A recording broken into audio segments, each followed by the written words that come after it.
Excuse me. All right. Caption check.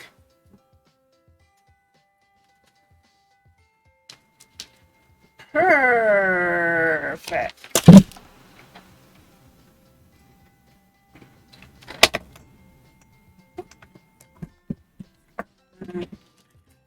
Make some roomage here.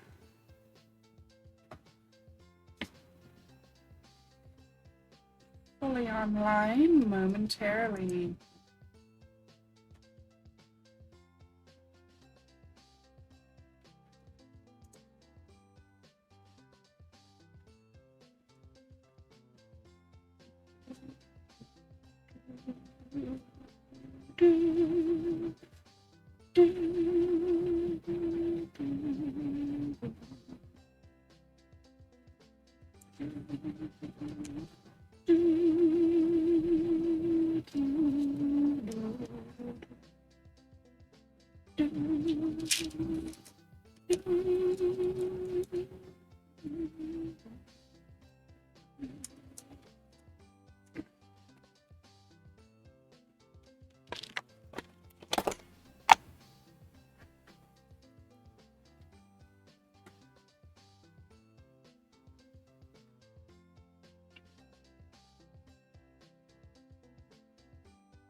All right, y'all, it's 3, so I'm not going to wait for my timer to finish counting down. Hi, headset.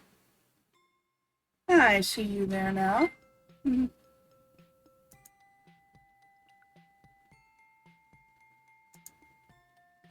Hello, everybody. It's Malakat back once again. And despite it all, feeling remarkably free for the first time in months. Gonna turn into another cat? We'll see how it turns out, won't we? We'll see how it turns out.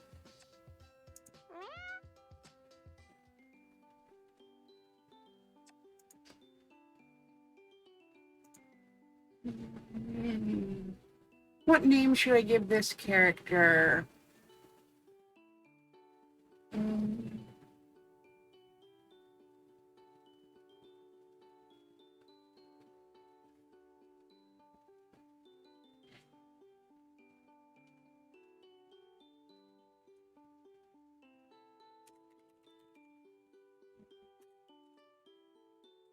Mallow the Third.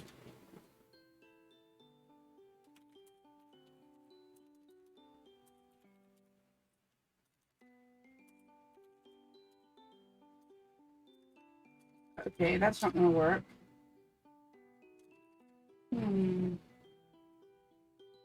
Hi, Shell. I can't put numbers. No numbers. Alright, lurking is fun too.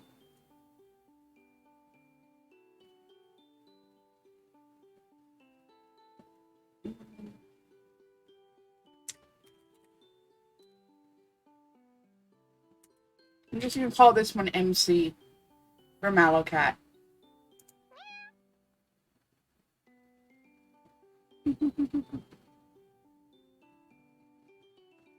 Oh, too late. I'm sorry.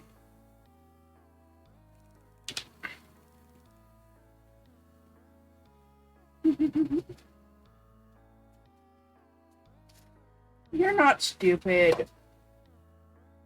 And frankly, if you're gonna pull that after the morning that I've had, you're free to pop off and watch the VOD later. I'm not indulging anybody's misery wanking today. Already dealt with that with one person, and they're off in the hospital with the police now.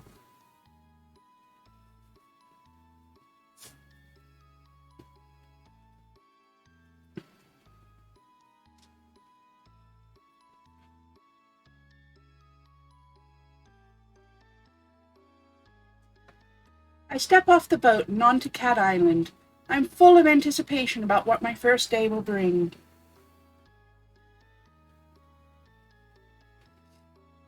That doesn't make you stupid, and I'm really not in the mood to joke about it right now.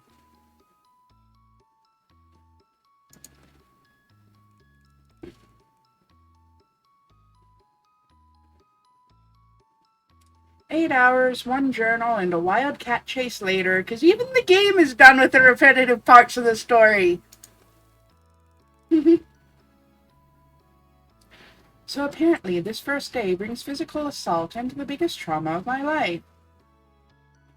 It's okay. It gets better if you allow it to.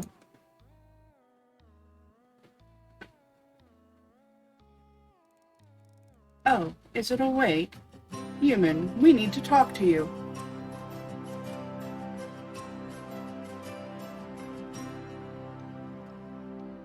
Don't be a dick. Word travels quick. Just one simple trick. Don't be a dick. It is very fitting for today. Save it. I know how this goes, Fluffy Bum. Blah, blah, catification, blah, blah, evasive answers, blah, blah, antidote, and basically, you need my help. Did I miss anything? Okay, I officially love this character already. What is Trixie doing here? Probably also trying to get help. I think all these cats were once human.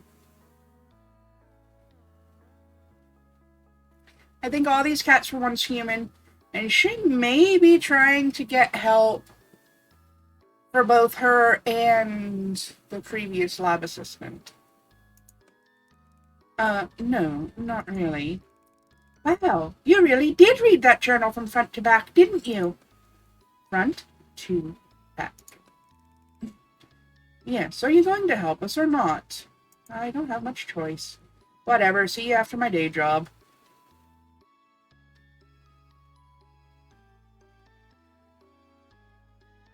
maybe the help is eating Popper off the island. Maybe.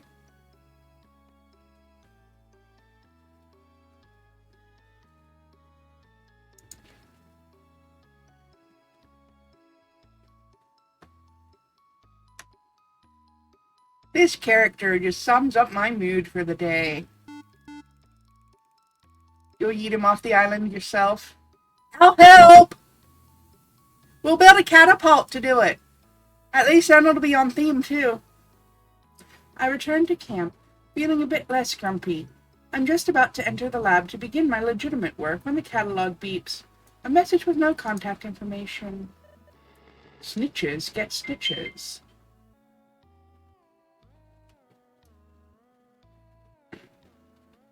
It has to look like a cat. It will!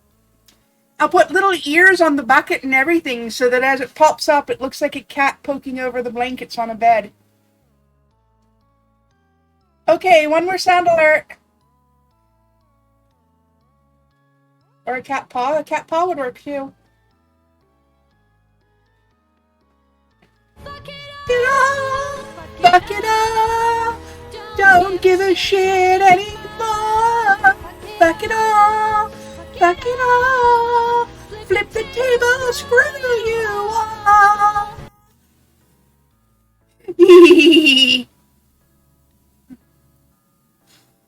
I don't even care that I can't sing because I haven't had enough water yet today. I can barely sing him anyway.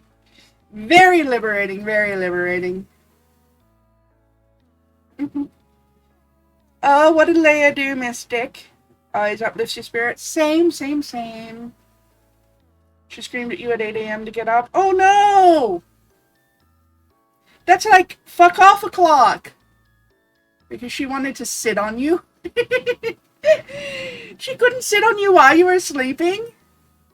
Brat of a cat. Someone needs to take that phone away from Mason Marigold.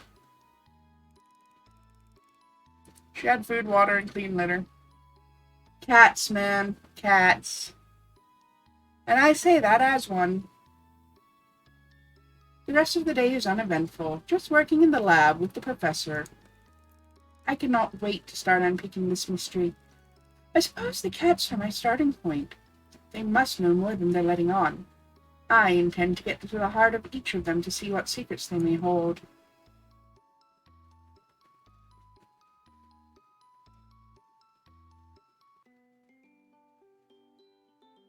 Are there any extras open? Because that'd be fun. Okay, no extras unlocked yet. That's fine.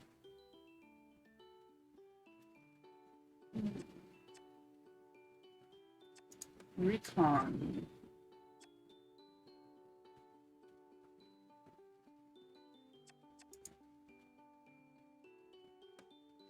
The professor's laptop probably has all kinds of interesting files on it. Luckily for me, there's a certain white-haired nerd who says he can hack it for me. It's gonna be Kibbles, isn't it? You're getting better at not stabbing yourself while sewing? That's nice. The professor keeps all the data on a closed network. I have clearance to access a few files, but most of the info is encrypted and inaccessible to anyone but the professor himself. Good thing, then, that he left his laptop unattended before going on a trip to the mainland. He's gone to collect some specific components for some of the experiments we're running soon. Or so he says. So I am holding down the fort. When I open it, I see that his laptop is running the same technology as the catalog. It's the only working computer that I've seen on the island. It's password protected, as I expected, but that's not a problem, because I have a trick up my sleeve. Kibbles, come over here and work your magic. Kibbles has been playing with what looks like a rubber band under the professor's desk. He leaps up and stares at the screen with huge black pupils. It's a Unix system. I know this. Okay, so you'll have to use an OS exploit and a pen drive to boot straight to the desktop. You want to stop quoting Jurassic Park at me and just do your fucking job, Kibbles? No? Okay. That's fine, too.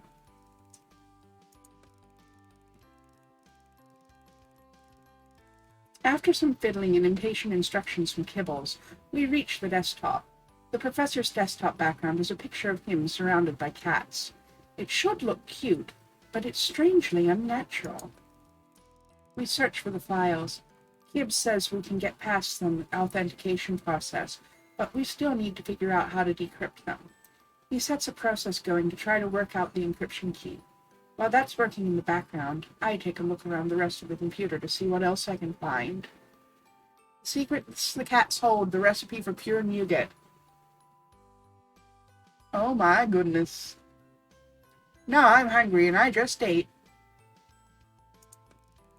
I find a folder with pictures of all the cats in it.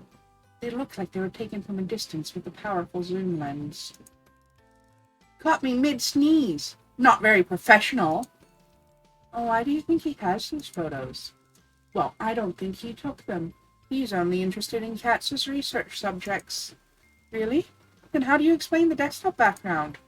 Dunno. Photoshop! Romancing Kibbles? Don't know what happened since... No, I'm not romancing Kibbles. This is reconnaissance, and he's helping me hack the professor's laptop. I haven't decided who I'm going to romance this chapter yet.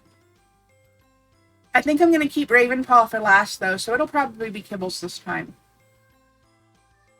I think he's the only one left, other than Ravenpaw. The computer makes a noise.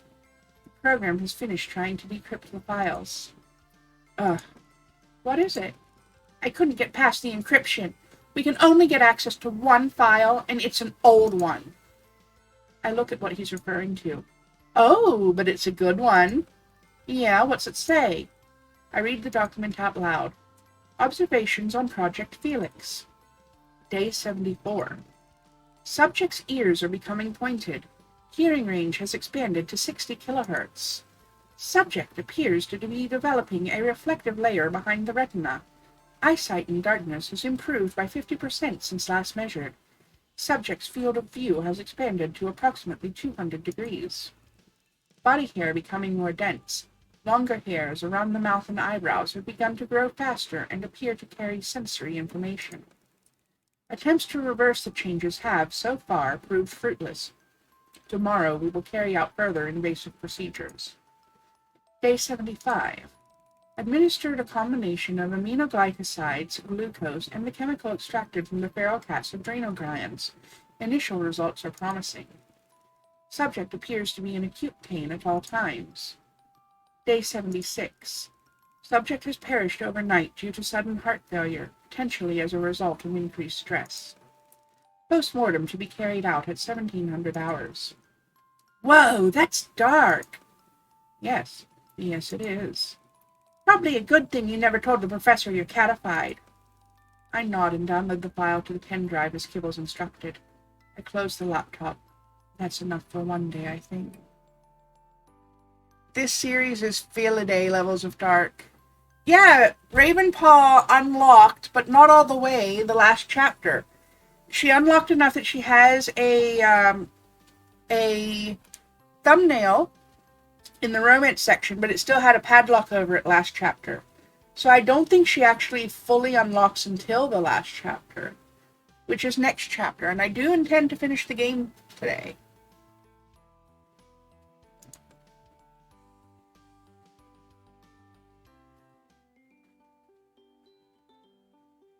Recon 1 unlocked. So I will look at the romance screen right now, just to see if Ravenpaw's even unlocked. Yeah, so she's not even unlocked yet. She'll probably unlock next chapter. It's gonna have to be Kibbles this time.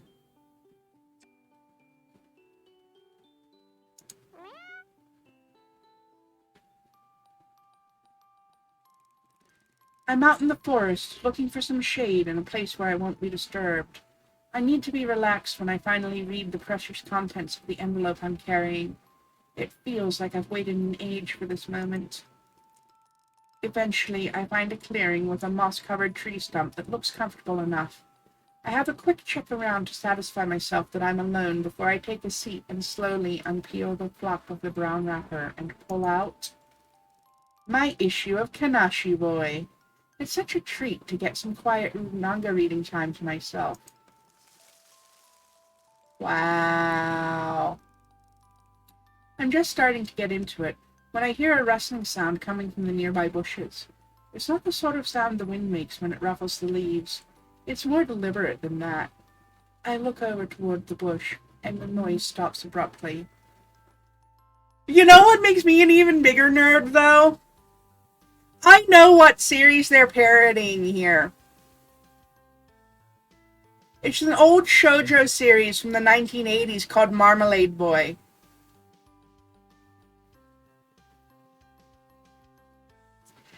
So they're either parodying that, or it's a boys' love manga. There is no in-between. It's either a trashy romance or boys' love, which is also trashy romance most of the time. But either way, there is no in-between. Just so you know.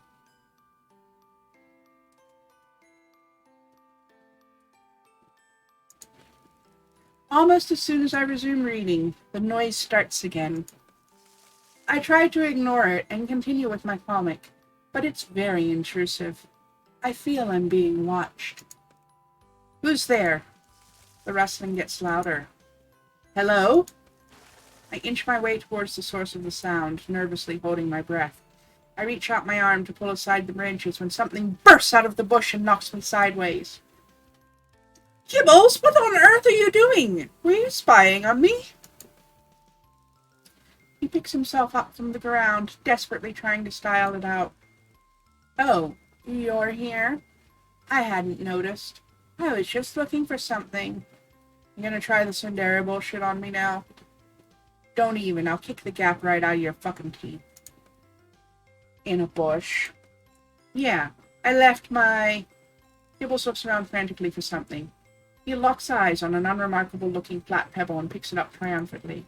My pebble! I left my pebble in this bush. Found it now. Good. I'd hate to think what would happen if you lost that. Yeah, anyway, what are you doing? Reading? I hold up the comic book, emphasizing the obvious.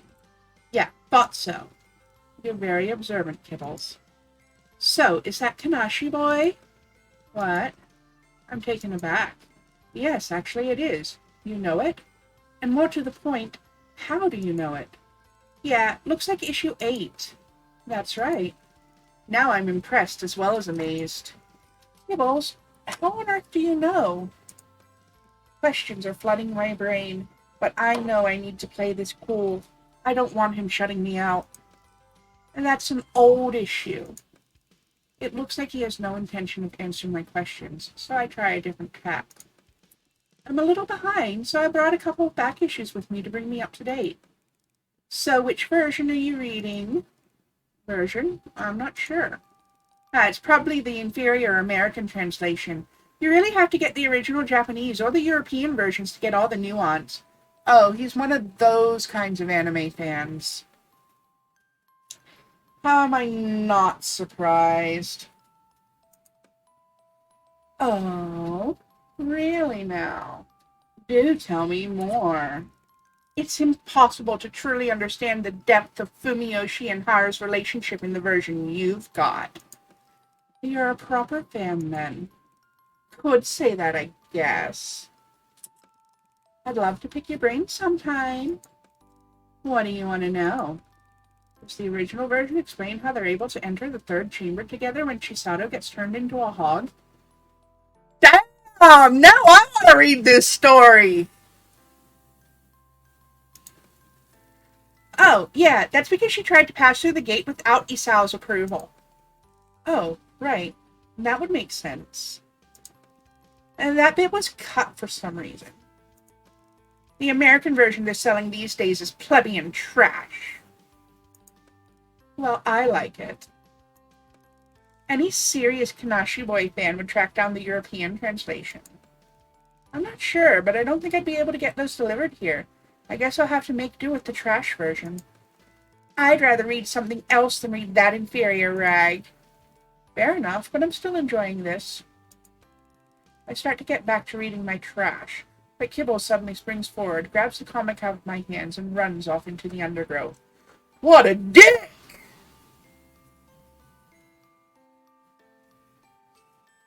People like him are the reason I stopped going to SukinoCon. Hey, Kibbles! Bring that back! But he's gone. I wait for a while, not quite believing what he just did. After a few minutes, I lose hope that he'll return and start packing away my things to head back to camp. Just as I start walking away, Kibbles comes crashing back through the bush. Oh, there you are. What was that all about? Please tell me he at least used soap before he was turned into a cat. Not if the people at SukinoCon are anything to go off of. I got you something. That's when I notice he's holding a copy of Kanashi Boy issue 8. But it's not my copy. This one is in a pristine plastic cover. It looks new. This is my copy. The European translation. Original Japanese, actually. Wow, but how do you understand it? Don't tell me you speak Japanese. Some. Look, I've made my own translation. There are pieces of paper tucked in between the pages with scrawled writing on them. How did you manage that? Well, one of the ones before you? She helped me translate it. One of the ones before me? What does that mean? A previous assistant? Want to read this or not? I'm far more interested in what he's just said. You said helps. Kibbles is looking at the cover of Kanashi Boy, but I sense he's pretending to be preoccupied. He's clearly said more than he intended to, and now he's distancing himself from it. That would suggest they're still here. Where does the circle end? I'm annoyed that he's obviously trying to change the subject. It's a simple question, human. I'm worried that if I push him too far, he'll disappear into the bushes, so I decide to play along for now. Where does the circle end? He's watching me intently, and I get the feeling this is some kind of test. The circle ends where it began, probably? Gibbs looks delighted. Oh, cool! You've read it! Read what? Sakura! I'm sorry, I don't know that one. But you gave the right answer. I have no idea what we're talking about now, though. Sakura by Heishi Ketsuke. You've read it, haven't you? Afraid not. Is it good? Only the best in its genre. Which is... Guro, naturally. And Guro means, oh god. We're not having this conversation on my stream. We're having this conversation on my stream. Gore, of course. Oh, of course. I wasn't aware that gore was a whole genre. I realize I'm a bit out of my depth here. I can lend it to you. I have a copy here. Gibbles looks like he's about to dive back into the bushes. Whoa, hang on a minute, though. That sounds really interesting, but I'm in the middle of Kanashi Boy. So, ditch that and start this. You won't regret it. Alright, for you, I'll read it. Well, normally I'd finish the series I'm on before starting another, but you've got me very interested in Sakura, I must say. Wait right there! And he's gone before I can open my mouth.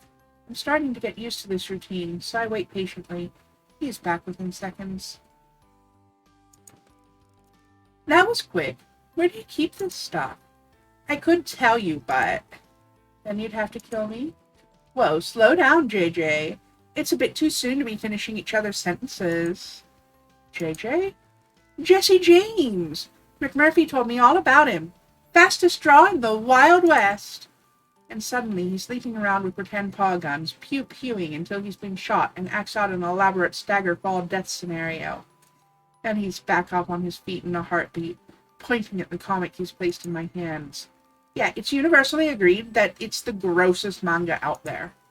Gibbles grins as though that's a positive thing. I look at the glossy black cover and feel my interest peak. This doesn't look like the sort of thing I'd usually pick up in the comic shop, but I'm certainly intrigued. Great! You're gonna love the bit where Kira's mom stabs out her own eyes because... Kibbles! Spoilers! Oh, who cares about spoilers? It feels totally different when you see it with the artwork. I don't want you to tell me any part of the story, Kibbles. It doesn't matter if it feels different. Okay, but just remember one thing. Kibbles, if this is a spoiler, I'll be very upset. The circle ends back where it began! Kibbles! I can't tell if that was an actual spoiler, but I still feel indignant. He holds up his paws defensively. What? You said it yourself. That was a lucky guess. What does it mean, anyway? It's a secret password for Sakura fans to help identify each other. The mangaka made it up himself. Like the Mason's secret handshake? Yeah, probably. You don't know what the Masons are, do you, Kibbles? It's like a boy band or something? Close enough. Should we make our own secret handshake? You know, in case someone tries to infiltrate our manga club? Good idea, Kibs. We don't want anyone getting their mitts on our intelligence. I've noticed that I've made Kibble's voice a little less annoying as he's opened up. I feel like we're seeing a side of him that we haven't seen before. We've previously only seen the absolute asshole, try-hard, stereotypical nerd manga fan. You know, the whole gamer bro stereotype.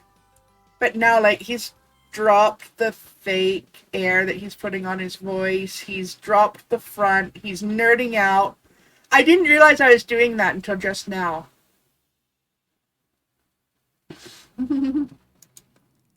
Yeah, that's what I was thinking. So if you hold out your hand in a fist formation and I do this, Gibbles has played his claws out as if he's going to scratch me, but pushes his metacarpal pad onto my knuckles. It feels really strange. And that's great, Kibbs. Really unique. Yeah, so, anyway, I've got a lot of stuff to be getting on with. Important business stuff. I'll have to catch you later, human. I feel a bit taken aback by his sudden change in mood. Oh, okay, Kibbles. I'll get on with this manga then, and we can discuss it soon. Sure, yeah. See ya. I sit down on the tree stump to get stuck in my new comic when I hear, "Fill your hands, you son of a gun!" I look up to see that Kibbles has crept around the far side of the trees to ambush me. I spring into action, falling to my knees behind my tree stump. You wouldn't shoot an unarmed cowboy, would you yellow-bellied snake? He momentarily lowers his paws. What? I seize my opportunity. Pew pew! Gotcha! I shoot my finger guns at him. Nuh-uh, I dodged! Kibbles jumps into a roll and shoots his paw guns at me. No, you got me! I can't believe this is how it all ends. I grab my chest and stagger onto the floor, doing a very good performance, if I do say so myself. That's what you get when you mess with the sass slinger. I dart my head up. The what? Oh, nothing. What did you just call yourself?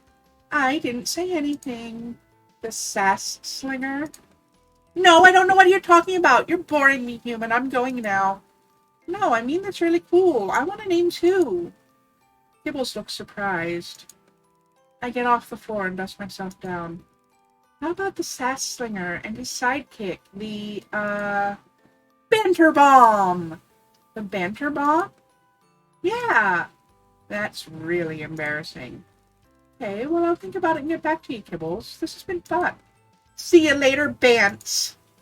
He blows the imaginary gun smoke from each of his little paws and swaggers off into his bush.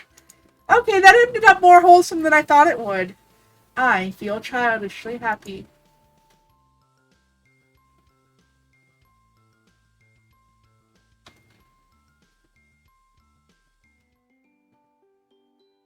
That was cute. Are there any extras open? Not yet.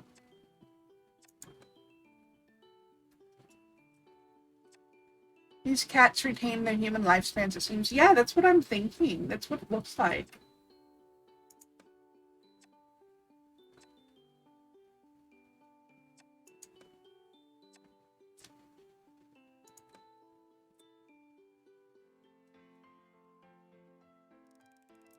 There's a trapdoor in the floor of the lab that is completely off limits. I've spied the professor going in and out a couple of times, but he always keeps it locked, and it's never mentioned. He uses a key card to enter, but as far as I'm aware, there are no copies. Strange, though, having a trapdoor in a tent, let alone special high-tech security. I can't help wondering what on earth could be down there. I don't know if it's the catification or this environment, but my curiosity has really started to get the better of me recently.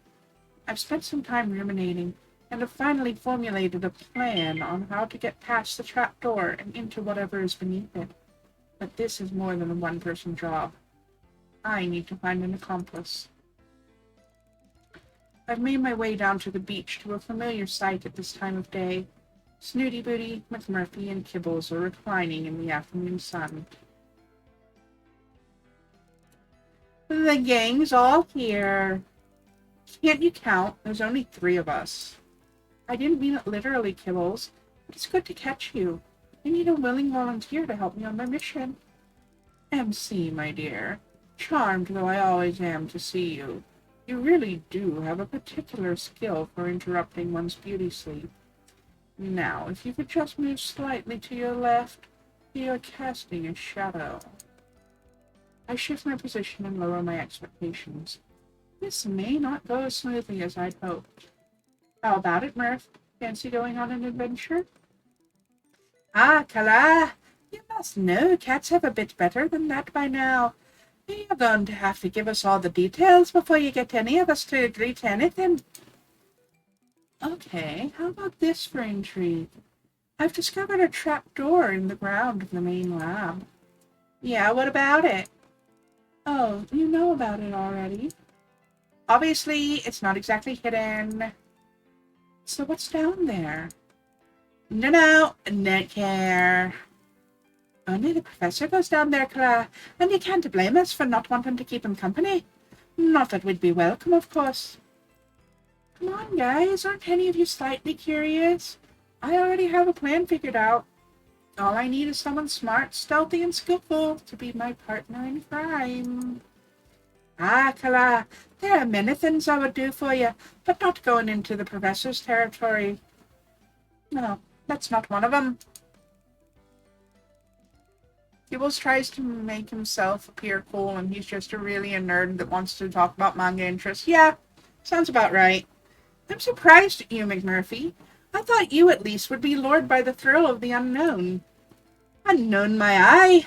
Whatever the professor has hiding down there can't be good. That much we do know. I don't even know why you asked us. How can a bunch of cats help you?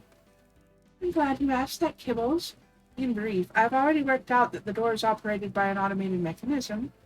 When the boss walks through the door, it closes and locks behind him instantly. Almost. It's your job to prevent that mechanism from making contact. Obviously, but how? I sneak you into the lab in my backpack, and when the professor is exiting the trapdoor, I distract him while you make a break for it, and using your epic weapon as a tool, prevent the door from fully sealing. Oh yeah, my weapon. And that would be... your pebble. Kibbles looks like he's about to scarp her, and I know I have to move quick.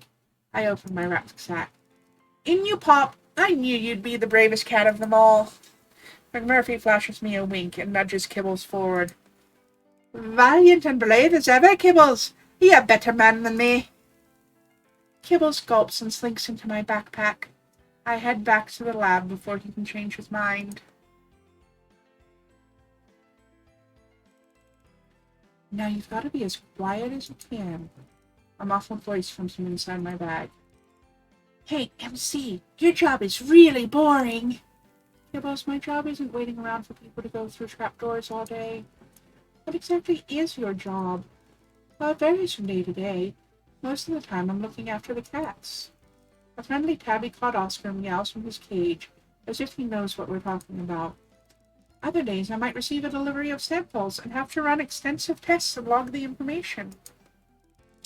Hey, MC, your job is really boring. Shh. I cut him off as the trapdoor begins to open, and give my backpack an elbow as the professor emerges. Ah, good day, MC.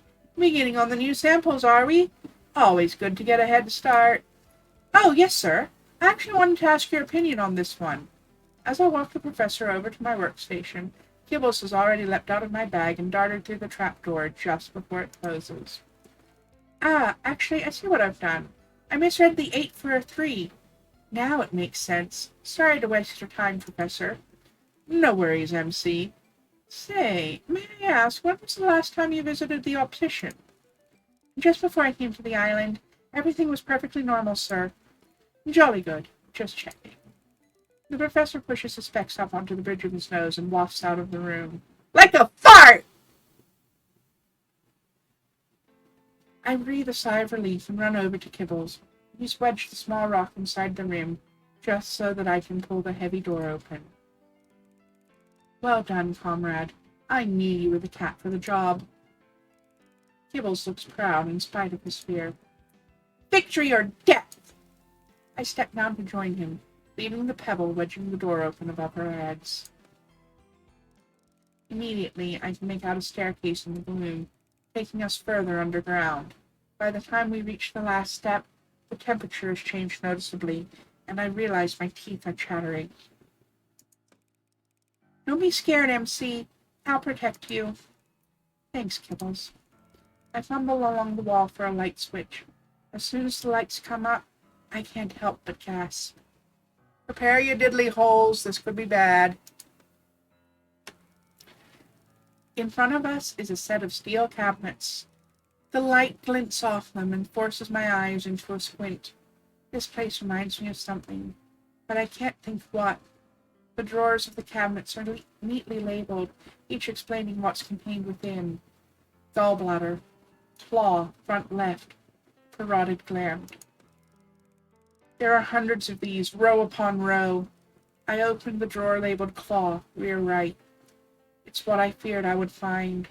Boxed claw samples, each labeled with a name, number, and some notes about that particular subject. Age, weight, breed, and coloring. Every component that makes up a cat is laid out neatly in front of us. As a scientist, I'm used to seeing animal parts, but there's something different about this place. The sheer volume is overwhelming. Cat after butchered cat. It's horrifying. I feel sick. I know now what this place reminds me of. Amor.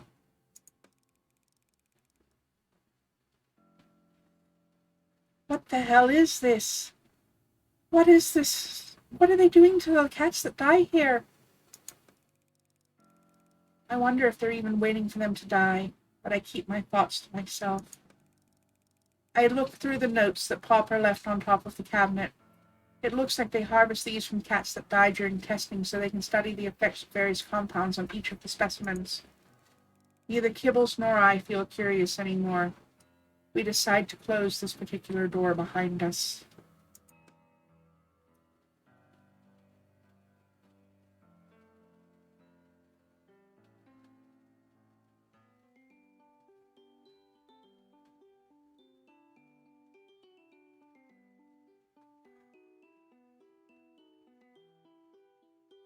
That was heavy.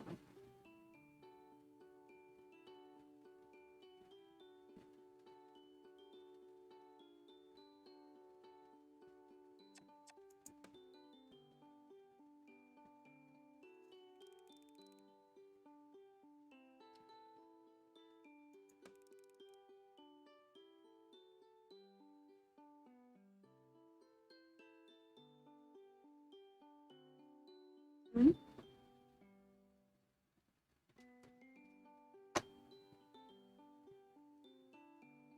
What if Kibbles is related to the professor? That tooth gap, that smile. That's a good question. They do have a very similar tooth gap and a similar crooked smile.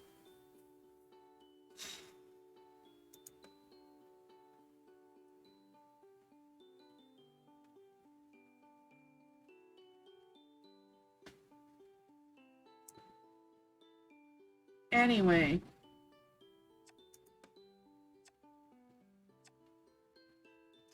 I don't think Kibbles knew what was going on, but I think Kibbles does have something to do with the professor. Oh, Muffin.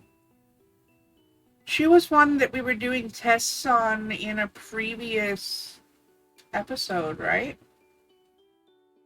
I remember Muffin.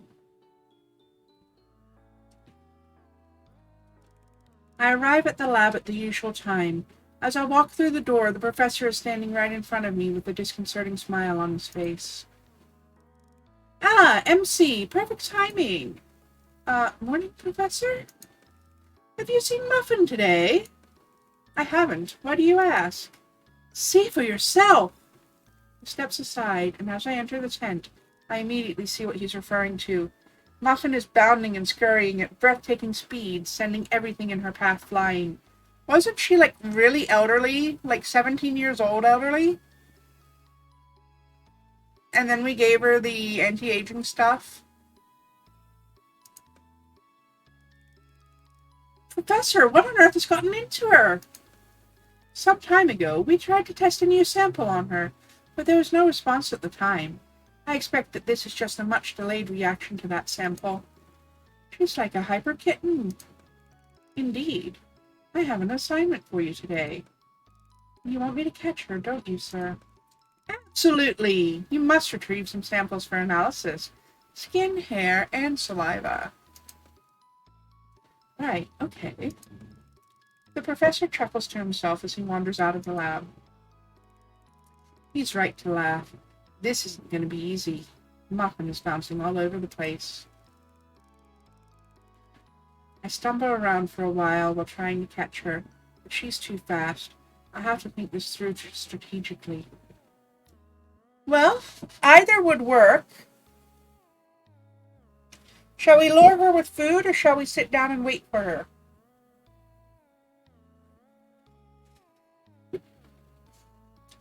Food. There's one vote for food.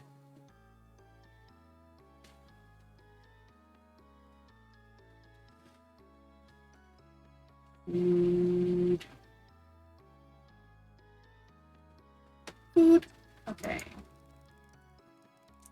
I try the one thing that always works with Muffin. Food. I stand waiting with a handful of treats. Come on, Muffin. I've got your favorite. Muffin stops in her tracks and fixes her huge pupils onto the food. She's suspicious, but she can't resist. She tentatively approaches. Suddenly, she leaps forward. I suppose she thinks she can grab the food and run back before I can catch her. She thinks wrong. After a brief tussle, I have her in my arms. She soon resigns herself to her fate. I give her some treats, and she starts purring.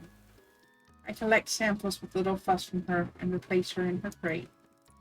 I'm preparing and cataloging the samples when I notice something peculiar. This hair sample looks brittle, like it could turn into ash in my hand. I glance up at Muffin, and she's sleeping in an unnatural starfish position, as though she conked out mid-leap. It makes me feel uneasy. I go and give her a gentle stroke. She seems perfectly fine and relaxed, but I can't help feeling she seems older than before. I think I'm getting paranoid. I don't think this is paranoia.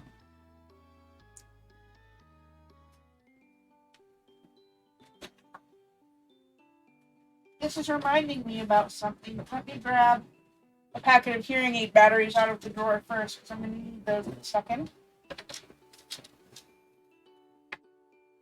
So, when I was in about 7th grade or so, there was a children's book author, well, a young adult book author, who was local to my school and had written a number of award-winning books.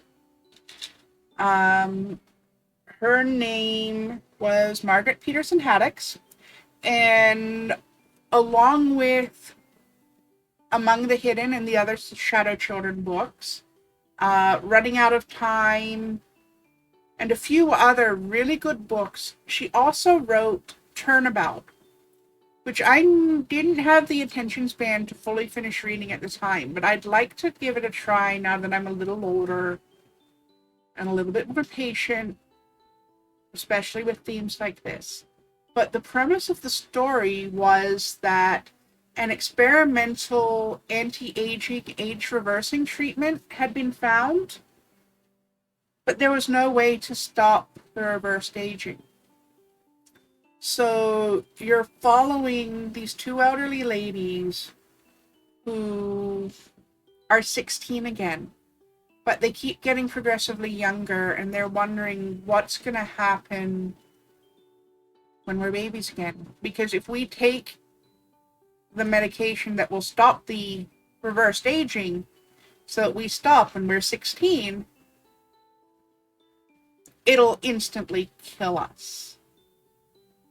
And this is sort of reminding me a little bit of that premise, because we have the anti-aging drugs and the sudden rapid re-aging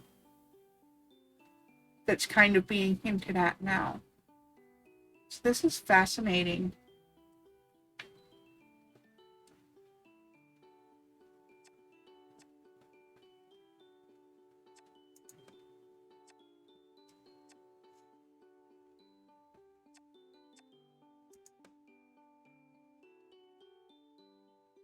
Fascinating. Okay, research.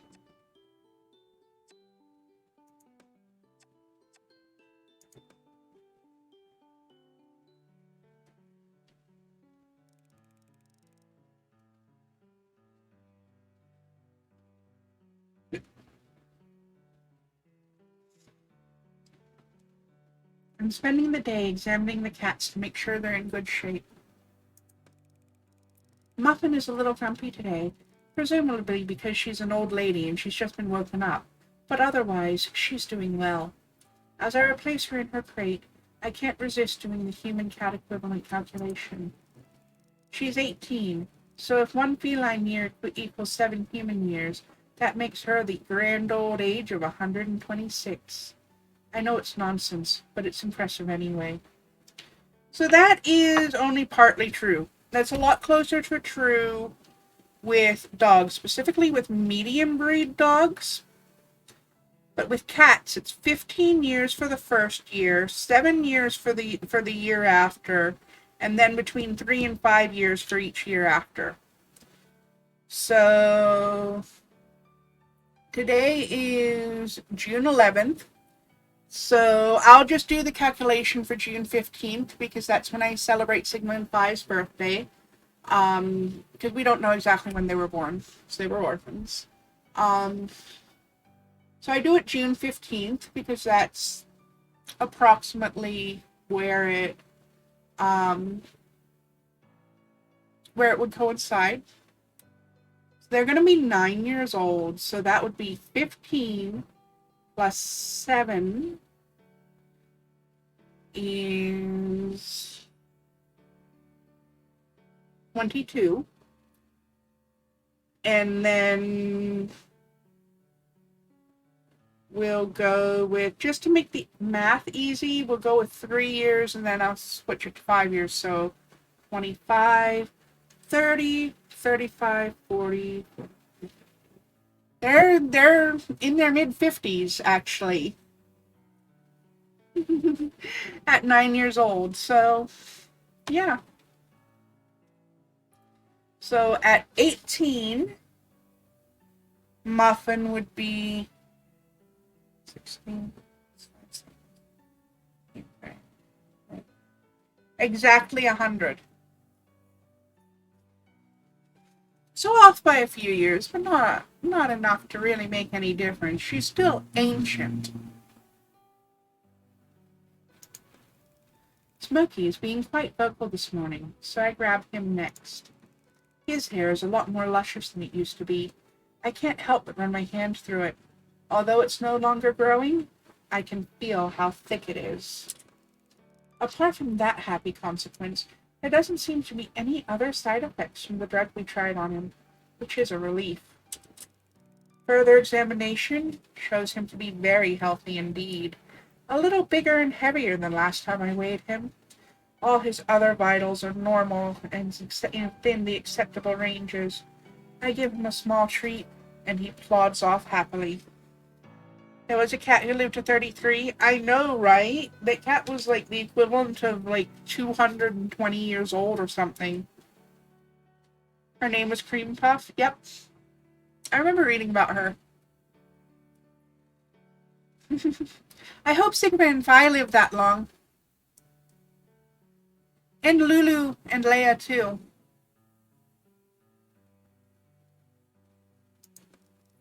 Who's next, then? I suppose I have a free minute. I'm startled by the voice and turn to see the quiet chocolate-brown cat from the forest has entered without me noticing. Oh, Bee, you came. Well, I was invited. Of course. Will you let me check you over? I'd like to update your details on the catalog. Okay. She leaps up onto the counter gracefully, and I begin the examination. You're in very good condition, aren't you? If you say so, Turntail. Why do you call me that? She ignores the question. Turntail means coward, doesn't it? The journal the last assistant left says that you called them Turntail, too. I've read all about it. What did we do to deserve being called cowards? You tell me. She looks almost sad. Well, I've racked my brains since you first said it, and I really can't imagine. I continue taking her vitals, keeping myself busy to ease the tension between us. You are taking too long. I remove the stethoscope from one of my ears. I'm sorry, Bee. Are you in a rush to get somewhere? I can't quite hide the sarcasm in my voice. Not this. I mean joining the dots, working it out. Working what out? The connection. I wait to understand. Between us! She's becoming more irritated with me, so I try to pull it back by being ultra calm. And what would that be? It's like a red rag to a bull. Well, clearly not our IQ, mastermind! I feel stung. I can't understand why she's so upset with me. There's an awkward silence while I finish checking her over. Sorry. Her voice is no more than a whisper. I beg your pardon? It's not your fault. I just get so frustrated. Whenever there's a glimmer of hope, it's snuffed out before any progress is made. Although I don't understand, I don't want to interrupt her. She looks so earnest. Nose blow incoming. My apologies.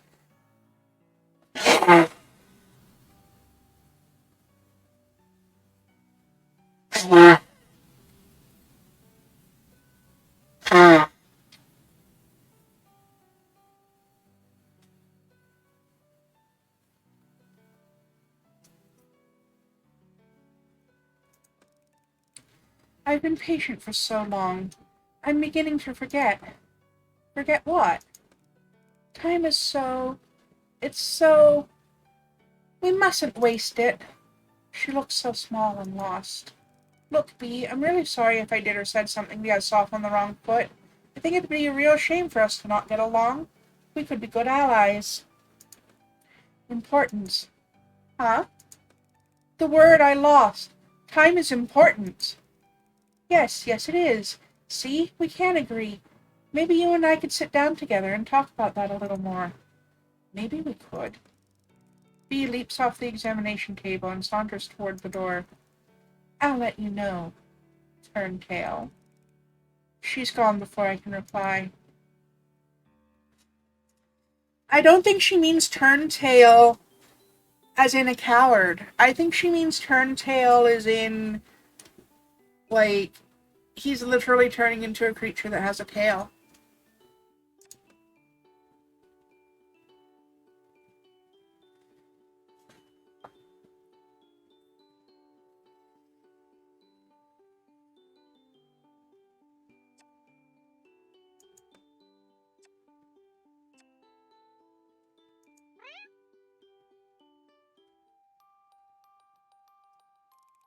I've had a busy morning today, so I'm rewarding myself with a much longer lunch break. I used the extra time to return to what has become my favorite reading spot in the forest, to finish Sekiro. Kibbles was right. It is fantastic. I'm enjoying it so much more than I expected to. I'm not usually a fan of manga that is excessively bloody. My tastes tend to be more benign. This was an exception. The gore was so relevant to the individual characters and the overarching story that it felt entirely justified. I read the final page, close the issue, and exhale loudly. What an ending. I can hardly believe that the main character died. It's too sad, and yet completely authentic. I can't see how anybody could have escaped a situation like that. My thoughts are interrupted by the sound of rustling nearby. I open my eyes. Hey, Kibbles. Kibbles tumbles out of the bushes again. He's holding an adorable little satchel shaped like a penguin. Hey, MC. Have you read Sakura then? Yeah, just finished it. It was so disturbing, but in the best possible way. Yeah, the body horror bits are epic. You want it back? I hand Kibbles the comic book. He examines it closely, clearly looking for any signs of damage or wear. After a while, he seems satisfied.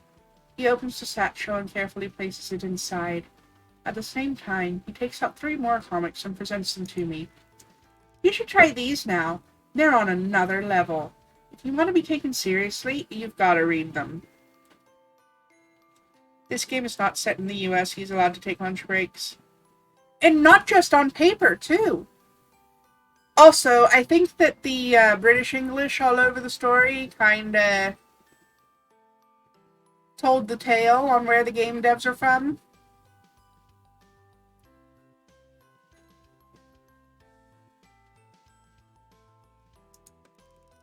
I struggle to understand who I should be trying to get to take me seriously. I give up. Still like taking the piss out of the US working system.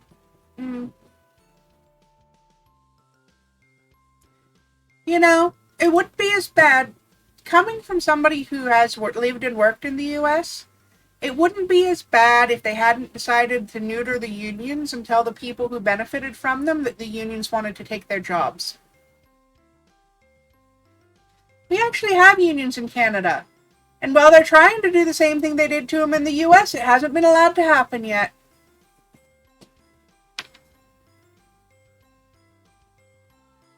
I know that was the point in the US, I'm just saying.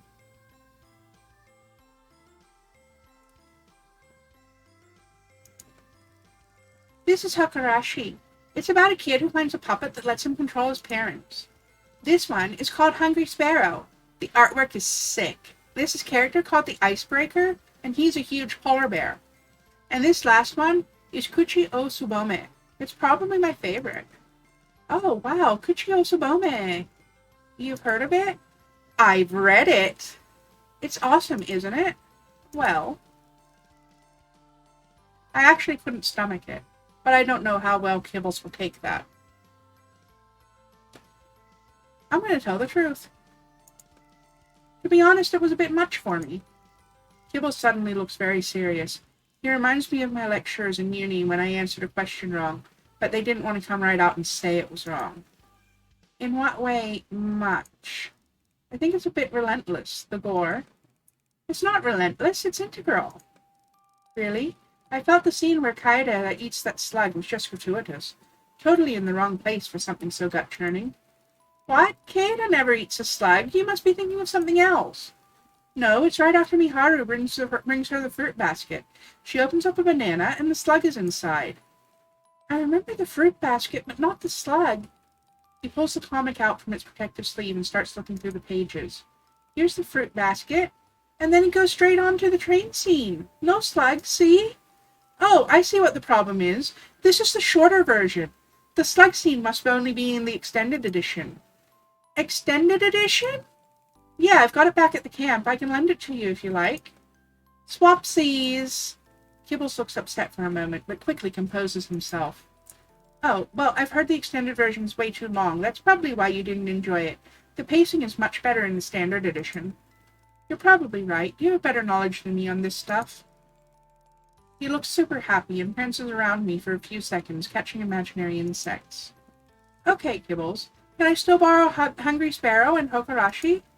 He pulls himself together. Oh, so you haven't read those? Not yet, but I've heard Hungry Sparrow is excellent. I'll say nothing until you've read them. We can compare notes then. Kibbles hands me the comics and packs Kuchi o Tsubome away. Thanks, Kibbles. I'll bring them back as soon as I'm finished reading them. See that you do. Kibbles disappears backwards into the bushes once again, never breaking eye contact. Maybe he lives in that bush? Maybe it's like the TARDIS. Told you it was British. I'm not sure if this one went well or not. This one's hard to tell.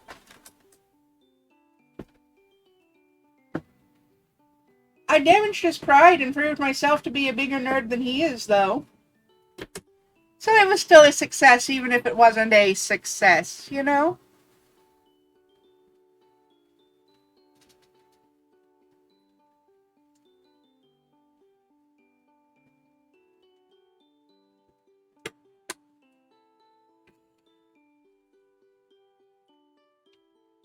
Just don't ask for honesty if you don't actually want honesty, is all I have to say.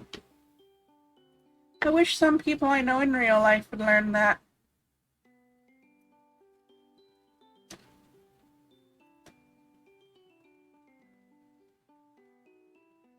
Anyway.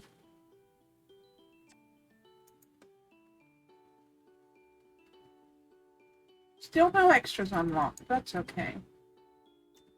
Next time. Rest. Humans are weird. Yeah. Your energy has been restored like magic. A plant is all I'm gonna be super spicy and a little toxic so I don't get eaten. Yeah, and then humans are like, I'm gonna be super spicy and a little toxic and get mad when I don't get eaten.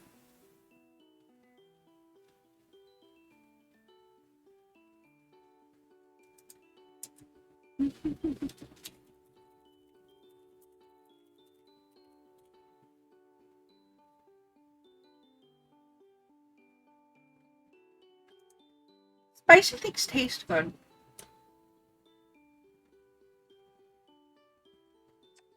A little spicy is not a problem.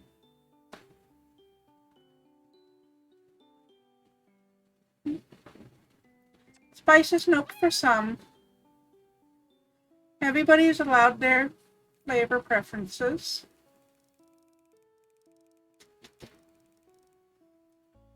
It's been a few days since Kibble sent me his comics.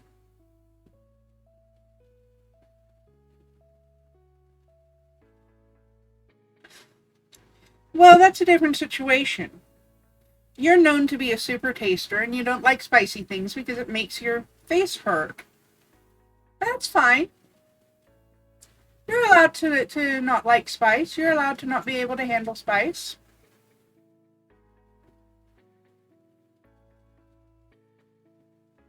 I just won't make spicy food when you come around. Just like you don't make food that has milk in it when I come round if I tell you I don't have any lactose with me. Respect for preferences and restrictions. It's not as hard as humans make it sound.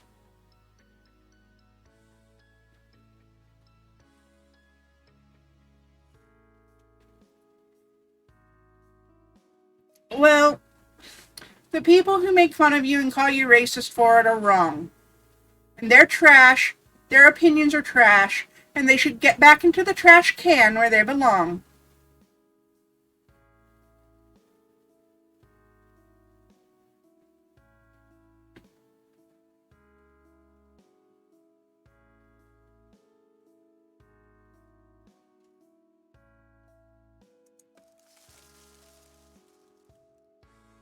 Mm-hmm. There's plenty of things that are full of flavor without necessarily being spicy. People who go for all spice and no flavor, well, I think they're the wrong, horrible, evil, food-hating, racist ones. They're just projecting, because they're unimaginative little twat faces with nothing worthwhile going on in their lives. Be happy that you're a better person and always will be.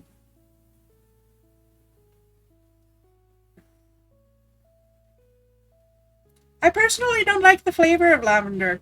I love the scent of lavender, but the flavor reminds me of soap. Lavender tastes to me the way that cilantro tastes to you. I love coconut and rice, though.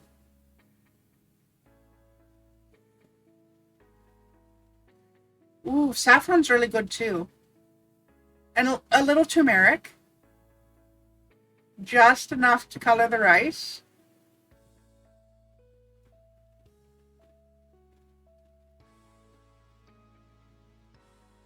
Magic umami powder. The one that's made out of mushrooms. I love that stuff.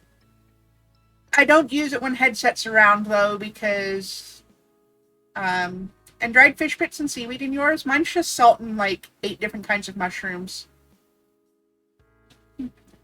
But it is so good. But I don't use it when headsets around because I would rather not make my sister sick.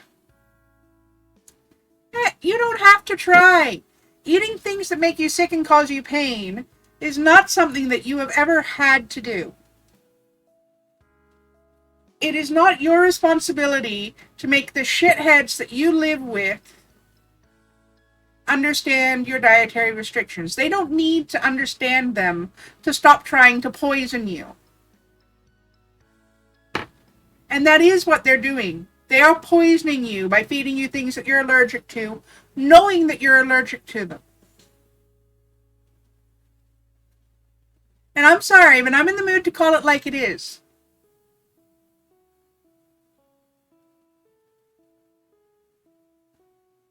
You poison yourself if left alone with garlic bread.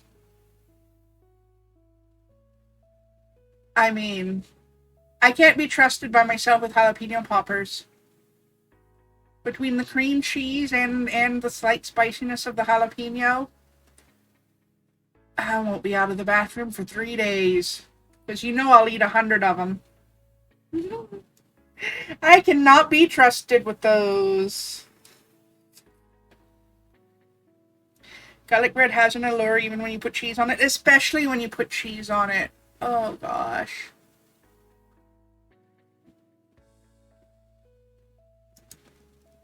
Hi Kibbles, are you there? That's a problem for future Mystic. Exactly! Delicious regret. Delicious, delicious regret!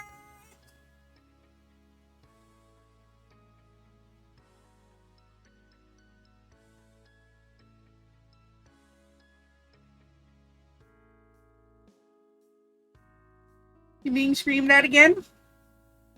You're being screamed at from 2 directions. You've got 2 cats screaming at you. You've got me screaming at you over stream, and you've got Leia screaming at you because apparently Leia wants to sit on you again, right?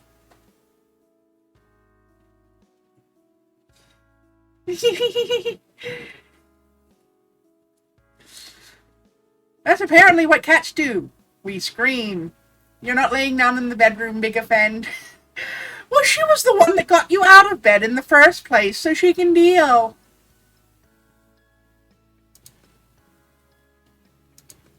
I've brought your comics back, Kibbles. Still nothing. I know he's there. He must be playing a game, so I decided to play along. Oh, what a shame Kibbles isn't here. I so wanted to ask him about Hungry Sparrow. He's so clever. He would know why Nyoko broke the mirror at the end. Kibbles falls out of the bushes. Obviously, she's just clumsy. Really? I figured it was a metaphor for her fractured self-image. A metaphor? Yes, because her heart was broken when Rochi fell in battle. Oh, of course. Well, that goes without saying. But I just feel like that interpretation is kind of tired. Really? And what would your interpretation be then? I think it might be too complex for you. Let's talk about something else. I think you're an incel, Kibbles.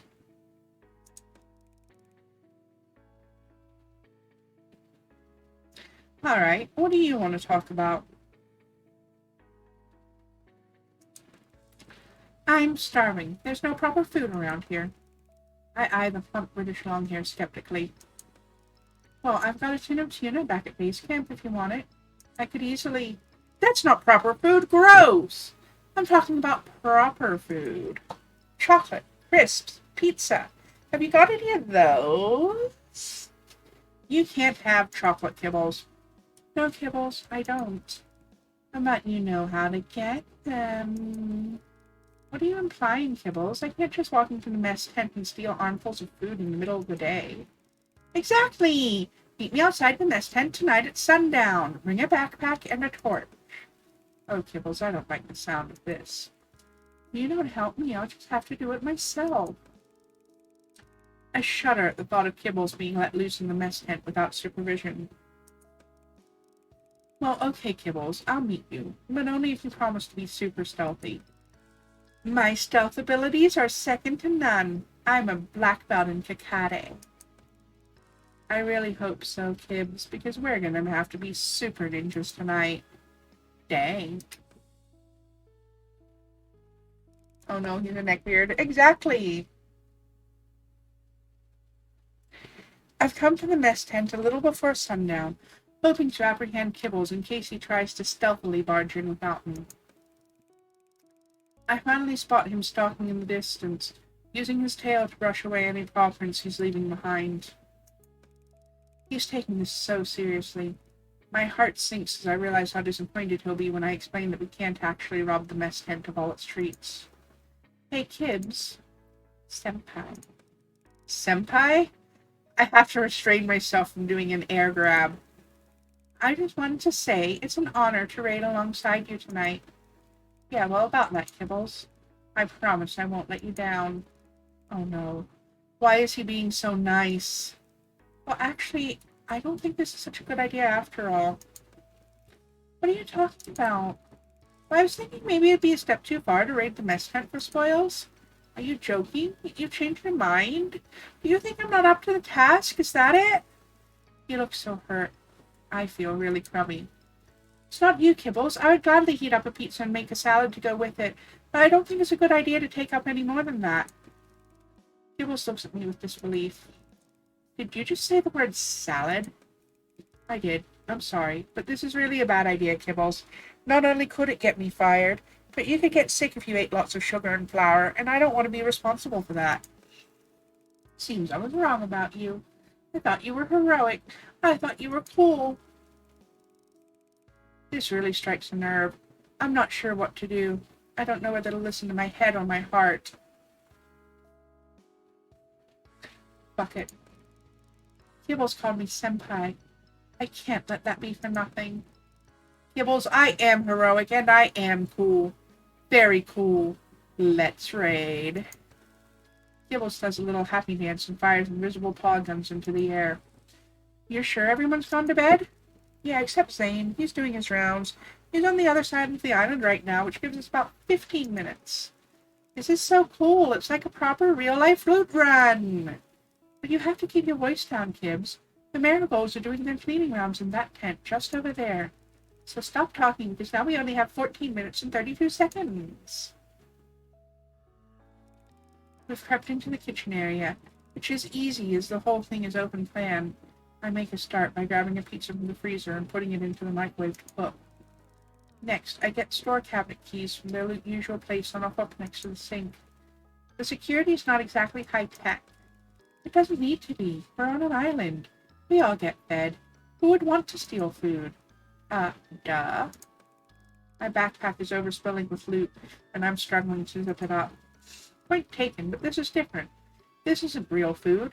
This is the monthly treat ration. Monthly? Then what do you eat all day? Well, fish and vegetables mostly. Wow, I'm so sorry to hear that, MC. What? Never mind, hurry up. We have 6 minutes and 47 seconds left. As if on cue, and the microwave pings, I grab the hot boxes and we're off. So this is your place, huh? I'm sitting on my bed, finishing the last of the pizza. Yep, this is my crib. Never say that word again. I cover my embarrassment by tipping the contents of my rucksack onto the bed between Kibbles and me. His eyes widen at the sight of our plunder. Oh man, there's even more than I thought! He stuffs his mouth with marshmallows and jelly beans. There are little tears in his eyes. It's been so long. This is the best night of my life. Kibbles and I gorge ourselves on junk food until we can barely move. Thank you for today, MC. I really needed this. I don't feel so good. Uh-oh, did you eat too much? I clamber out of my tent, hoping that some fresh air will stop me feeling sick. By the time I return to the tent, Kibbles has gone, and so has the loot.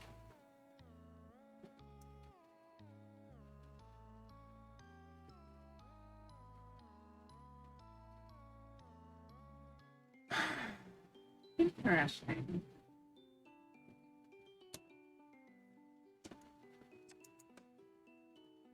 I need to finish the romance to unlock the last recon.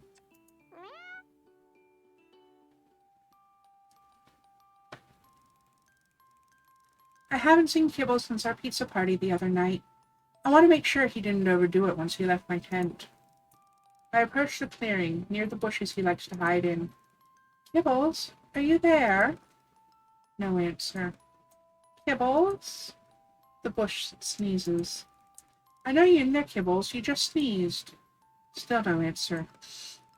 Kibbles, if you don't come out here, I'm coming in to get you. Kibbles lazily rolls out of the bushes. Oh, hi, MC. I didn't hear you coming. Kibbles, are you avoiding me? No, I've just been really busy. I pull a sticky sweet wrapper out of his long fur. Yes, I can see that. Is everything okay? I've been worried about you. You left so quickly the other night. I figured the night was over with you about to lose your guts outside. And you'll be pleased to know that I was not, in fact, sick. I did feel terrible all night, though. What were we thinking? What were you thinking, you mean? I happen to know my limits. Except that you were sick on the way home, weren't you? How did you know about that? I didn't until just now. It was worth it. We should do it again. Tier A in the chat! Not with me, you won't. Throw your Ultra Balls if you got 'em.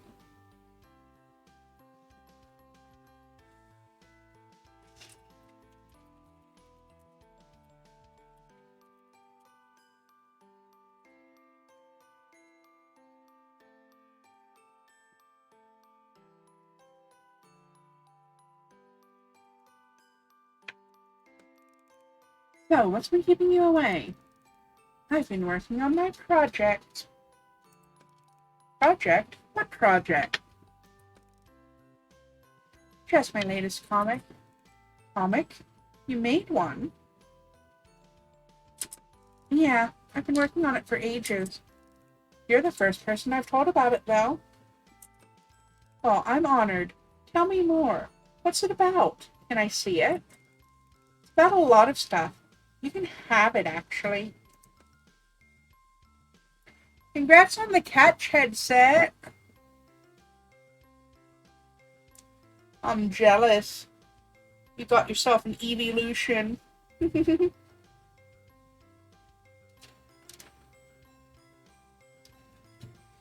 Evolutions. Best Pokemon in the games. Second one? Nice. Congrats. Give me a second. I'm just putting some lotion on my hands. The skin was getting really tight. First was Umbreon. Nice.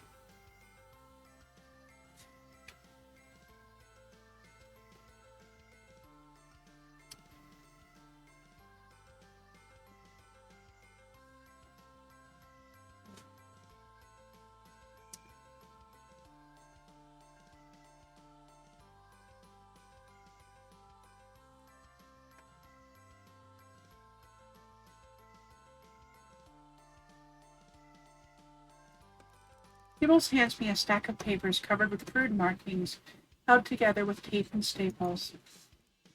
Oh, it's nice. It's just a first draft. That'll be worth loads to the right collector.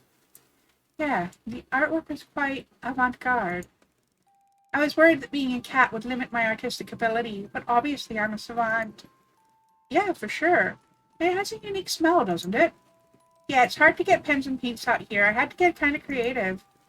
Something tells me I'd rather not know too much about his creative techniques. Thank you for this, Kibbles. I'll read it as soon as I get back to base. It's pretty complex. You might not get everything on your first read-through. I look at the scratchings, paw prints, and splatters that make up the pages of this rare first edition. No doubt. Maybe once I've read it, we can go through it together? Yeah, okay, you'll probably need my help. Right, I'll go make a start then. Thanks again, Kibbles. That's really sweet.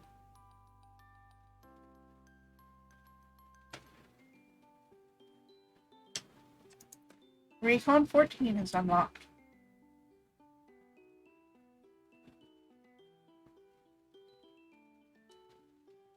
Kibbles is very smart. Very smart.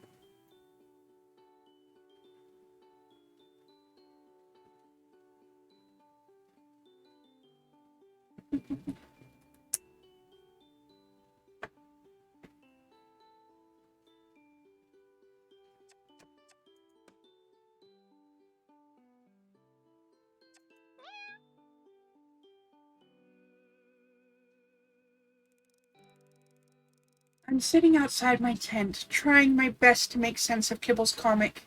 I'm desperately hoping for something, anything that I understand enough to talk to him about. It's no use. Just as I'm giving up, I see Kibbles approaching from the forest. Kibbles, what are you doing here?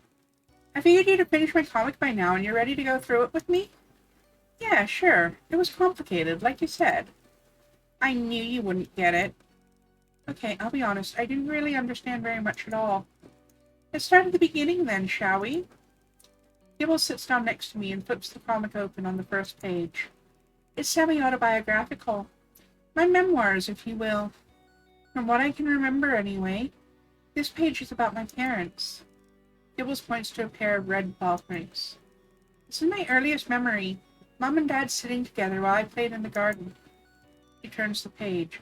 This one just has one red paw print on it. Money was tight, so Mom worked a lot of overtime. It was just me and Dad most of the time. The next bit is about when I started high school. The page is chaotic. Bright smudges and scratches cover every inch. I didn't really fit in at high school. Kibbles gestures to a page with a big scratch from top to bottom. This is the day Troy started pushing me around. Look at this bit.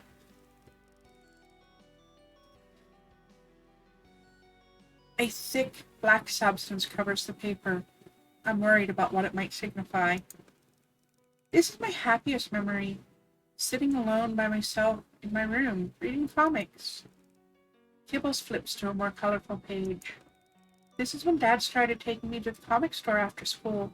It was like a whole new world for me. I'm hoping it's just berry juices headset. I'm hoping that's all the Red Ink is. I lost interest in the commercial stuff. It started to feel mainstream to me. I discovered manga. It was much more on my level, way more intellectual. Kibbles turns page after page, explaining the significance of the manga he'd read, and how it shaped him and helped him escape from his problems. Kibbles, I think this is great, the way you're opening up to me. It's a real privilege. Suppose. Thought about it lots, and I wondered if I should ask. Ask what? Were you originally human? I mean, were you catified? He lowered the comic and was looking at me with an expression of incredulity. I can't believe you just asked me that. I'm sorry, you don't have to answer. Are you actually joking? This whole comic is about my transition and stuff. What were you reading? If I wasn't originally human, how would I have a manga collection that would make any otaku proud? How would I be able to read, even? Of course I knew. I just mean I was asking more about how it happened. How, when, where, that stuff. He's fixed his eyes back on the page. Can't tell you. Too soon? Obviously not. We're looking at my entire existence here. I feel a little foolish. I just can't remember. Only bits. But it keeps getting less, like it's fading in the sun. I feel his frustration and direct us back to the safety of reading. I called it! I called it, though! It's okay. This is great. It documents everything. Finally, he turns to the last spread, the one I'd been avoiding as the pages were stuck together. He pries them apart carefully, so as to not tear anything. It's a type of collage. He's used bits of chewed-up plants to stick down various objects. Amongst the colorful markings, there's a panel from my copy of Kanashi Boy, some sweets wrappers, and in the center, the unremarkable pebble, the one that Kibbles claimed he was looking for the first night we met in the clearing. It has a blue and a green paw print on it. Kibbles, this is beautiful. This page is about you. Me? Well, us. Us? What about us?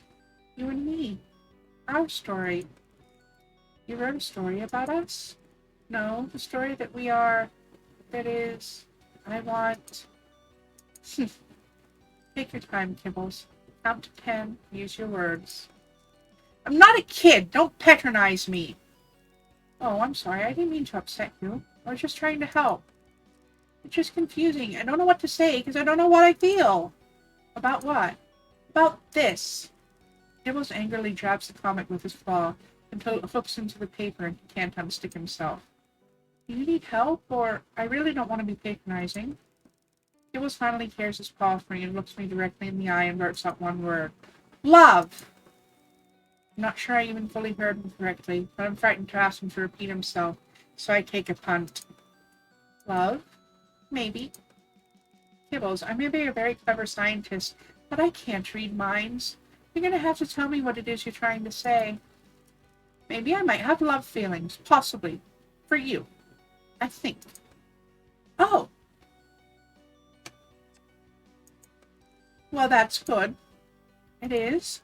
Yeah, because maybe I might have love feelings possibly for you, I think, too. You might? I do. Yeah, so do I. Definitely. I think. Kibbles looks like he doesn't quite know what to do next, so I bend down and we share an affectionate nuzzle. He purrs loudly, and then bites my arm and runs away. Oi! Where do you think you're going? And I chase him through the forest.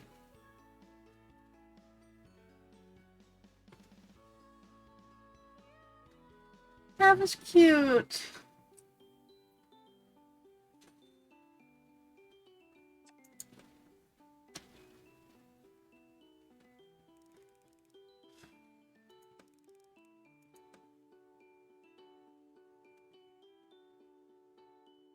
That was very cute.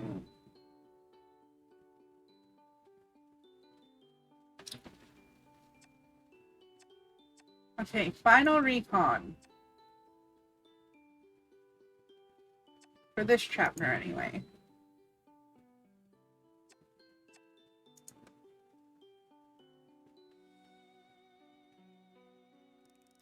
I'm laying in my tent looking at the comic Kibbles made. It's a really heartwarming thing. He's put a lot of work into it. As I'm looking, I notice something behind some of the colors. It looks like Kibbles might have painted over something he found. I can just about make out a signature in the lower right corner. The more I squint, the more I believe it's Professor Popper's. I wonder what this used to be. I suppose it's possible to clean off the paint and see what's underneath, but I can't bring myself to do that. Maybe there's something at the lab I can use to see more without destroying the artwork? I arrive at the lab just after dark, when I'm guaranteed to have the place to myself. There's a portable X-ray machine in the back. We use it to examine the bones of cats after changing their diet. It has a light box attached to it so we can see the X-rays properly. It's this piece of equipment that I'm hoping will reveal the secrets under Kibbles' work of art. I lay out the comic on top of the light box. I can see the image quite clearly under the paint. It's a letter. Dear Jonathan, firstly, I would like to wish yourself and Martha a very happy New Year. I understand your concerns. The recent closure of our account at your cat farm may indeed negatively impact your business. I can assure you this decision was not taken lightly. I would like to take the time to personally thank you and your family for your help in providing us with cats over the years. From your last letter, it's clear that you don't fully understand our reasoning. The traditional methods of farming cats have, as you pointed out, been perfectly acceptable for many years. However, recent advances in technology that our team have employed mean that we are able to produce cats on a far greater scale, and much more quickly, than using the traditional methods. Our offshore facility can produce 100 cats in the time it would take you to rear 10. I would, however, like to repeat our offer of a job in the offshore nursery. Your family has been an asset to this company for many years, and we would like to show you our loyalty and appreciation. Please do consider this offer seriously. Warm wishes and season's greetings from Professor Popper and team. An offshore cat breeding facility? We have an island overrun with cats right here. Why would we need... Before I can even form the question in my mind, I know what the answer is. This island is the offshore facility. Professor Popper was obviously keeping it well under wraps. I looked back at Kibble's sweet picture and wondered how on earth he had this letter in his possession. Slowly, another thought begins to force its way into my consciousness. What if Jonathan and Martha accepted the offer that was made to them and came to work on the island? What if they brought their young son with them? Could this be Kibble's parents? I decide to respect Kibble's privacy and keep this information to myself. He may not remember any of this, and I don't want to distress him.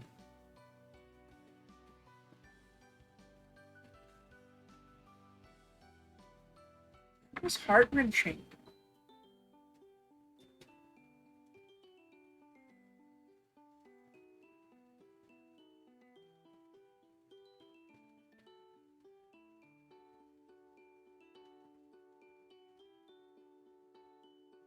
I need a second.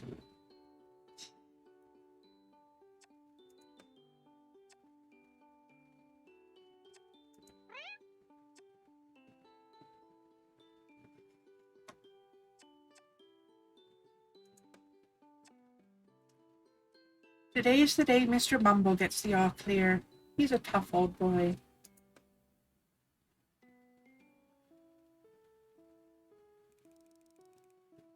The professor lifts the flap of my tent and pokes his head inside. MC, may I have a word? Of course, sir.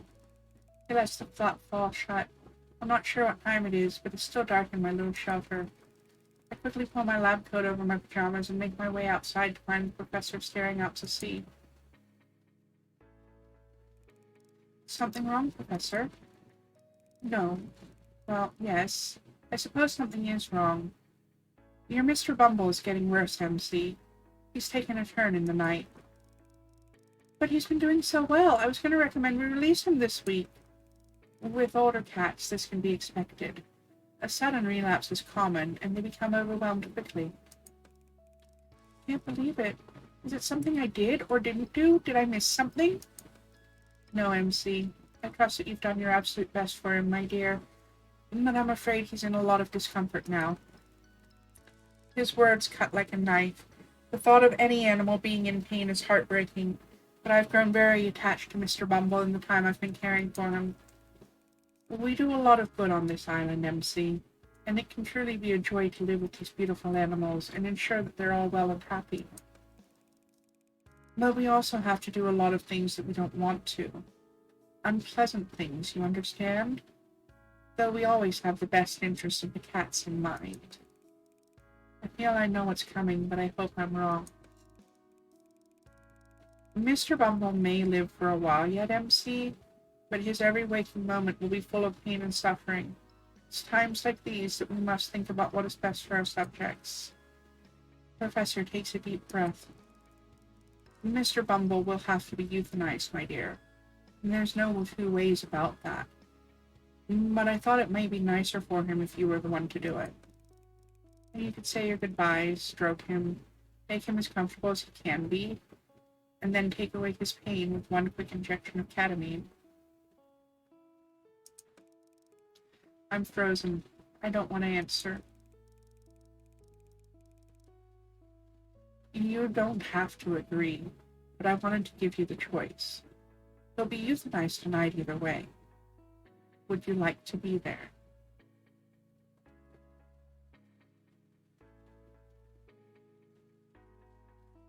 Good one, Butt Spot. I'll be the one to do it. Because I may get a choice to not to. I just want to see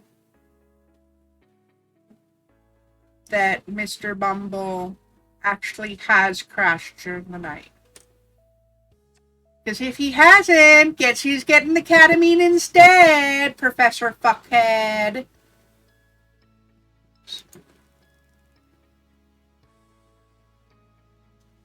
I think I should be the one to put Mr. Mumble to sleep. I know it's painful, but I think you've made the right decision, my dear. Let's get this over with as quickly as possible. Mr. Bumble is curled up in his crate. I'm a bit taken aback at how well he looks. I'd braced myself for a different picture entirely. I fucking thought so. I'm grateful he doesn't look as sick as he is. Would you like me to prepare the syringe for you while you say your goodbyes? I nod. I can't muster any words. The professor begins preparing the lethal injection. I take this moment to comfort Mr. Bumble through the bars of his crate. I'm worried that if I pick him up, I'll never be able to let him go. I talk to him quietly. Even though he can't understand what I'm saying, I hope my voice will be a comfort to him. It's okay, friend. Nothing bad will happen to you. Liar! I'm surprised to hear the familiar voice of Trixie coming from the shadows in the corner of the lab. I can't believe this. I trusted you. I cough away the sob in my throat. I can't answer Trixie without raising suspicions. I defended you when people called you a traitor. I believed in you, but you're just like him, aren't you? There's nothing wrong with that cat. Mr. Bumble is as healthy as I am. You've been unwell for a while, haven't you, Mr. Bumble? And it's getting worse every day. It's time to do the kindest thing possible for you, even though it breaks my heart. I hope Trixie understands that I'm talking to her. She scoffs. He's fooled you, too. I thought you were smarter than that. Can't you see what's going on here? The professor turns to me glumly and places the tray of supplies on the table next to the crate. The injection's ready if you finish saying your goodbyes. I hesitate, feeling the professor's shrewd eyes on me. I can't watch this. I see Trixie's shadow slink out of the tent. I think delaying things longer would only make the situation more distressing. I'm sorry, Professor, but could I have a few moments alone with Bumble? I want to brush his coat one last time. Certainly, my dear. I'll leave you to finish the procedure. I've no need to report back to me tonight. Just head back to your tent and I'll talk to you in the morning. Message me if you have problems. The professor pokes a finger into Mr. Bumble's crate and whispers a few words that are just out of my earshot. He squeezes my shoulder paternally before leaving the lab. I immediately open the crate and hold the cat protectively to my chest. You're staying with me, boy. I whisper the words into his ears. Something in my gut tells me the professor is listening outside of the lab. We can't leave through the main entrance. We'll need to find another way out. My mind races wildly. I stroke the large cat with my free hand, his rhythmic purring helping me to concentrate better. I suddenly see an image of Trixie in my mind's eye. Where did she go? How did she get out? I search every corner of the tent for an opening or a broken stake in the ground.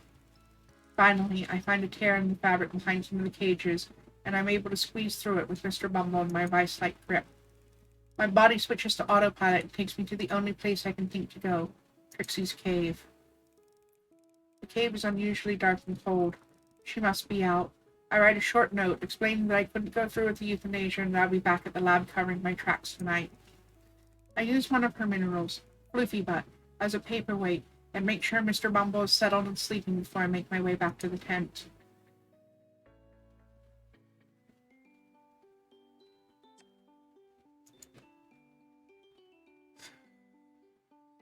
I was hoping I'd get the opportunity to do that.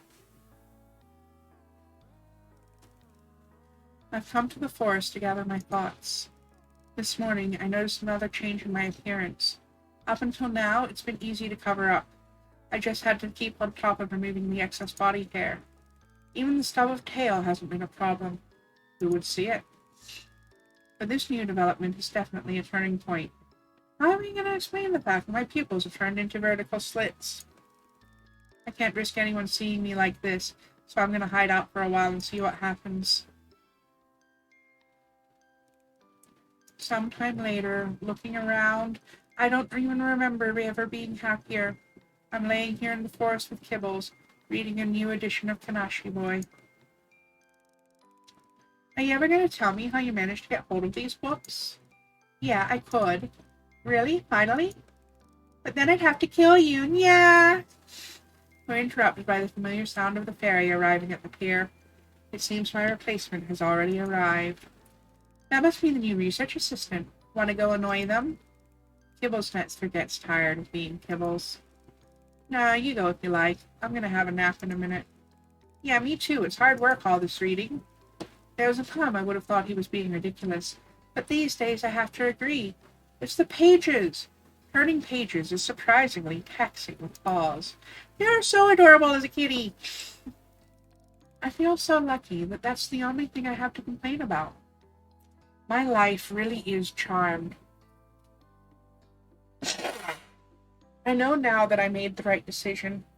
It used to worry me. I feel guilty about giving up my work on the antidote. I resisted the urge to join Kibbles and the rest of the gang for as long as possible, but I think a small part of me always knew I'd give in eventually. Now I have no regrets. None of the other cats blame me. They're happy for Kibs and I. We're one big family. Want to go cliff hopping later? After sleepovers. I'm happy to do whatever you want, Kibbles. Really? Of course. Okay, give me a making biscuits massage while I fall asleep, would ya? I roll over and open one eye to see Kibbles has the broadest grin on his face. I swish him with my tail and drift off into a blissful sleep. We're the most wholesome couple ever! Ending achieved player 2. In a relationship with 3 successful dates. So the one we thought we failed, we actually did. You think Kibbles is Popper's nephew? It's possible. We're going into the last chapter and we've only seen half the game.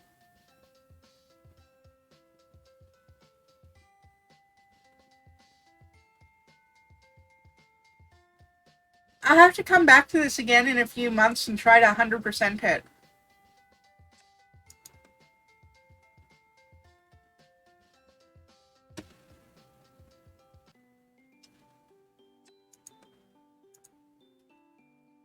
Enter name.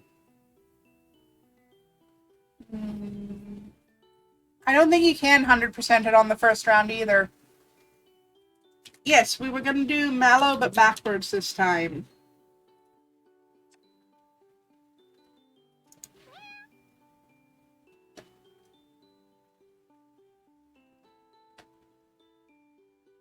See you soon.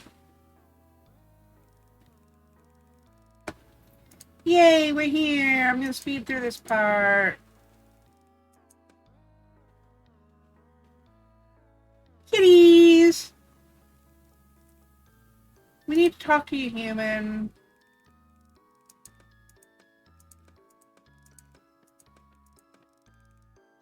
Help the kitties.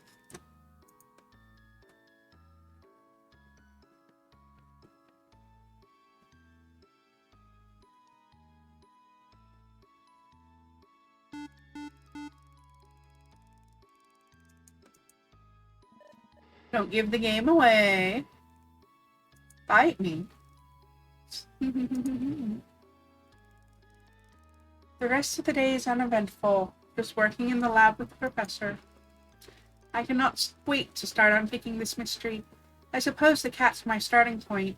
They must know more than they're letting on. I intend to get to the heart of each of them to see what secrets they may hold.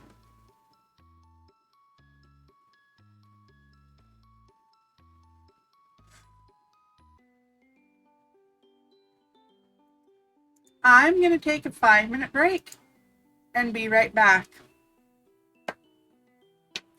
Everybody make sure you've hydrated, used the washroom, had your coffee, had your tea, had your food, and any other self-care you need to do. Mallowcat's Playroom will return in 5 minutes.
Oh no, I missed a Sinus tea while I was gone, and I forgot my coffee.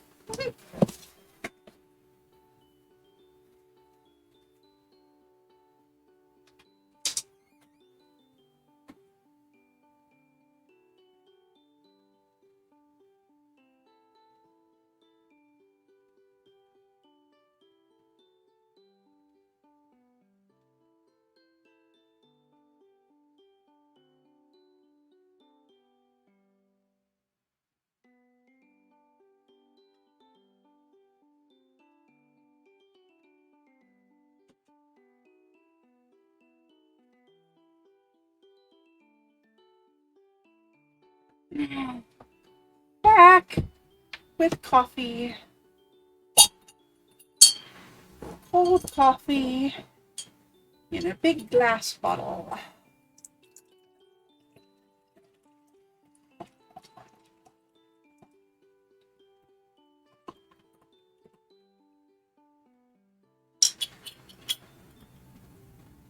Big glass bottle of coffee and some French vanilla creamer.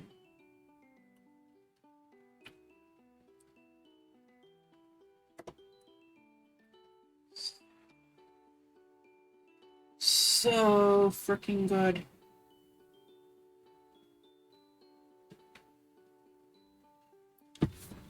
Good iced coffee is better than sex.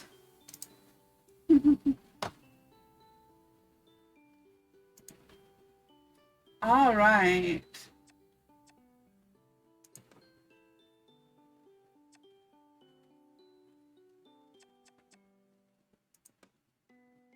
Mr. Marigold knows something that I don't.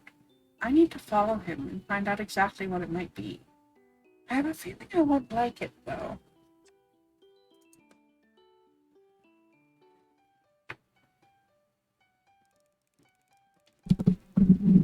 Give me coffee? Okay. I'm trying to put it through the microphone, but it won't go. Sorry. I tried.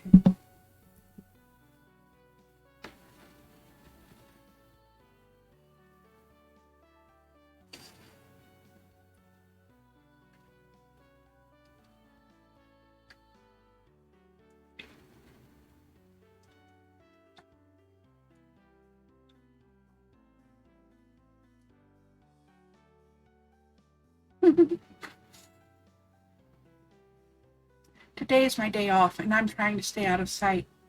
The professor doesn't like me being around camp on my downtime. I don't know why, but he's always pushing me off to explore.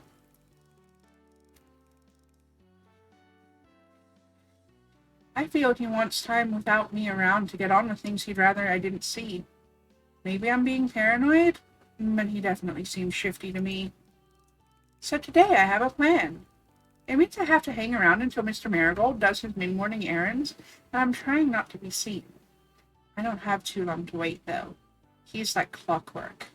Every day at this time he leaves the camp carrying a large bag and doesn't return till an hour later.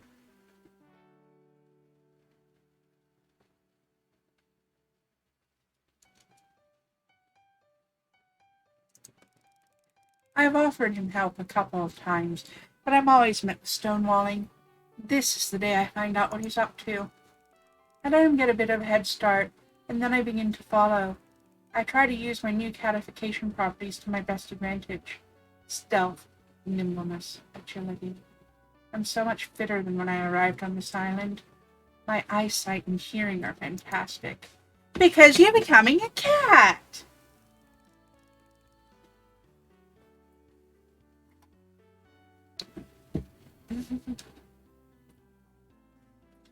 He's headed into the forest, as I suspected he would. That makes it so much easier for me to go unnoticed. We travel for about 10 minutes at a good pace into the densest part of the wooded area. Finally, he stopped up ahead, and I can see a type of shack covered in creepers and ivy that make great camouflage. You really wouldn't notice this place from any kind of distance. Outside the hut, he bends down. I think he's picking something up. Then he disappears inside. I bide my time, finding a good out-of-the-way hiding place. After a short while, he re-emerges, bends down again, then straightens up before setting off the way he came. When I'm satisfied he's not going to return, I gingerly make my way back to the shack. Up close, I can see it's a sturdier structure than I thought, and the door is locked. I bend down as he did and start looking for a key. It's pretty obvious. There's a large flat stone in front of me. I lift it a little and slide my finger under the edge. I feel it instantly. I put the key in the lock and take a deep breath. Unsure of what I might find here, I open the door. It's dark. There are no windows, just a small skylight letting in enough light to see that there are lamps, obviously powered by solar panels on the roof. I turn one on. It takes me a moment to understand what I'm looking at. It's dirty and dingy. There are shelves along two of the walls that have cages, and the cages are housing cats. There's an eerie silence. None of the cats are making a sound. I go up to one of the cages to check if they're even alive. Hello, kitty. There's a small cat, I would judge to be between 10 and 14 weeks old. Its eyes are open but vacant, as though it doesn't see me. I go to the next cage, another youngster, and another. My stomach lurches as I realize these are the kittens from the camp that had been released. No, what are they doing to you? Why are you in here? I turn to the other wall, and am struck dumb by what I see. More small cats, in different stages of distress. One has an eye bandage, the other eye is weeping with pus, another has most of the fur on its back shaved, and where there is an open sore. Another has a bandaged leg, too short, as though its paw had been amputated. I begin sweating. Breathing is difficult. I need to get out. I stumble towards the door and fall to my knees outside. I gulp in the cool air and try to focus my thoughts. This is the strongest proof so far that there are secret tests being carried out on the cats. Tests that the Professor Parker doesn't want me to know about. Are they all in on it? The Marigolds are, obviously, but what about Zane? Do I dare mention it to anyone? I need more info first. When I've gathered myself sufficiently, I re-enter this hell house to try to find some paperwork, anything that might explain what's going on here. I look through the drawers of the filing cabinet in the corner and pull out some of the folders. I switch on another lamp, sit on the floor, and begin reading. They're experiments, obviously, but for what? The data suggests a large number of chemical substances have been tested on the subjects. Instead of the usual catalogue of blood and tissue samples tested to evaluate the cats, the data is all related to the chemical compounds. They're what's being tested. Some of these records go way back. Years of data. As I put the papers back, I see the waste products bin. I remove the lid and it's almost entirely full of empty ketamine bottles. So that's why there's no sound. These animals are drugged out of all lucidity. I don't know if you can hear me, or if any of you can understand me, but I'm making a promise to you all that I will get to the bottom of this and I will help you. Whatever it takes, you will be well and free again. Hold tight, kittens. I'll be back. I feel terrible leaving them there, but I know it would be foolish to arouse suspicion until I know what I'm dealing with. I make my way back to camp with a heavy heart and fierce determination.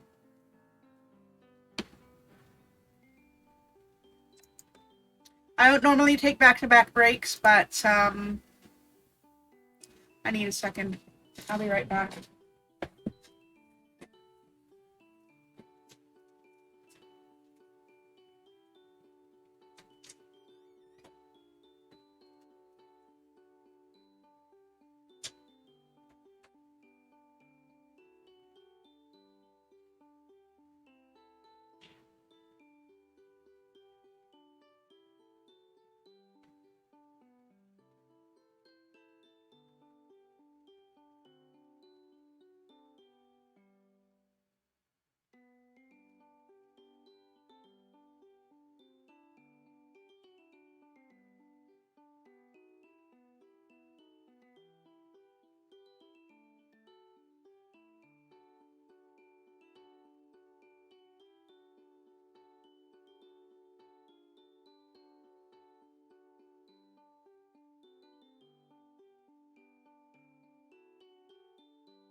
Okay, sorry.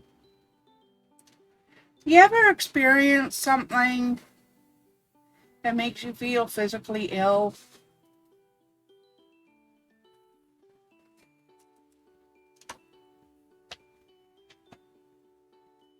Because what just happened in the game made me feel a little physically ill.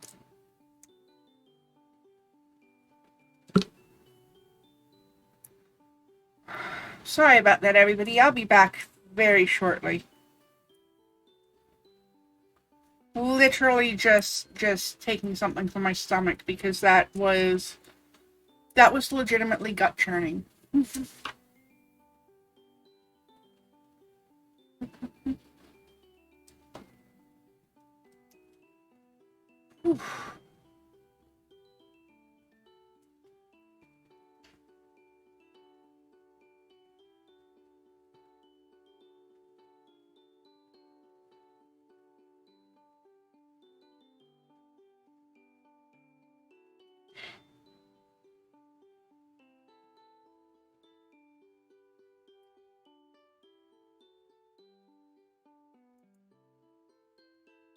Okay.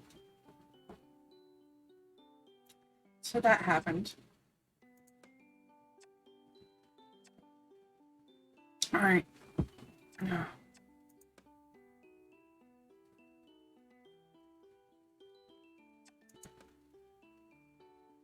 Let's try to get through this.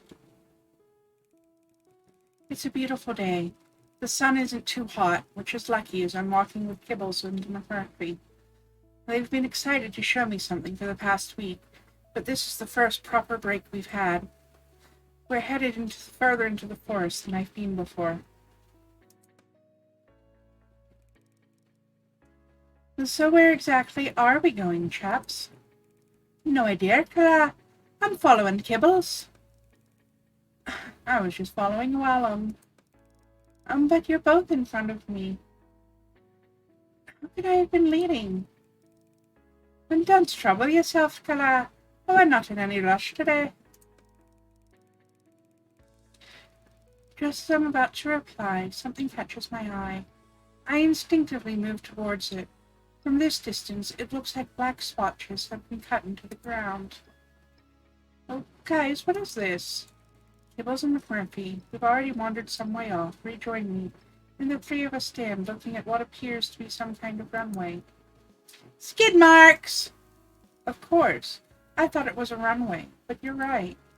Well, come on, my amigas. Where's your sense of adventure? McMurphy has already disappeared into the thick overgrowth, shrouding whatever it is the marks lead to. Oh! Kibbles and I follow the sound of McMurphy's voice and find ourselves in a small clearing. My goodness. Wow! Is it a fighter? We're looking at the wreckage of a crashed two-man biplane. Most of it is covered with vines and other forest growth, but the front half, at least, seems mostly intact. This looks like it's been here some considerable time. Strange how we've never come across it before, eh, Kibbs?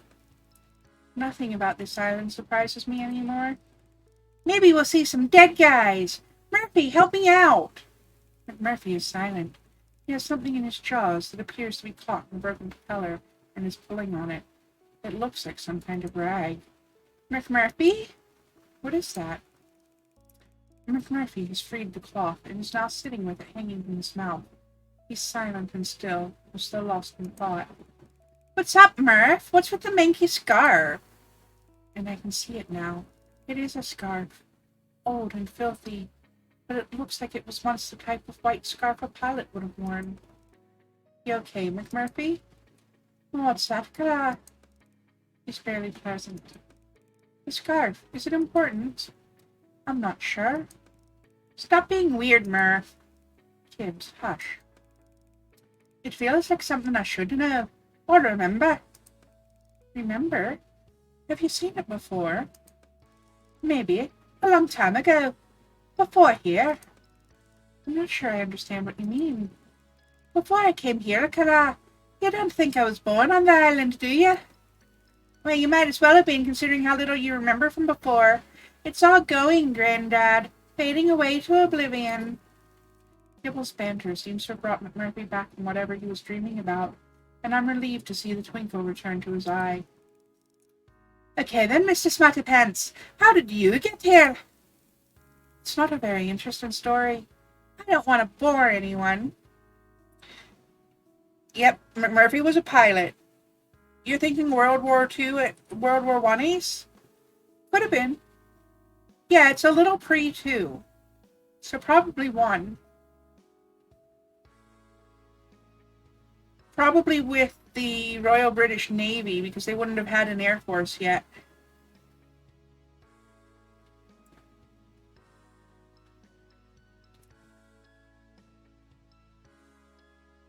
Mm-hmm.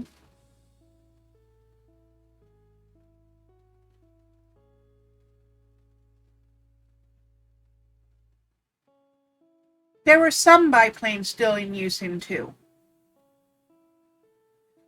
The fact that he's Irish is the reason why I assumed 2 rather than 1. The Irish, with the Royal British Navy, had all the hand-me-downs.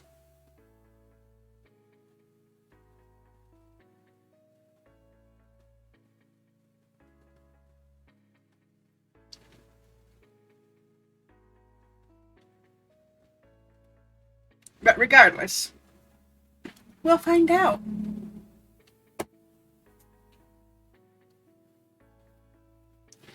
What if he's Irish Newfie? If he's Irish Newfie, then it's definitely 2. Because many of them also had hand-me-downs.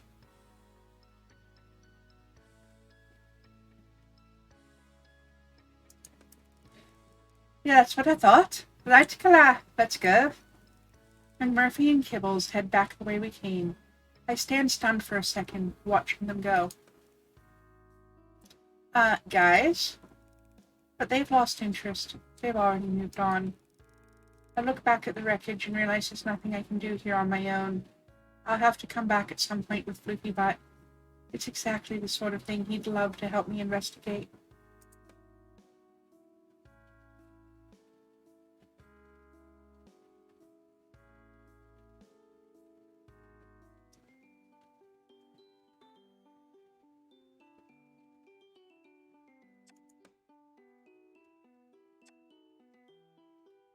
And Ravenpaw's unlocked.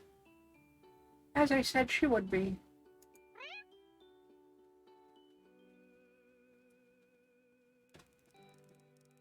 Ravenpaw's health has made some heartening improvements lately, so much so that the professor and I decided she didn't need to be in isolation anymore and could be moved to the lab for further treatment. As I prepare the salve in my pestle and mortar, I'm distracted by a tiny plaintive sound. I turn around, and Ravenpaw is curled up in her cage, motionless. As I resume my work, there it is again, and I realize she's humming. Is that you? I thought you were asleep. Oh, sorry. Didn't realize I was humming out loud. What is that tune? Just a song my mom used to sing for me. I hum it sometimes to get to sleep. It's lovely. Maybe if you taught it to me, I could sing it to you when you're feeling poorly. Ravenpaw frowns at me and buries her face under her paw. Can't sing. I disagree. I bet you have a lovely voice. No. I put my tools down and go over to her. Well, maybe you'd like to listen to some songs instead. I believe this has a music library. I take the catalog from my lab coat pocket. Let's see, how do I work this thing? I haven't used this function before. There are people just now realizing that Infernape is based on Sun Wukong. How long until they figure out Embor? I agree, we'll wait and find out. I fumble with the options until a song called Summertime begins to play. How's this? What is that? It's by Soft Summer. Do you like it? It's catchy, right? It's making me want to claw my eyeballs out of my skull. Let's turn it off then, shall we? I frantically fiddle about with the catalog until the music stops. I think my ears might actually be bleeding. I'll go get my otoscope and some cotton buds. Not literally, you donkey. Oh, right, of course. You were making fun of me. I've never seen Ravenclaw so open. It's great that she's inching out of her shell, but I'm not sure how best to react. But I think I can download more music onto this thing. What did you like to listen to? It's okay. You don't need to waste your data on me. It's not a waste if it will make you happy, Ray. Go on. You must have a favorite band. Ravenclaw goes quiet, lost in thought, until finally she mumbles her response. The Mad Catters. High tea. I don't want to seem uncool by admitting that I've never heard of the Mad Catters, let alone any of their songs, so I give her a knowing nod and start searching the music app. Be agreeable or be myself? I see a vote for be myself.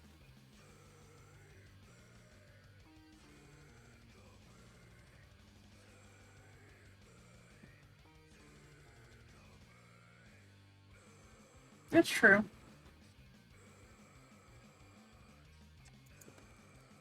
This is loud.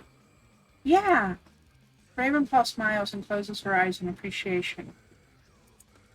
I sit awkwardly, waiting for the racket to end. Ravenclaw looks totally relaxed, her shield slightly lowered.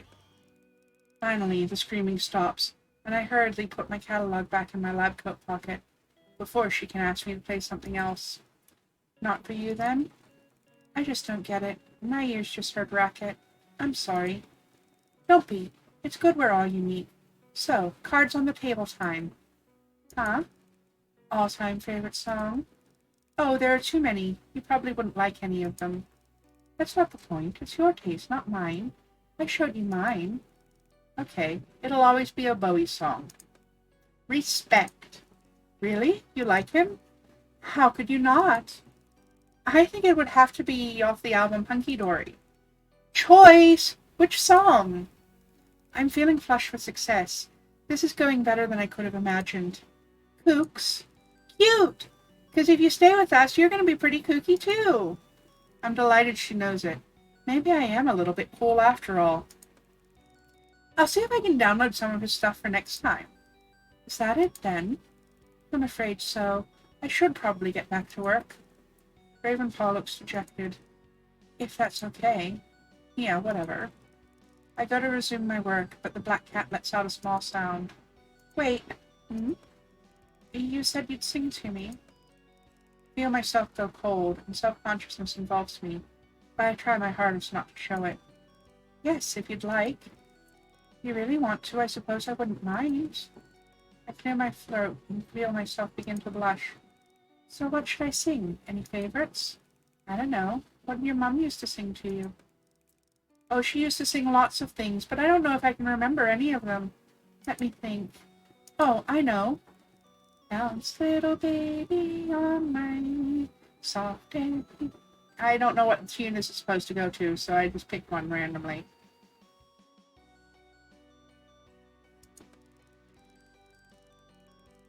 But yeah, this is cute. As I sing, I notice Ravenclaw visibly relax. She's stretched out a bit, and I realize it's the first time I've seen her uncurl herself. Although there's plenty of room in her crate, she's always a tight little ball of fur in the corner. When I finish singing, she opens one eye. And that was traumatic. You should probably get back to your work now. Rude. Ravenclaw makes a small squeaky sound I've not heard her make before. Are you okay? Yes. She's laughing. And so are you.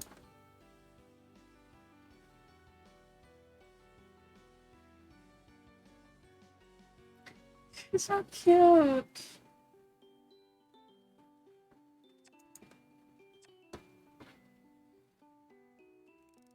I like her. She reminds me of Fi.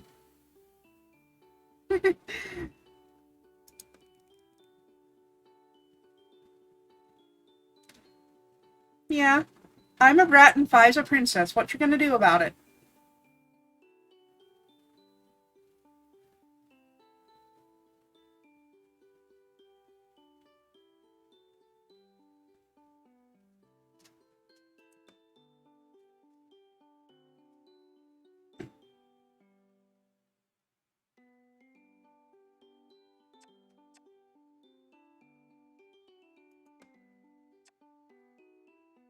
I'm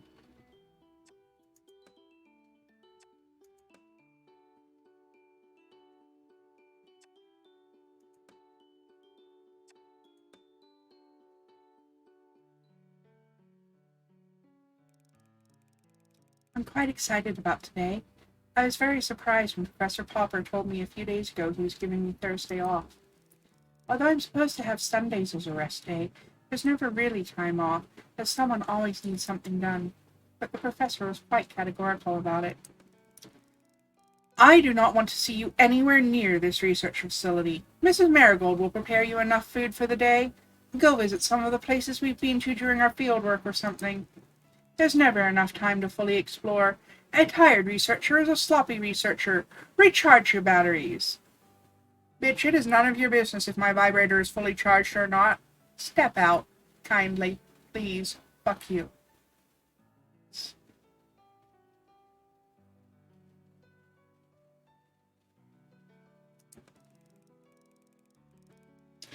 I must admit I had a pang of suspicion, but I was eager to have a whole day to myself, so I didn't hesitate.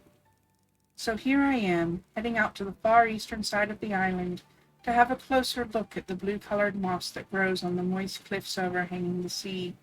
It's the part of the island least populated by cats. I wonder why.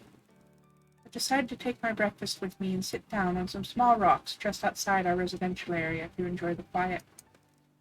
That smells good. Goodness, Bee, you startled me. I thought I was alone. You're very much alone, I would say. I feel vaguely irritated. Why does she always talk in riddles? I'm not in the mood for this today. If you want to share some of my food, you're welcome to, but let's not talk, eh? Thank you. I'm taken aback. No enigmatic answer or smarty pants remark. Bee simply accepts the piece of bacon I've torn up and put on the rock beside me. I haven't had this stuff for such a long time. Bacon? Oh yes, I'd forgotten its name. Did the previous researcher share their breakfast with you? No, it was mine. I think. I'm finding it harder and harder to remember, to order my thoughts. The small brown cat is becoming upset, and I reach out to stroke her instinctively, but she shrinks back from my hand. I won't hurt you, Bee. I was just trying to comfort you. But you will hurt me. You won't mean to, but you will. I don't understand. It's like a dream. If I try to grasp it, it vanishes. I'm losing my memories, and I want so much to pass them on before they're lost forever. It's okay. I've managed to coax her close enough to run my finger along her cheek, and she responds, moving in closer. It doesn't have to make sense. Just talk. Let it all pour out. Let's see what we discover. Where are you going? Why aren't you at work? You should be finding out. Finding it! She sat up abruptly and pulled back. I'm thrown. Finding what? I can't. It's a thing at work. Oh, there's no work today. The professor gave me the day off, so I'm headed to the Blue Moss Cliffs. Don't! What? Don't go there. The Blue Moss. It's something. It's what happens when we dispose of stuff from the secret lab. Are you okay, Bee? He's tricking you. My name's not Bee. It's not. It's... I know. That's just what the last assistant called you. You can be anything you'd like. I'm trying my best to calm her. She's very distressed, and I'm afraid for her well-being. Let me help you. I have some cat soothe in my bag. I quickly opened a small bottle and tipped a little of the clear fluid into the palm of my hand. Surprisingly, Bee immediately starts laughing at the little pool. She might be. She's definitely a former researcher. Within a short time, she's calm and allowing me to stroke her. Toxic. Pardon? Toxic. That's the word I was looking for. The Blue Moss area? Yeah. She's purring now, as though being able to remember has comforted her. You also said we. We? We disposed of stuff from the secret lab. You got there in the end, didn't you? I have a sickening excitement in my stomach. We. You were me! You had my job before me. A long time ago. Her speech is slurry, and her eyes are drooping. Like a dream. I need to wake up from this dream. Get back to him. Get back to me. B, talk to me. Who is he? I need to know. No answer, as the little cat is snoozing. Yeah, I remember that. That's what I was thinking too. That was Marshy. That was the one that got killed for not putting drugs on the kittens.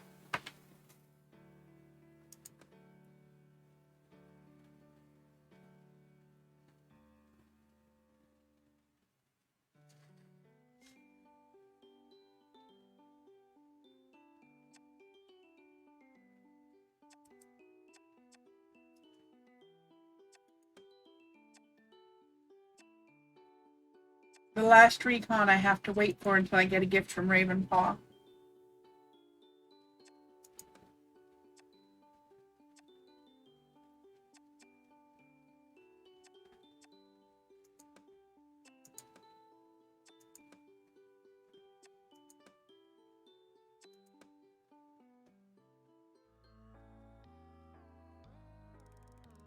I feel like I'm buried under a mountain of samples that need to be sorted and logged. Some days are like this. My back and neck are beginning to seize up, so I decide it's time to step out and stretch my legs for a few minutes. I hear the meowing of the kittens as soon as I'm out of the tent and follow the sound. Sure enough, Professor Popper and Mrs. Marigold are at the large kitten crate. They seem to be lifting them from their crate into a transporter cage. Ah, have you finished your work already? You really are a marvel. Actually, I'm not even halfway through. I was just taking a quick break. What are you two doing? Yeah, I think so too, Mystic. That's becoming more and more of a possibility, and I'm glad that they did decide to go that route if they did. It's time to be pushed from the nest, so to speak. Oh, already? I thought it wouldn't be until next week at least. The some are faring so well, it would be cruel to keep them incarcerated. They have plenty of protection out there. It is a very safe island for the most part. Some, Professor. Who's staying? Just a couple, I think. This chap for certain. He picks up the plump grey male that Trixie insisted we tag. He looks the picture of health to me. I don't understand. Really? He looks so well. Quite advanced, too. Yes, how deceiving looks can be sometimes.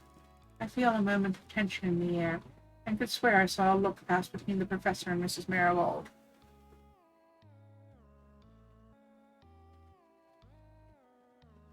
Yeah, that too. May I ask what's wrong with him, Professor? Of course. An inquiring mind is meant to be encouraged. But alas, an overworked mind is no good to anyone, so I'll go through it with you another time when you have less on your plate. I stand for a moment, like an idiot, before I realize I've been dismissed. Yeah, I really ought to get back to my cataloging then. As I reluctantly make my way back to my mountain of work, I can't help feeling uncomfortable. I'll be keeping a close eye on that little furball. He needs bigger tooth gap. Maybe someone should punch him and make it bigger.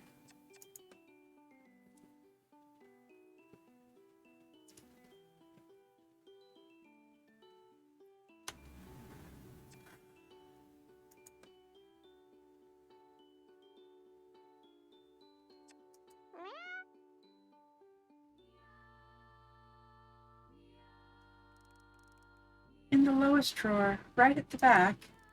I can't find it, Ray. You're sure it wasn't in the cupboard? No, it's there. Keep reaching. It might have slipped down the back. You're joking, right? My hand can't squeeze. Oh, hang on.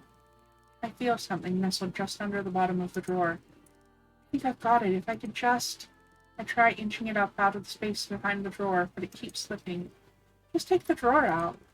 It won't come out. Something's jamming it. I'll give it a yank. Ray, it doesn't work like that. I don't want to break the cabinet. Wait, if I try... I feel around the side walls of the cabinet for any blockages, and my hand finds a cold protrusion. I think I found the perpetrator. I wiggle the offending item loose and pull my hand out to inspect what's in it. To my surprise, it's a bottle of nail polish in a muted, dusty pink color. I decide not to ponder why exactly there's a bottle of nail polish stashed away in the lab, and focus instead on the task at hand. You have a point, Mystic, you have a point. The drawer slides out with ease now, and I'm able to retrieve the book. Thoughts and Verse by L. Rutherford. Who is L. Rutherford?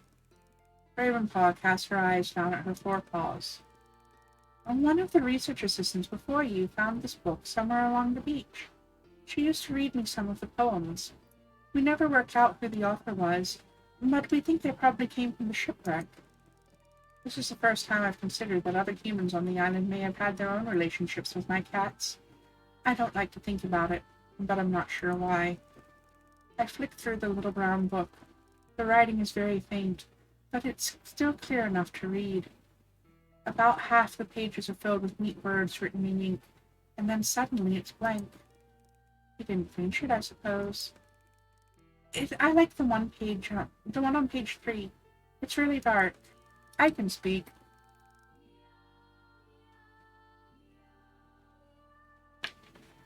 It's a raisin? What's a raisin? His junk or his heart?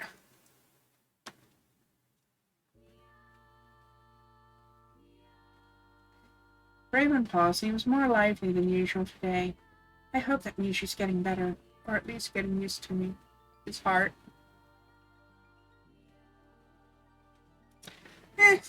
Depends on why you're junk shaming. If it's shriveled and nasty because they won't take care of it, then that's their own fault.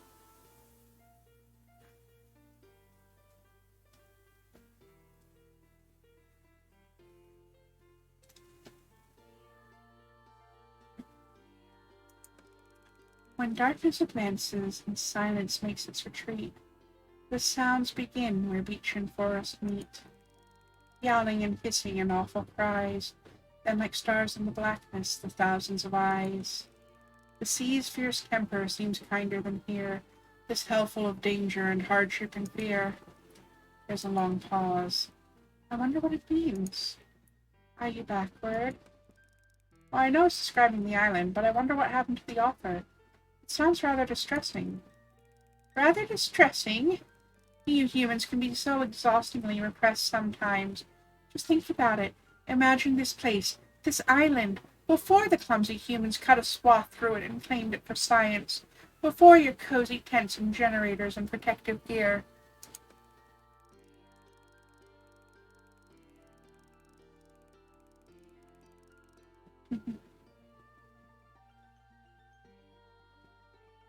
All that time ago, mysterious and overgrown, terrifying branches twisting up in the blackness like monstrous golems. The yowling of unidentified animals endlessly boring into your brain throughout the night, making sleep impossible. No friendly little brook to bathe in, nothing to soothe the gnawing pain of starvation. The filthy baking heat of the day, the relentless cold of the long night, the slow dawning realization that there is no escape. This is where the journey ends. This is the final destination. Hell on Earth. It's obvious that Ravenpaw has thought about this poem a lot. I feel bad for being so insensitive and human. Must have been horrific. Yes. You really put yourself in their shoes as though you were there. I admire that. How else are you going to understand? I'm a scientist. I'm trained to stand back and observe, to be impartial. But if you keep a distance, you'll miss the detail. Oh, I don't. It's about proximity as much as location. Sometimes I have to get up very close, even microscopically close, but I'm still on the outside looking in. I see the finest of details, but I don't think that's what you're talking about, is it, Ray? You mean getting inside, to the heart of it. Yes, I suppose so. It's the hue, or innuendo, the essence of something that defines what is. That's not always obvious from the outside. Well, it's very obvious in this poem. I wonder why I wanted to shy away from it. I'm not brave like you. Are you kidding? Or fishing for compliments, maybe? I feel my face get hot. I wasn't. I'm playing. You have plenty of courage. You came here, to this island. Not everyone would.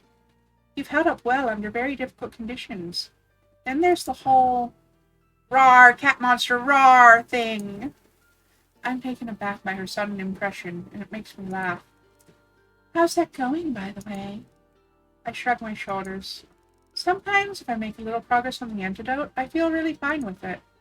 But if something I'm trying fails or progress slows down, I have a sleepless night making myself sick with worry. And there are times I forget all about it altogether. How can I complain when I see what you guys have had to deal with? We're silent for a while. It's not uncomfortable. Eventually, it's Ray who breaks it. Go on, then. What? I know you're just dying to read a funny one. Not really. But there is this little limerick I thought was hilarious. She rolls her big eyes and smiles. Okay, here goes. There was a young deck swab named Davy, whose hair was exceptionally wavy. I asked him, "Tell pray, what's got it that way?" He answered, "'Tis drinking me gravy." She cannot help but laugh at the awfulness of it, and we both keep laughing till we have tears in our eyes. I suppose I ought to be making tracks. Okay, but will you just read me the lullaby one as I fall asleep, please? Yeah, I like that one too.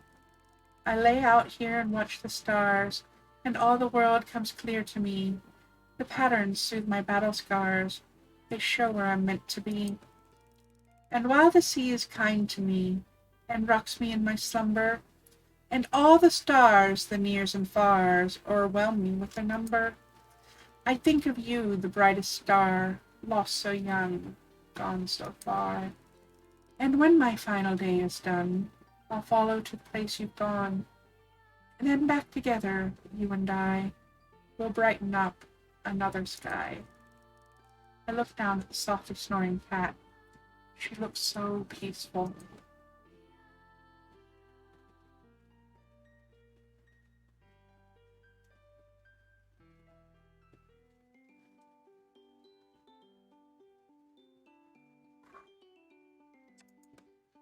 All right, I'm gonna have the character rest. This issue of Tanashi Boy is super tattered. What was Kibbles been doing with it? Using it as a scratch post? I grab the mini hot iron and some sticky tape and get to work neatening it. I iron each page flat, unfolding the bent-over corners, lining up the tears and patching them. I work slowly and meticulously. It's surprisingly therapeutic. After about an hour, I sit back and admire my work. I'm quite proud of the end result. Not quite good as new, but definitely carefully pre-loved. I reread the issue, delicately, appreciating every flaw. I think I shall name this one Kintsugi Boy.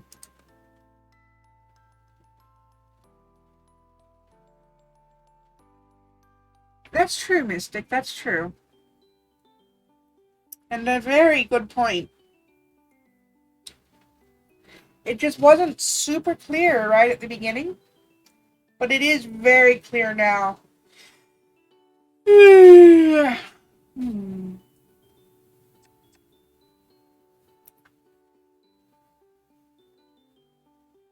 I'm going to take one more quick 5-minute break.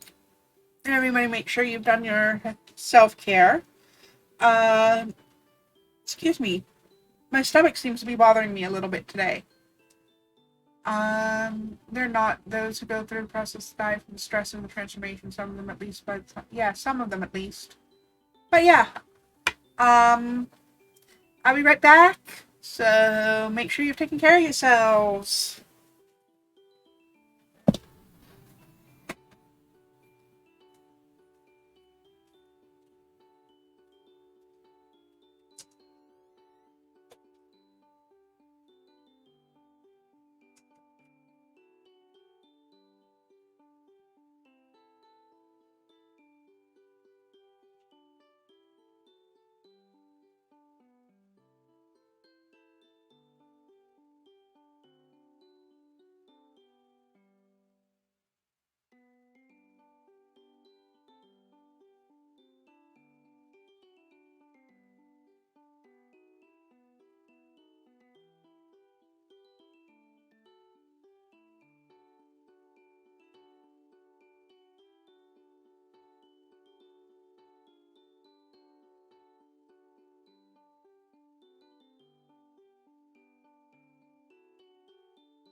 No recon open yet. I have to wait.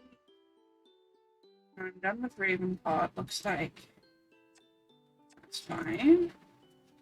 Do some more romance then.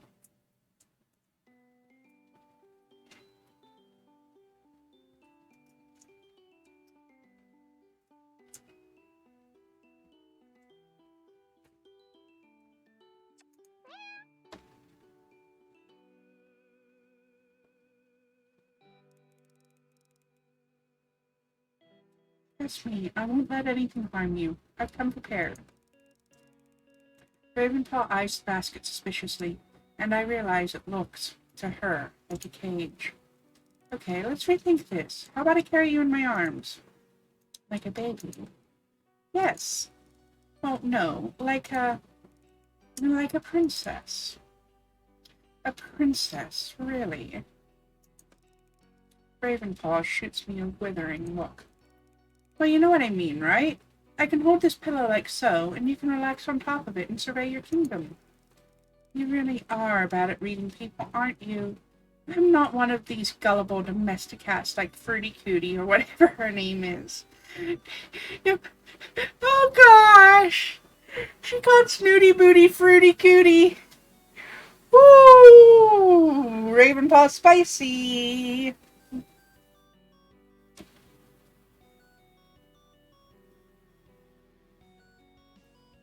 If I leave this lab, I want to do it with some dignity, human. Yeah, of course. I'm sorry. Maybe it was a bad idea to try this today. Let's do it tomorrow. Well, come on, Ray. You were so excited about this earlier. Don't give up now. Well, that was then. This is now. I'm too tired anyway. You're always tired. That's part of the problem. We have to start somewhere, right? Or else you'll never get strong again. Yeah, but what if we see other cats? What if we do? Look, I'll be with you. No matter who we see, you won't have to deal with anyone on your own.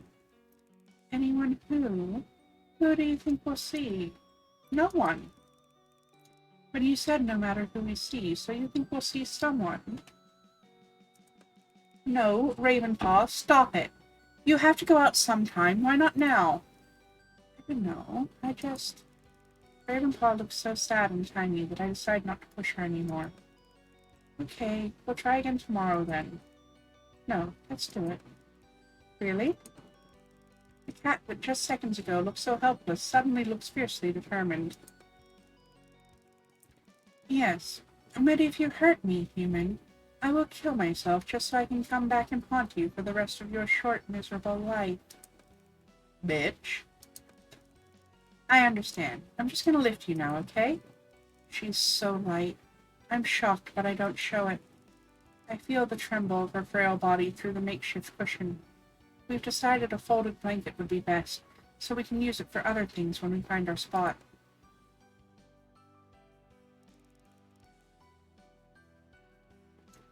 Suddenly, Ravenpaw takes a sharp breath, and I freeze. What? What's wrong? The air. We're right by the water, aren't we? I could smell the change. She laughs. I just want to throw out a Pokeball real quick.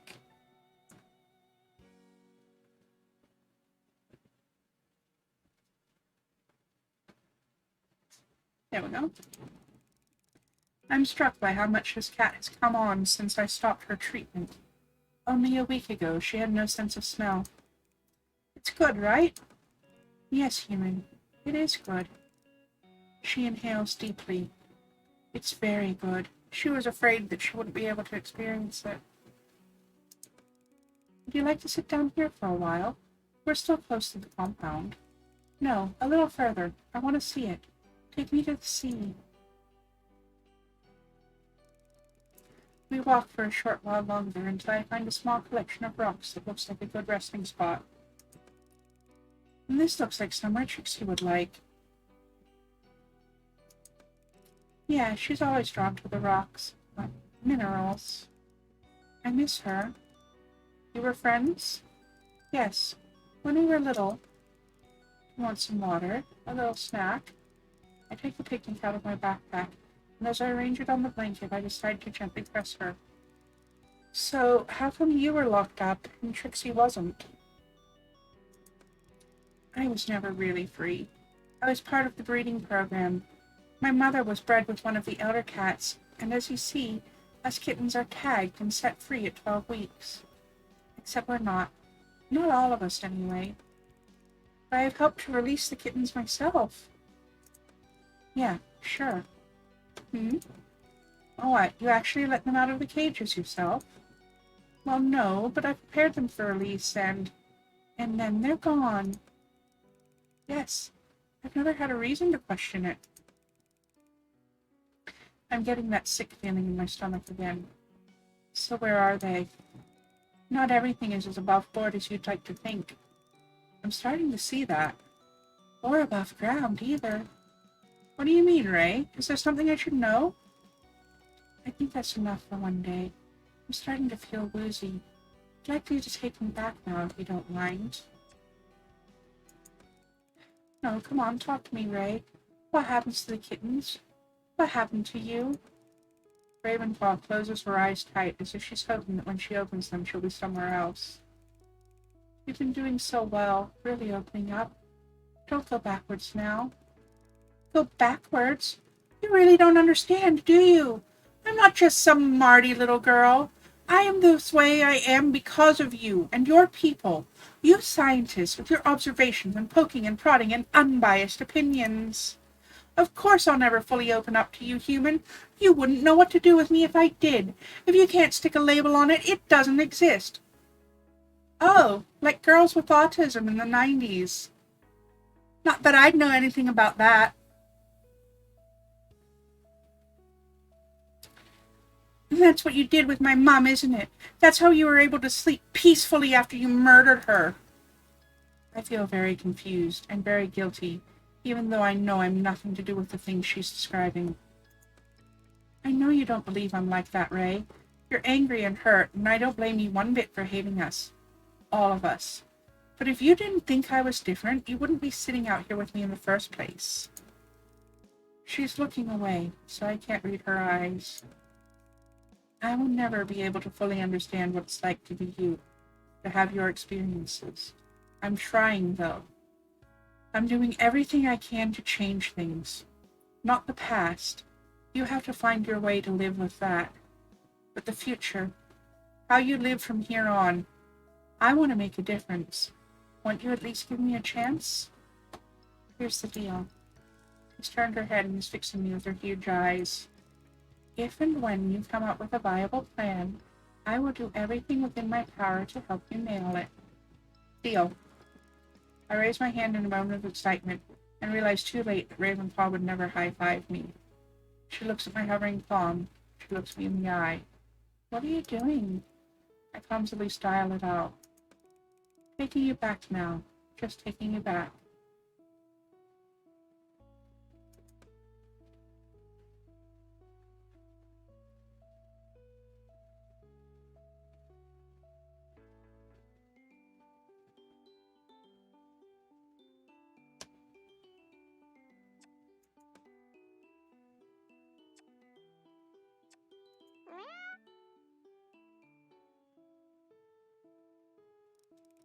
It's late, well after work hours.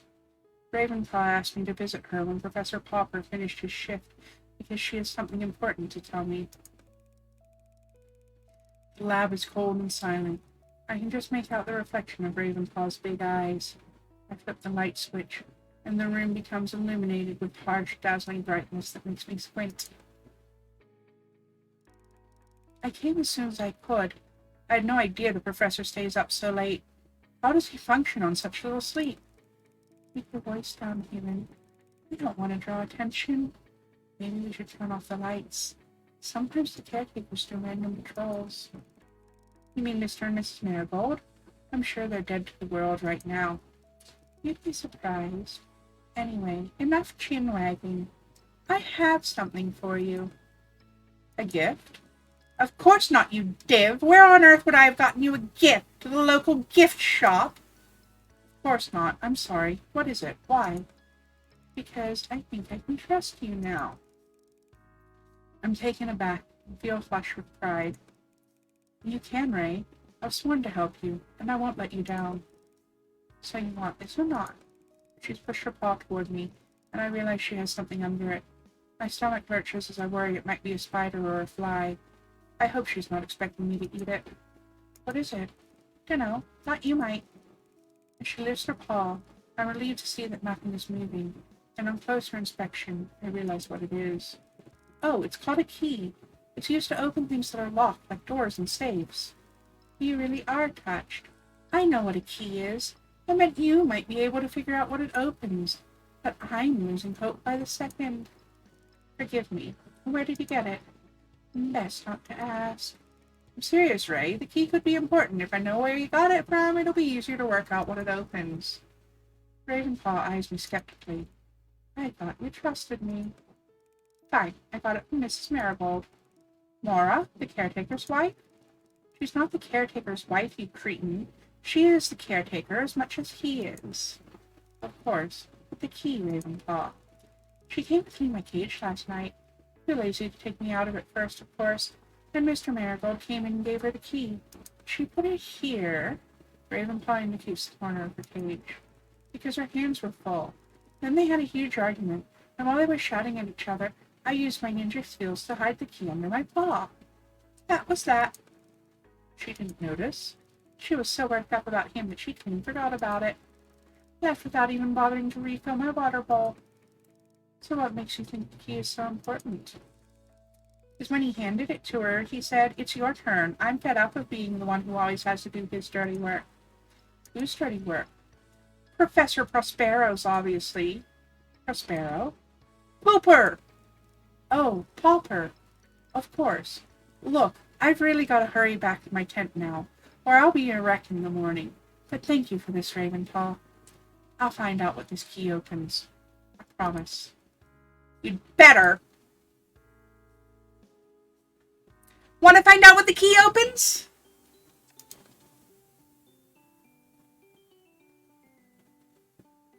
Want to do a sneaky?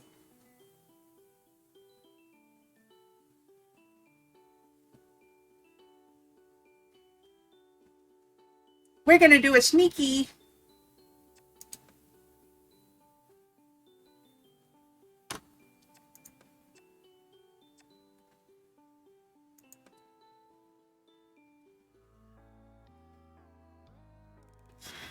I'm passing Professor Popper's tent on my way to the lab, just as he comes dashing out.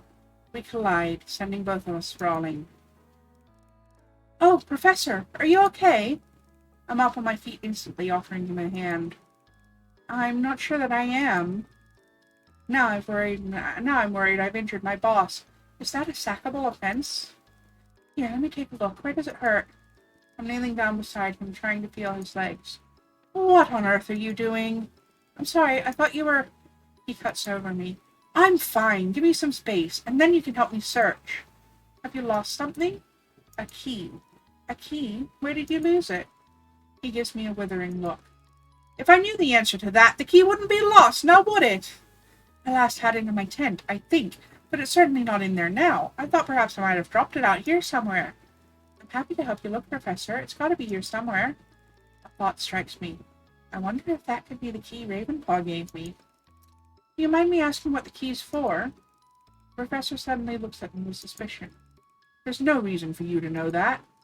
Okay, I was simply trying to get a picture in my mind. Big, small, silver, brass. I don't think there will be a lot of keys to choose from. Any key you find ought to be brought to me immediately. Understood? Of course, sir. I'm sure you have chores to attend to. I wouldn't want to hold you up. The professor waves me away as he continues to search the grass around the entrance to his tent. Clearly, this key is important. Sassy bitch, or worried that he just got caught?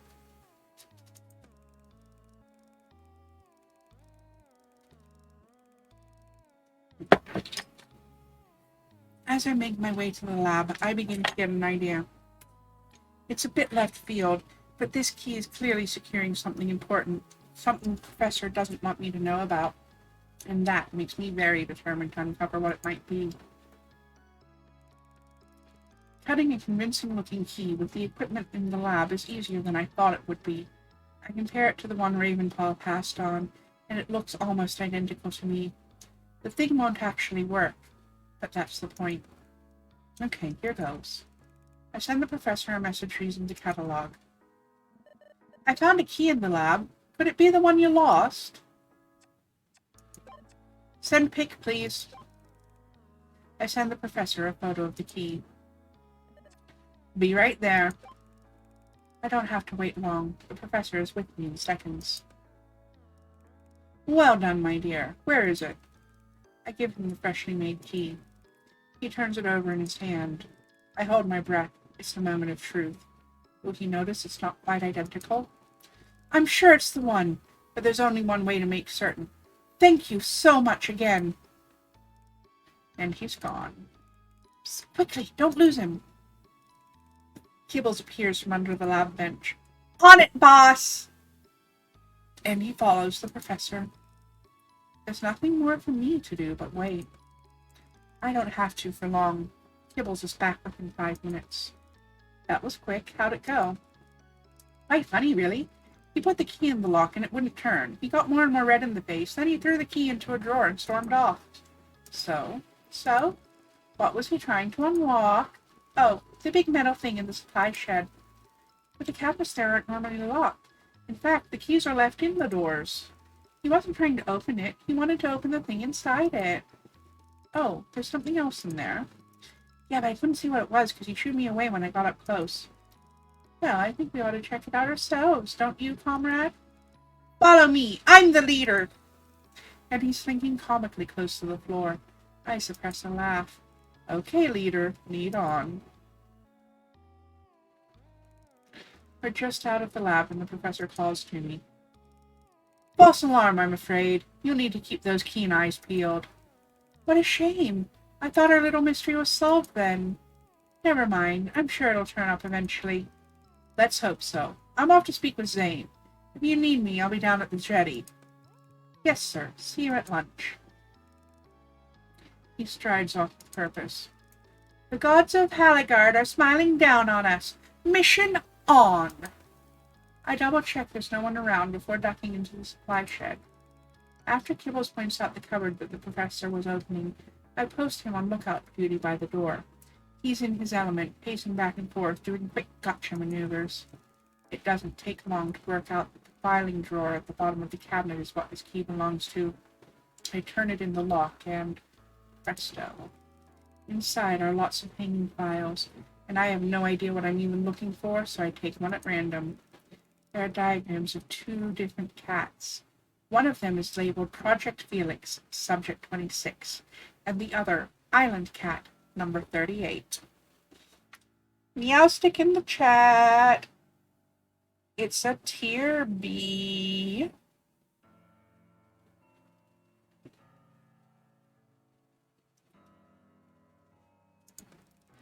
And there are some research notes in addition to the diagrams. I start to read. Day 215. Subject 26 and number 38 were introduced today. Number 26 was immediately aggressive. The 2 cats had to be separated before serious injury occurred. Both cats are usually very docile with others of their own kind. Perhaps island cats and Project Felix subjects are sufficiently different that they view each other as a threat. I flip ahead a few entries. Day 234. Subjects continue to attack each other on sight. Attempts to breed the 2 animals naturally do not seem to be working. Artificial insemination was attempted today. Initial signs are promising. Day 301. According to normal cat gestation period, the subject should have given birth by now. It seems as though the addition of the Project Felix subject has extended this time. Day 350. Overnight, number 38 gave birth to a single kitten. The animal is small, black, and sickly. It shows remarkable intelligence in our tests. Day 354. Attempts to introduce the kitten to number 38 have ended in failure. Both the mother and father are inherently aggressive towards the offspring. The remainder of the notes detail the increasingly horrifying experiments performed on subject 26, number 38, and their kitten. Eventually, the adult cats die as a result of the experiments. After the death of subject 26, the decision has been made to shut down this facility. 6 is not pleased with what she has read in our reports. The offspring will be moved to the main laboratory near the beach for observation.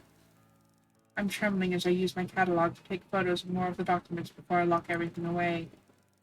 I stumble outside, where Kibbles is up on his hind legs as if standing to attention. "All good, Sarge?" I can't answer Kibbles. The handwriting on these notes is eerily familiar, and my mind is racing. So many signs, suspicions, all coming to light. I daren't say a word out loud, but I can feel a sense of dread creeping into my heart.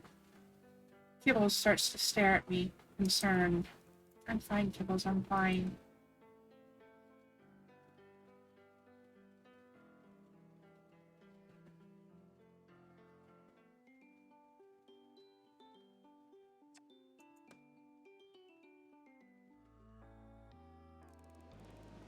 The waves are crashing. The sound is so loud I can't make myself be heard, but I still scream to the life raft that's moving away from the sinking ship. I'm going down with this ship. I'm being thrashed against the sides of the old wooden vessel. This isn't right. The ship looks wrong. A cat's face looms up close to mine. Everything is wrong. All of it. "Which cat are you?" But the words come out of my mouth as mewling, and I realize I'm not myself. I'm some kind of beast. Suddenly I'm flying. I'm in the claws of some enormous bird. The beating wings are deafening. I look down to see the ground approaching really fast. "You can drop through the break." What does that mean? What break? What break? "Breakfast! Rise and shine!"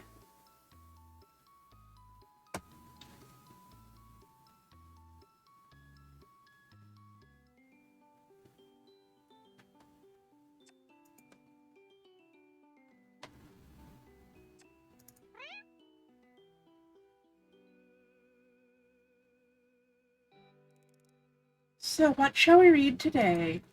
I flick through the little book of poetry. Ravenpaw and I have gone through most of the poems. We're dragging them out to one a day now because we're dreading finishing it all together.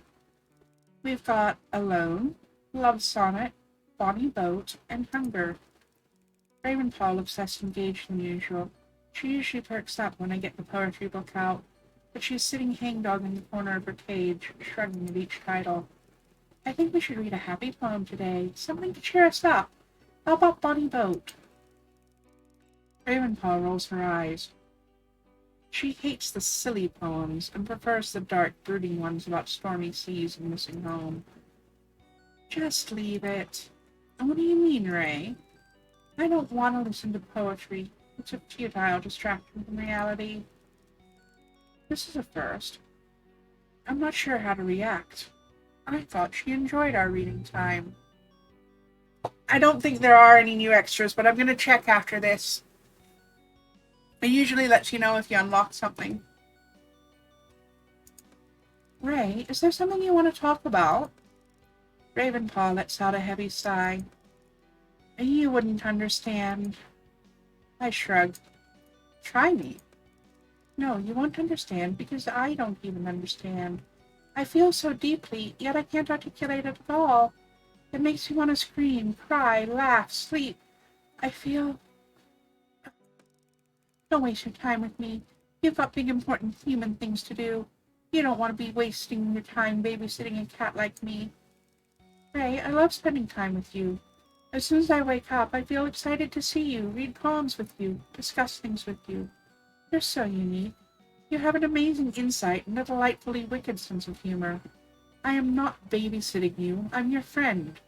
I want you to talk to me when you're feeling down, Ray, because you deserve to be happy, especially after all you've been through here. Ravenpaw still looks frustrated, but she mumbles.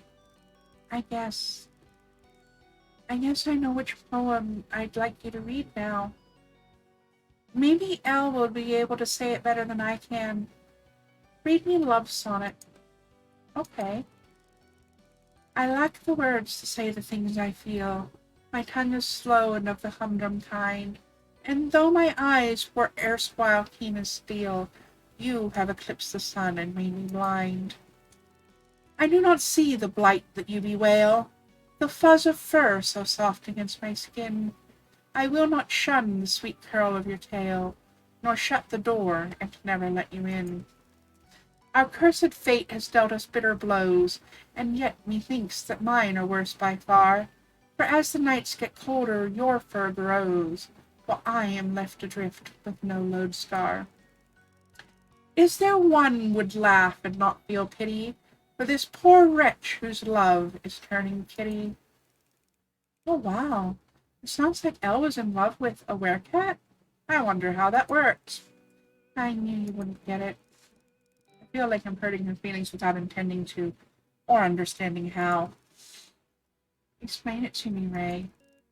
It's not rocket science. It's just, love is love. You can't choose who you fall in love with, right? If only you could, things would be much easier. But sometimes, love just creeps up and hijacks you. And no matter how much you don't like it or try to get away from it, once it's got you. And there's no breaking free. You make it sound awful. Well, it is if you're not sure of the person you're in love with, but it can be amazing too. Obstacles that felt insurmountable before suddenly feel insignificant. Things you thought you'd never be able to do are done. Poems you used to hate become love songs that sing to your soul. Human, cat, werecat, elder, whatever. Love doesn't discriminate.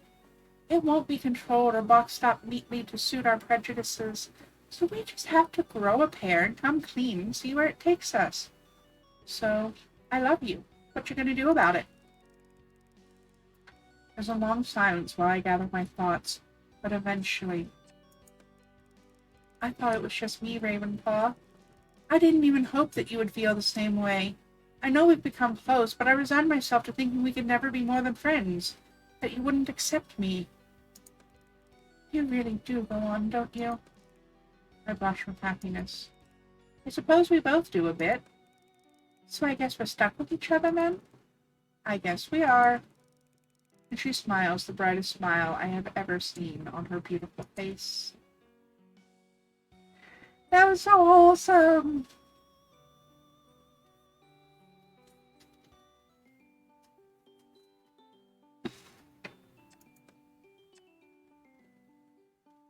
Yeah, there's no more extras open yet. Which is unfortunate. But next time. This is the last research. I hope it gets me the 6.6% that I need.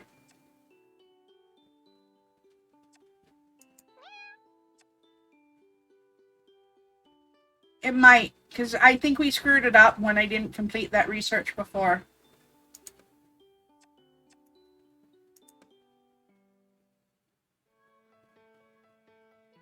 No, I think it's because we got fired that once. I think it's because we got fired. Because we didn't do the experiment properly as Marshy.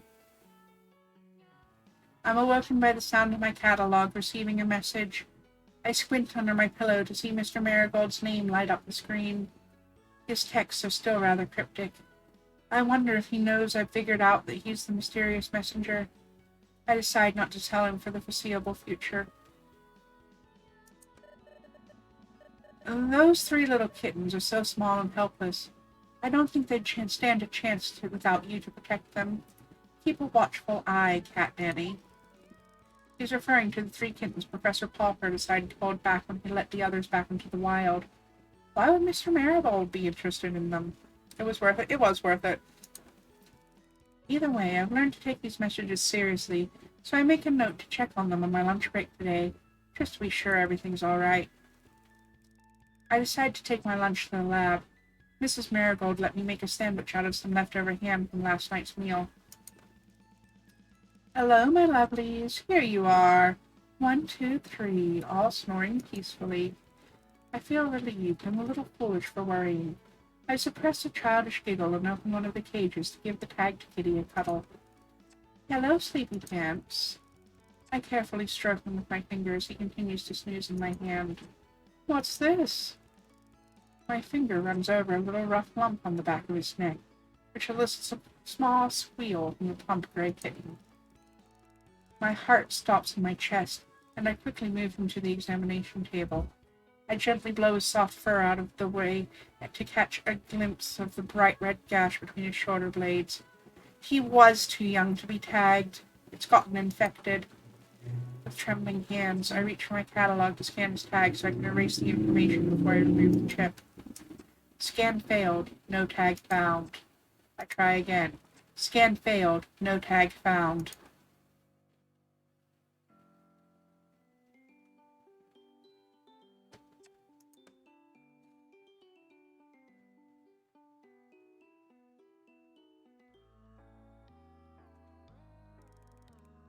I come to the forest to gather my thoughts.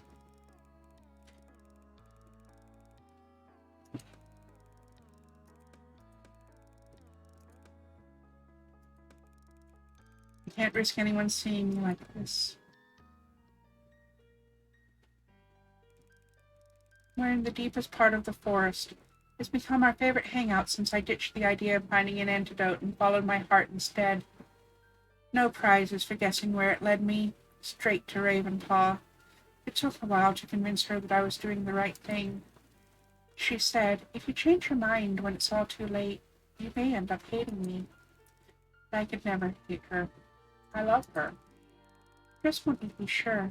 I'm more than ready to go with you. I know I can leave this cage if you're by my side. And that was it. We left the lab together that night, and we've been side by side ever since. Skip this one. It's just noise.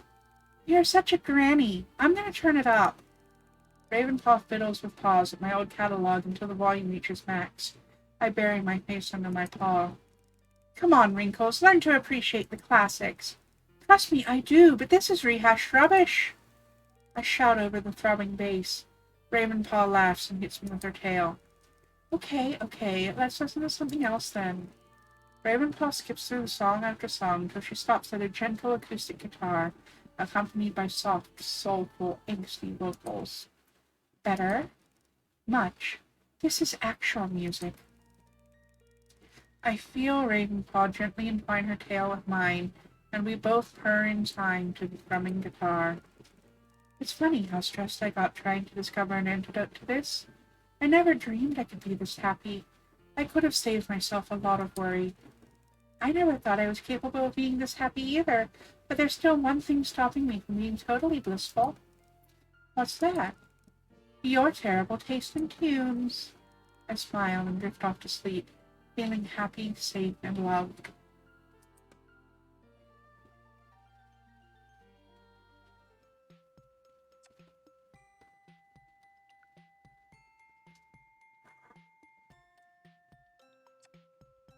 Still not complete.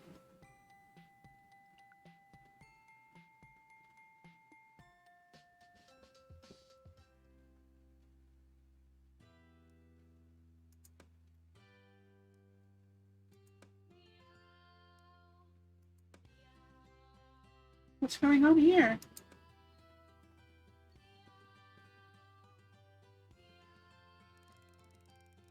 The new research assistant just stepped off the boat. I ran as fast as I could. We already know about their arrival. Had you been on time for the meeting, you would understand that it doesn't matter anymore. What doesn't matter? I'm afraid you missed the most important point on the agenda, Trix. We've been outvoted. Outvoted? Yeah, sucks to be you. That's not fair. You can't vote without me present. Apparently we can. I tried to cause a delay, if that's any consolation, my dear.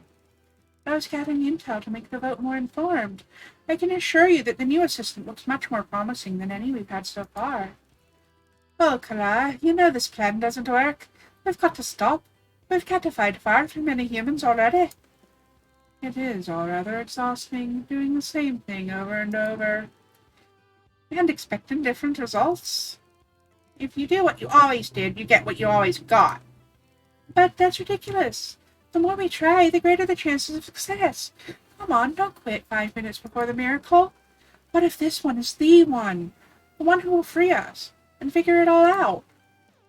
Please, I adore you, my dear, but you really are naive. Figure it all out? Forgive my merriment, but it is rather amusing. What's so funny about it? I think what Snooty is saying, Kala, is that humans don't seem to be able to get the right balance to be much real help to us. All work and no play makes Jack a dull boy. Who's Jack? It's true. They burn themselves out with work. Or just lays around all day canoodling with the cats.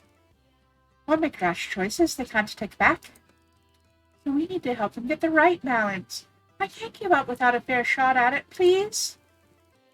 I'm with you. I believe if we monitor them more closely, we may have a chance. Murph, you're a gambler. Take one last punt, eh? How can I say no to that angelic face? Hurrah! Revote! Oh, man. Well, can we just get on with it? I'm missing out on some important beauty sleep. Okay, cast your vote.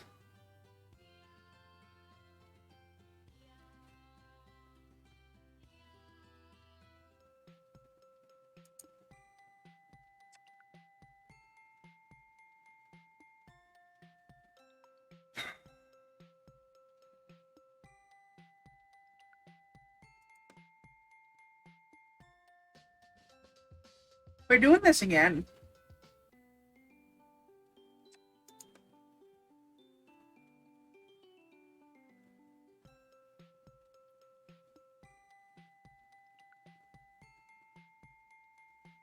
I'm going to run through the credits, but we're doing this again.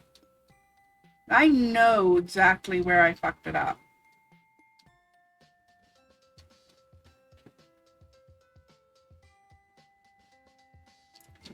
Maybe today, maybe another day. I know exactly where we fucked it up.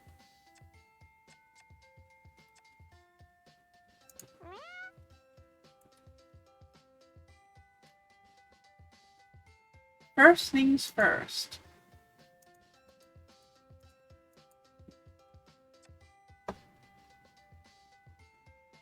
I may have to begin all the way from the beginning, but that's okay because there's less to read.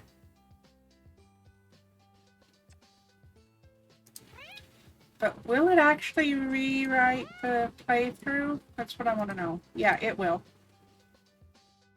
Okay, never mind.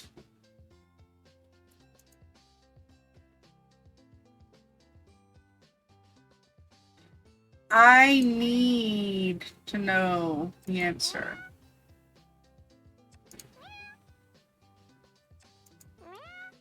I'm going to rush through. I'm not going to read all of the dialogue unless it's new. I am also not going to start with the same character as before.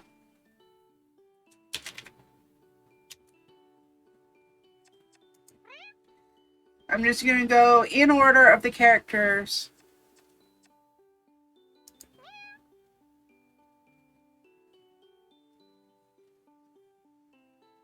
They're all going to be named Mal. I don't care. Faster, faster, faster.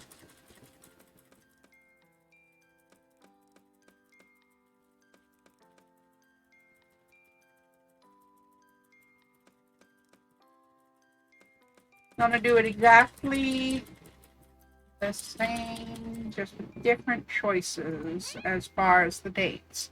Start with McMurphy, going to go through all the cats.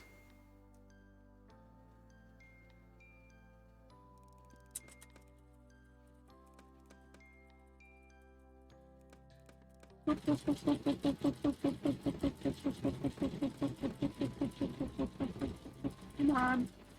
Faster, faster, faster.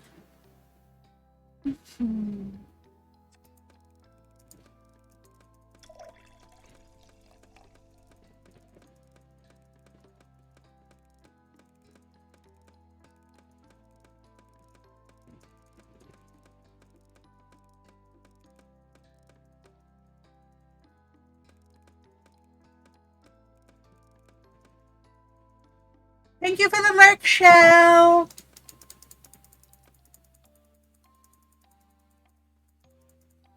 I'm finding the fucking true ending. I don't care if it takes me another 3 hours live.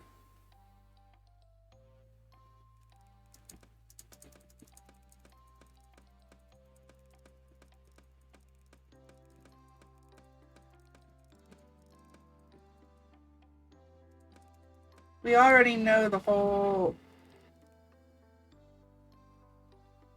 glitch.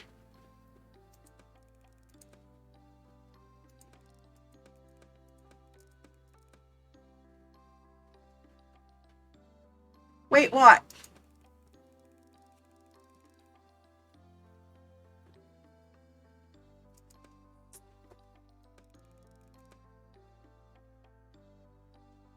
I don't remember because it's been over a year since we started playing the game on stream.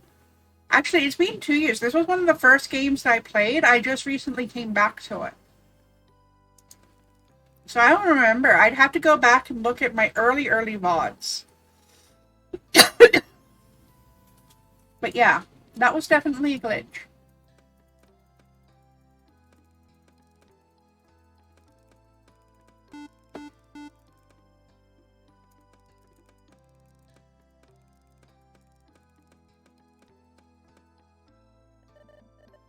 Loopy Bat!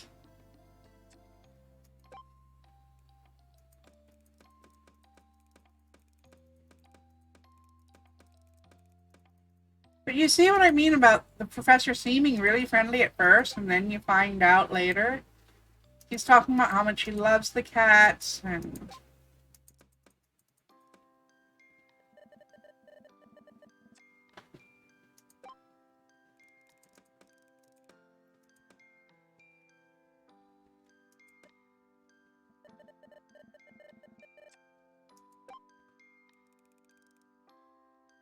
so I know.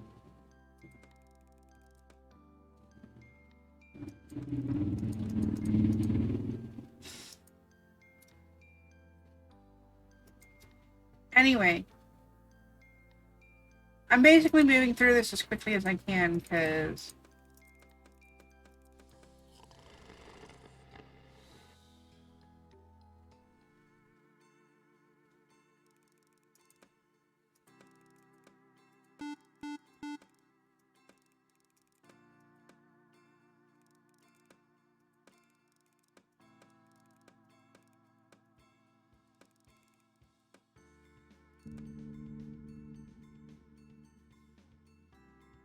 someone's watching Phantom of the Opera real loud.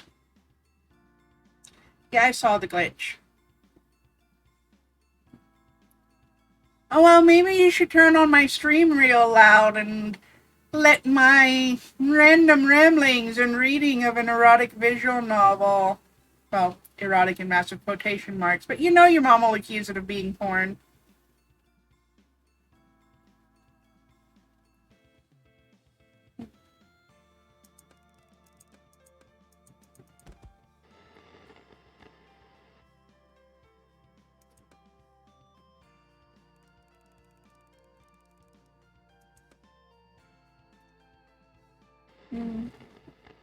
So many glitches.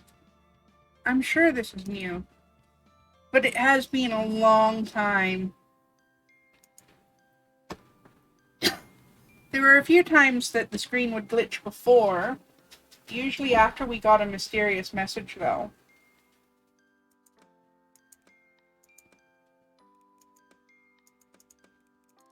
Anyway.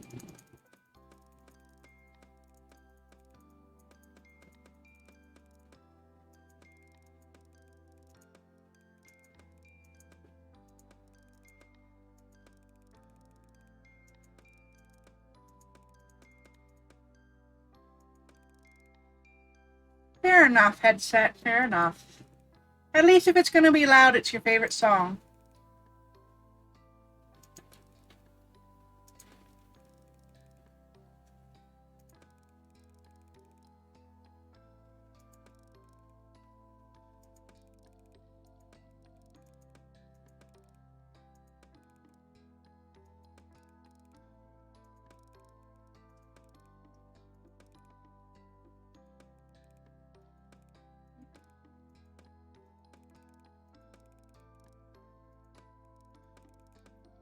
Anyway.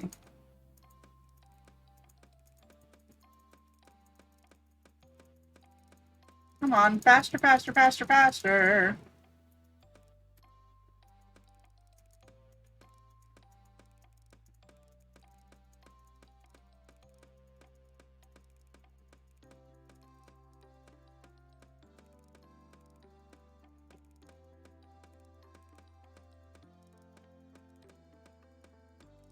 Taking so long.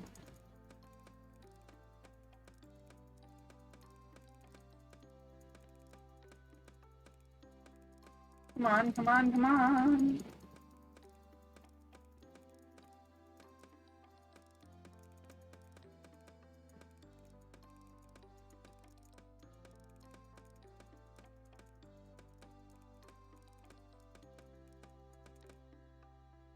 Oh, of course, we're gonna help the kitties. Come on.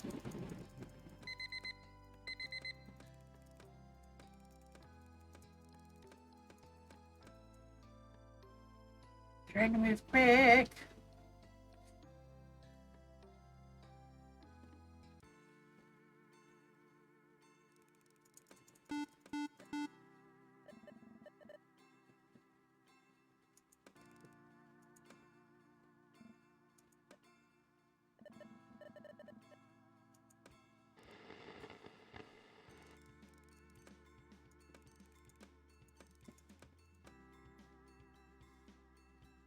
I'm gonna do everything properly.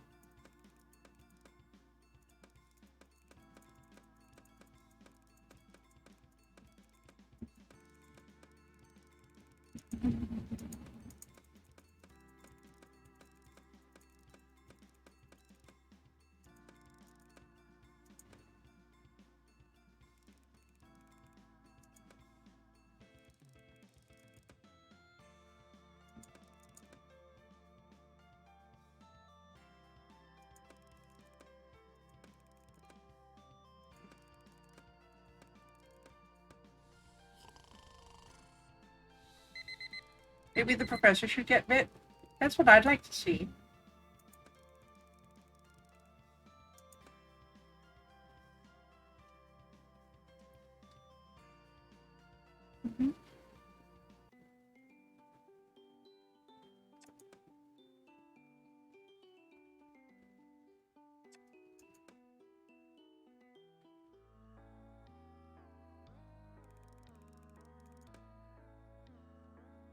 I had a really stressful morning helping the professor in the lab. He's in a bad mood, and I was getting the brunt of it.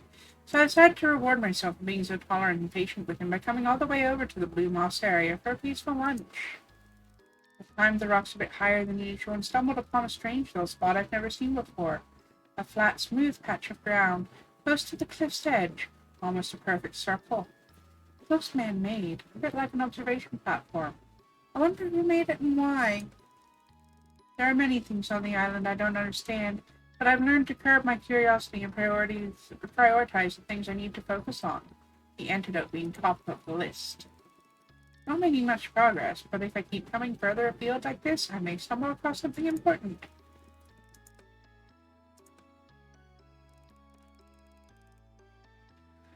Looks a bit like Australia. It's not, but it looks a bit like Australia.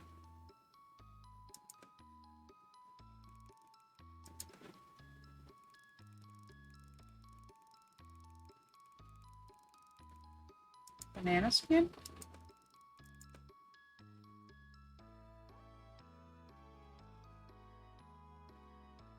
Professor has a peculiarity, like a phobia about bananas. Interesting.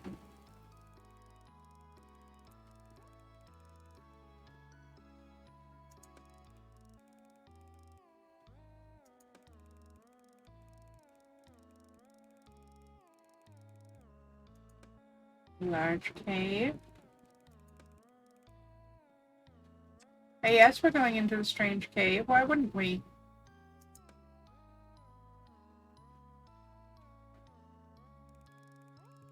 I can't quite take in what I'm looking at. There are 5 people, all busy doing things. It's a bit like an office, but in a cave. A couple of them are on computers, and the others are huddled around an easel.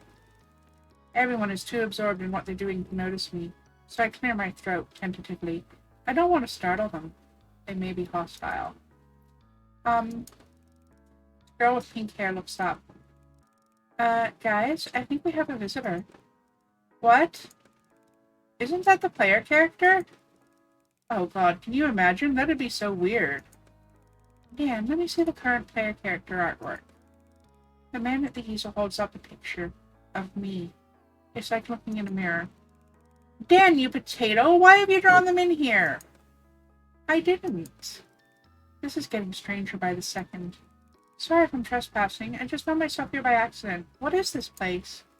They're speaking, and I'm not writing. Look. She holds her hands up. I'm from the research team. We know who you are. We just don't know why you're here. I followed the trail of banana skins. Dan! What? They were going to be edited out this afternoon? Anyway, this isn't the art department. This is a coding problem. I can only code what the writers give me. And again, no hands. Look, I don't mean to intrude or anything. I had no idea you were here. But now I found you. Do you mind telling me what the fuck's going on? Well, we're a development team. Yes? Oliver, why don't you explain? After all, you're the one coding this. Allow me to introduce myself. I'm Oliver, age 24, and I'm working on a new game. It's all about a mysterious island full of cats, and you get to date them. Dating cats? That's just gross. Not helping, Oliver. Yeah, stop marketing. Wait a minute, I think I know what's going on here. Chesbo. Everyone looks in the direction of the bespectacled lady sitting in a shadow behind the artist. Have you been writing without supervision again? There's a collective groan from the team as Chasebo blushes and slips further into the gloom. I'll fix this. The player character vanishes from the dev cave and materializes back at their tent at base camp with no memory of what happened. No, that seems unfair. They did find us, and they were courageous enough to enter the cave. Fine, give them a Steam achievement, too. Ready?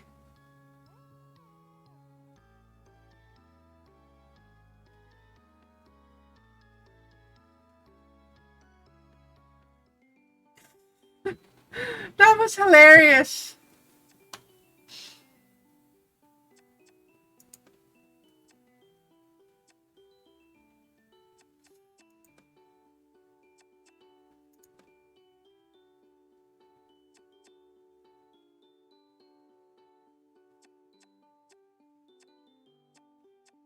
Yeah, there's exactly 3 for each.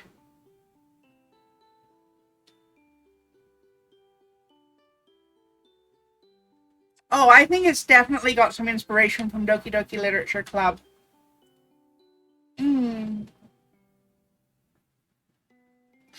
A dating sim that's not a dating sim. Not an original idea, but definitely one that was popularized by Doki Doki.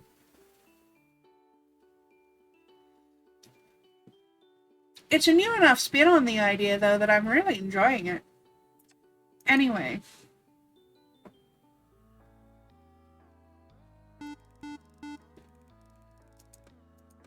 I'm going to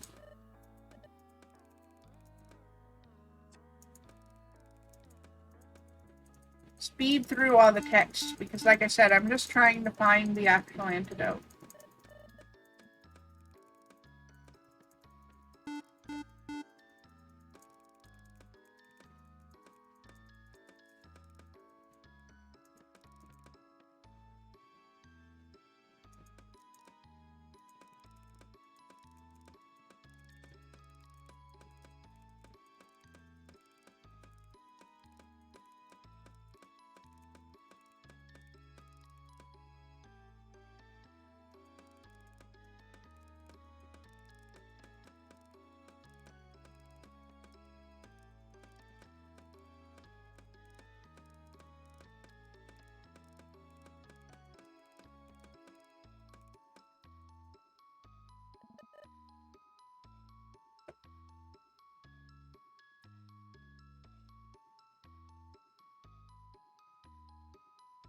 That's good, Mystic.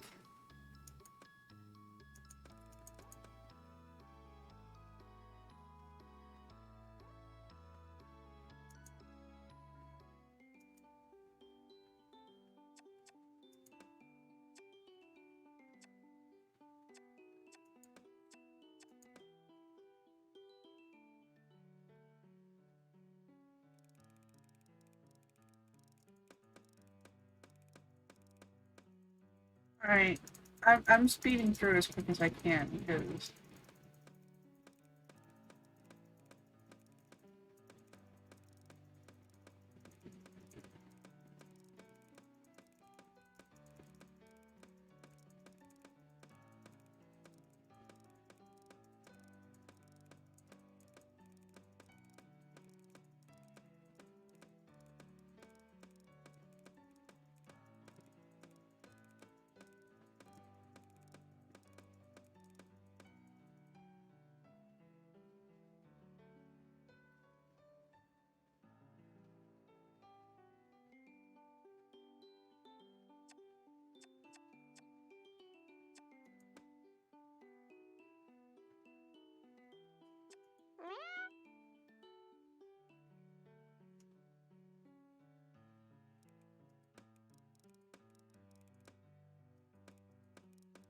Alright, McMurphy, it's the middle of the night.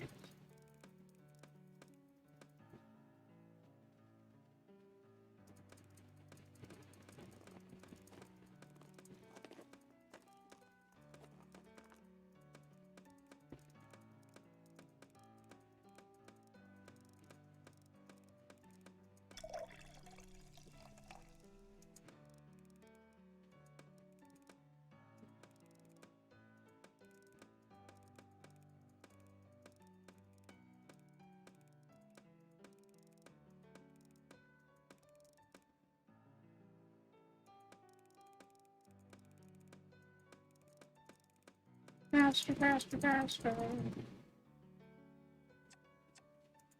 Drink with me.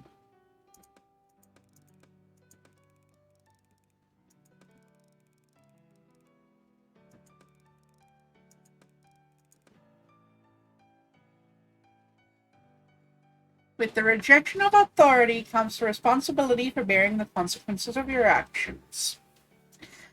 Now that's a lesson that some humans could stand to learn as well.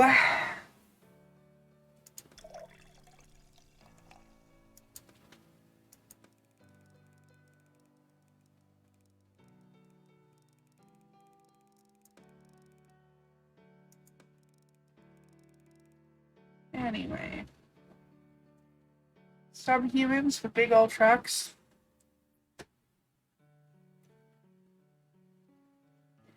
Some humans who want to make every little disagreement about them and put themselves into the hospital every time something doesn't go their way.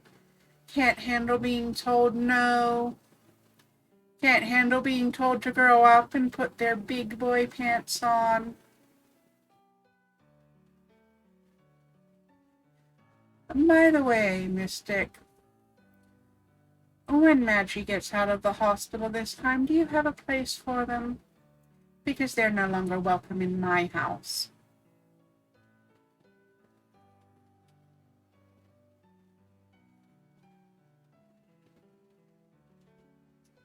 No room there either? Oh dear. I guess I'll wind up at the shelter. Fuck around, find out.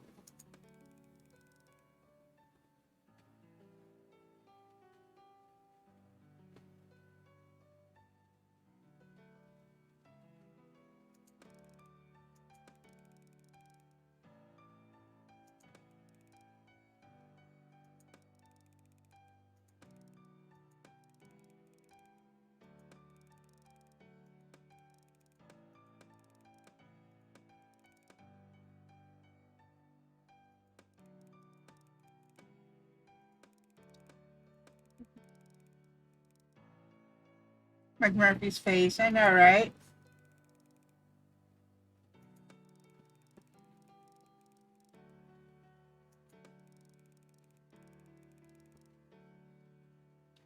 Oh, he's referring to Ravenpaw here. Oh, sweetie. Now that I know about Ravenpaw, I can't miss that.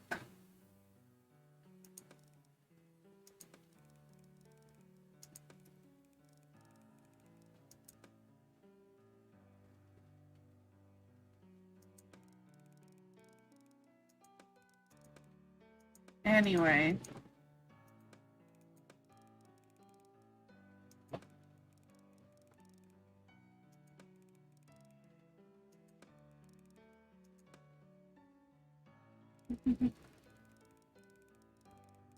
It's not out of spite, it's a small one-bedroom.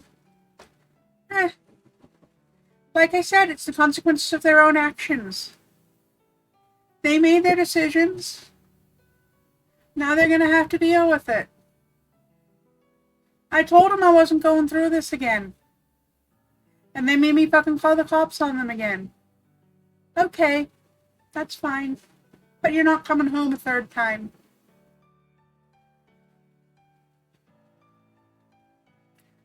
So they'll wound up in a shelter bed. Like I said, fuck around, find out. It's the consequences of their own actions. They can't keep treating people the way they've been treating me and all their other friends. It's time that somebody finally let Maggie get what they deserve. They made their bed, now they get to lie in it. Too bad, so sad.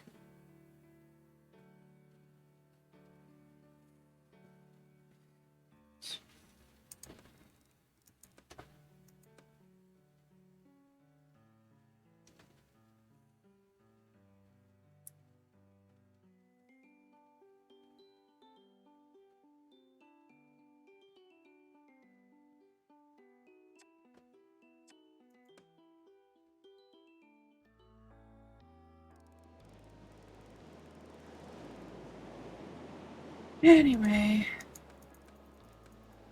We've seen this already.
Anyway.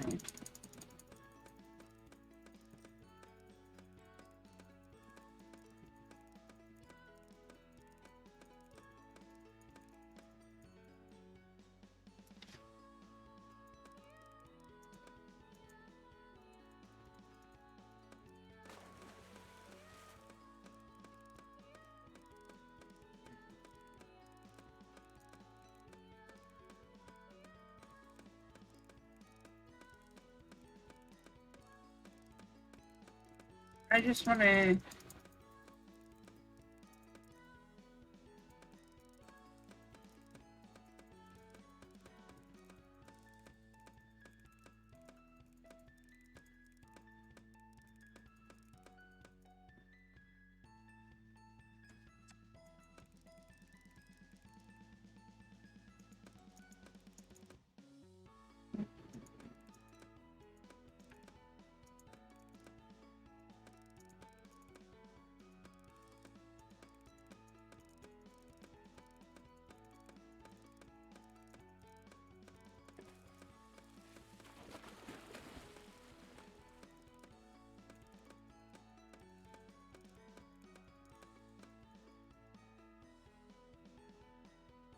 Fair enough.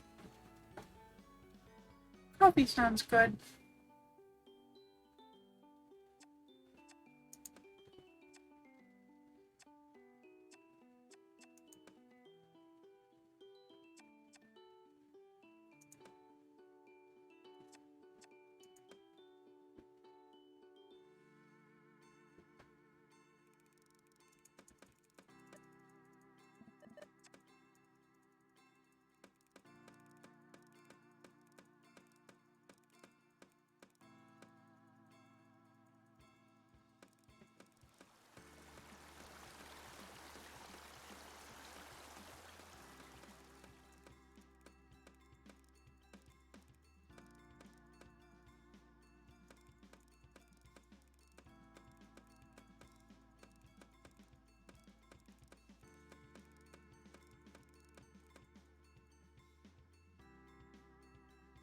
You'd ask if I'm worried about lawyers being sick on me, but you don't think that they haven't got the fucking spine.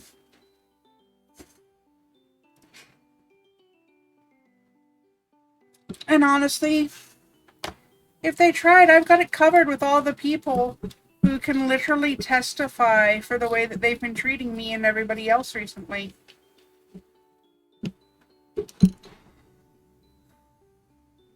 It's unfortunate, but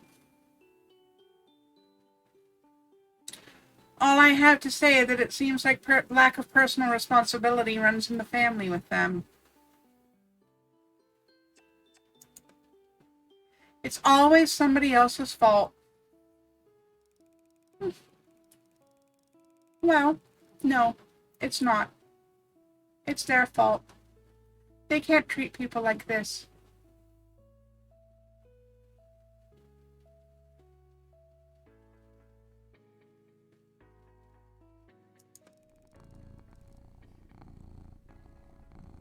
You have the exact opposite problem of what Magi has. You have too much responsibility. Magi has none, and then when called out on their bad behavior, they go on a rant about how they're an awful person and everybody hates them. Everyone tried to help and they actively refused.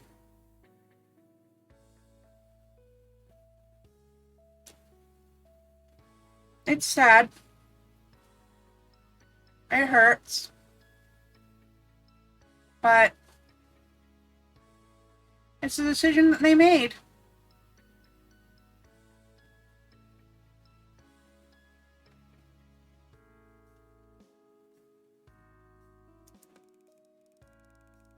Anyway.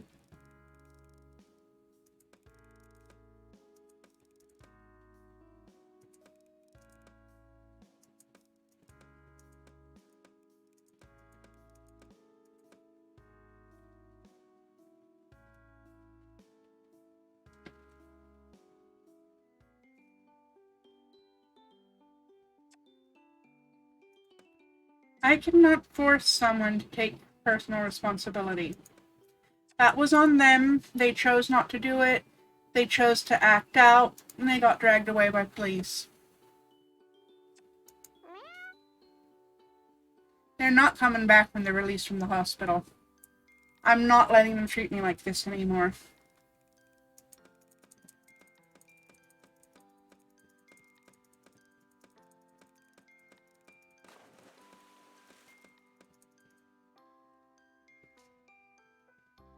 So, if anybody's wondering, yes, I am newly single, and yes, there will be Patreon and Fansly accounts opening soon.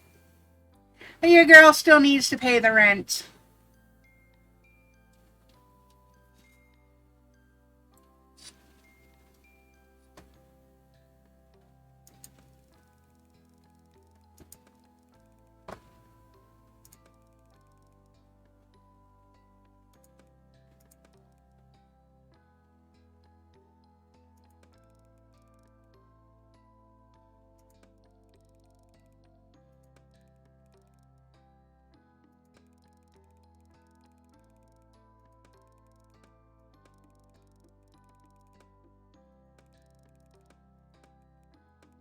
Anyway.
You remember your mother. Flashes sometimes, but when I'm on that grog, I have all kinds of flashes, so who knows what's real and what ain't. I can feel he's nudging me off that subject, so I respect his privacy. What do you know about these two beauties, then? We survey the ships in silence for a moment or two. I know that they've been a great source of pleasure for me, Kara, but on that I don't really care too much. You are the embodiment of hedonism. I'll take that as a compliment, Kara. I can't help but laugh. You would. There's worse things in life than a little pleasure. True, but a little balance may be even better.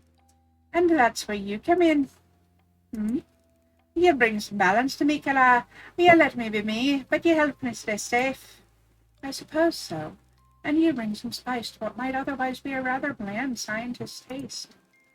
McMurphy's green eyes glitter in the sunlight, and he throws me a wink, as now we have had 3 successful dates with him. And we're better on track for finding the cure. Come on then, swashbuckler. I need something to eat after all that adventuring. I'll walk you back to camp if you promise to save a bite for your friendly tour guide.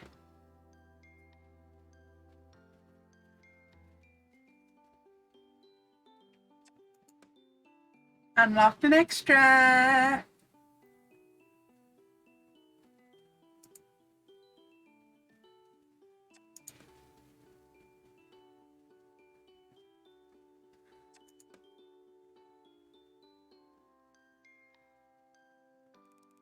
I've made my way down to the part of the beach where McMurphy told me the shipwrecks were. I'm looking for clues as to what happened here, in case it's useful to my work on the antidote. Give Kaival a heads up so he knows what's up and there won't be any wheedling. Okay, good.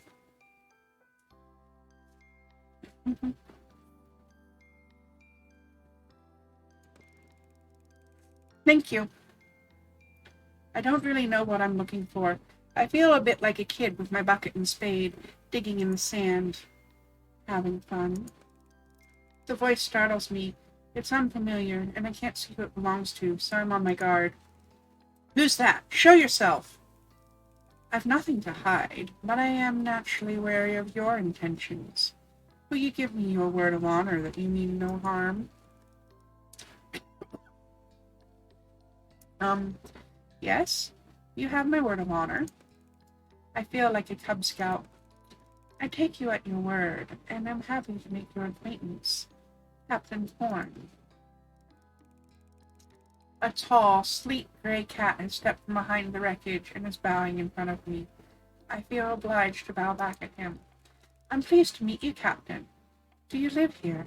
In the wreckage, I mean. I think I live elsewhere, but I've been here for a long time. I'm trying to find my crew. I realize he's wearing a vintage naval uniform. I'm no expert on military history, but I guess it's from the 1800s. Captain, did you arrive on one of these ships? Yes, I captained the Kitty's Desire, but I fear I let my men down. Where are they? I've been searching. He seems quite disoriented. What happened? Looks like you had a bit of a run-in. A run-in, my eye. Maliciously set upon and attacked, more like. This disgrace of a vessel is a pirate ship. Be careful who you're calling names, Corn. They might just take umbrage, and then the cat will really have got your tongue. Another cat has appeared, a petite, long-haired tabby, also dressed in some kind of costume. Identify yourself, stranger. The new cat has turned to me. Hello, my name is Mal, and this is Captain... I know who he is, all right? What are you doing in my domain, Mal? State your business. I was just taking around, not sure what for. I certainly didn't know it was your domain. It's not. This is unclaimed land as yet. I dispute that the ownership belongs to this rogue and cutthroat. Hang on, let's not get overexcited. Who's a rogue? That's not a nice thing to say about a fellow cat.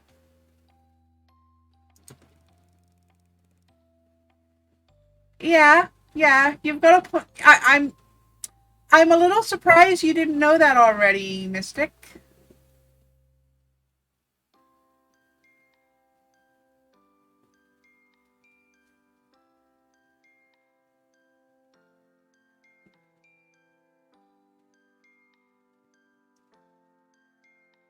I just thought that somebody as interested in literature as you are would have looked into the history of sayings like this. But yes, it's referring to the Cat o' Nine Tails.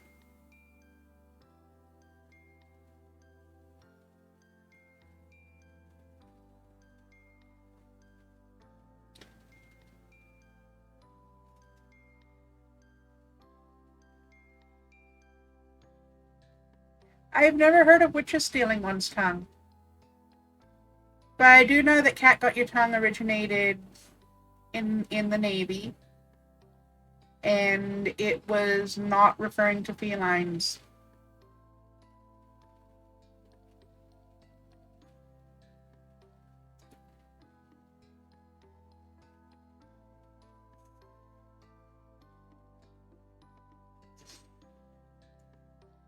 No, you're not dumb. You just have to turn in your pervert card. Because truthfully, I learned that little tidbit in the kink community. And then I verified it later. It's very true.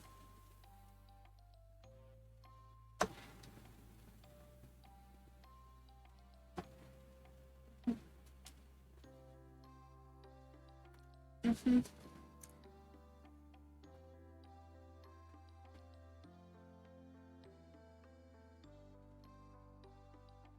The origins of idioms can be very fascinating. I recommend that you look into it if there's any others that you've taken at face value that you think you might want to revisit.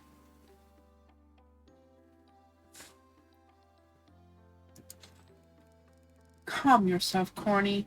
Right now, I'm more interested in what this human is digging for. Oh, nothing in particular. Are you really a pirate? I refuse to discuss my business in the company of this pompous goody two-paws. If you wish to speak with me, you'll need to see me alone. And off she walks, her tail in the air. Thank goodness that Merman has left us. However, she does make a point. If you wish to discover what really happened here, you are going to have to make a choice. Her story or mine.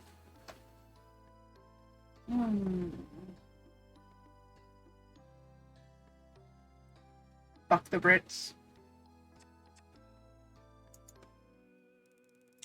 Without even answering Captain Thorne, I turn and chase after the long-haired tabby. A real-life pirate! Who would pass up the opportunity to interview a swashbuckling freebooter? Excuse me, Miss Pirate. As we reach the forest, the cat stops in her tracks and turns to face me. She straightens herself up under her hind legs and takes an elaborate bow. Lady Elizabeth H. Rutherford. I'm taken aback by her sudden transformation from savage to lady. My subordinates call me Captain. My buckos call me Libby. She returns to all fours. She's the poet! Pleased to meet you, Captain. It truly is an honor. Enough with the nice talk, human. You want to hear my story? Well, you'd best sit down. It's not for the faint-hearted. I do as I'm told, and I sit on the muddy ground. I suppose the first thing you want to know is how a refined young lady of noble birth became a buccaneer with such a fearsome reputation. I want to hear everything, if you're happy to tell me. It will make a change, talking to anyone other than that old windbag. Captain Thorne. The very same. It was the likes of him that my poor brave mother escaped from, with a babe in arms and only the clothes on her back. She threw her lot in with the picaroon rather than stay in their cheating, cowardly world. A picaroon? A pirate. Not just any old pirate, mind you. My father was the wiliest sea-wolf of them all, feared and respected and loved. Your father was... I call him that because he raised me as his own. My mother brought me to him when I was not yet a year old, and he took me without question because of his love for her. Never once did he treat me any less than as if I was his natural child. I never knew my blood father, but I heard enough to know he was the cruelest, meanest beast, worse by far than any I've danced with on account. He was a peer of the realm, and was on Daddy Purse String's payroll for getting bills passed that really should have had more scrutiny. They were a law unto themselves, those men. Hornswogglers, the lot of them. But I digress. My father brought me up as a water rat proper. By the time I was 10, there was nothing I didn't know about sailing. By 16, I was running my own ship, the Catfish, and taking men on no prey, no pay runs. I was good, if I do say so myself, and I gained a reputation for bringing home the bounty. I had ambitions, too. I dreamed of being as rich as Daddy Purse Strings himself before my 21st birthday. So how did you end up here, Captain? Oh, we'd been going through a lean patch. Not just us, it was the same all over. The men were hungry, and worse still, thirsty. You can't deprive a pirate of his grog for long without a mutiny rumbling through the ranks. Well, one of my boys put forward the proposal that we try our luck taking on the Desire, a kiddie fisher merchant ship. My first reaction was to stonewall.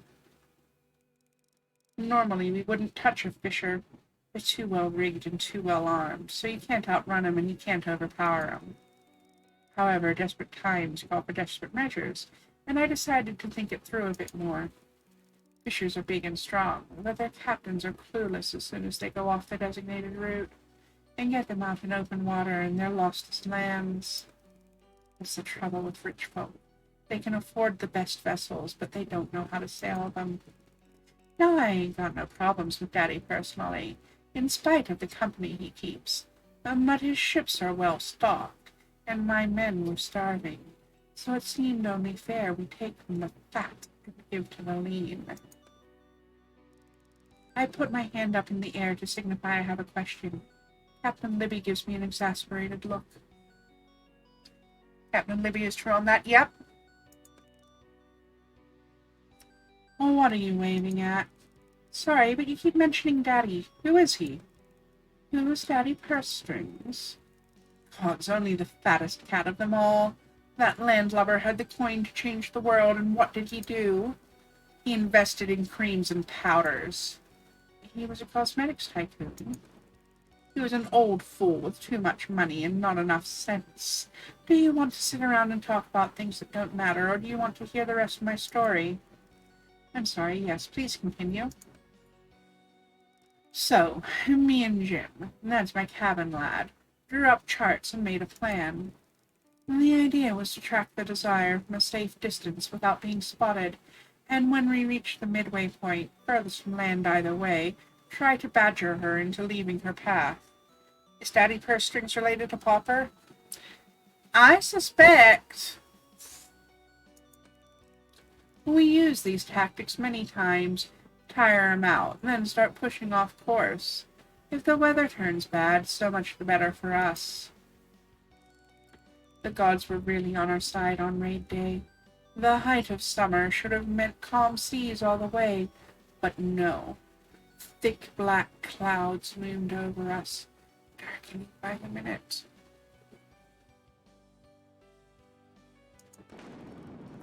By the time we were chasing the Desire, I could barely see my own hand in front of my face.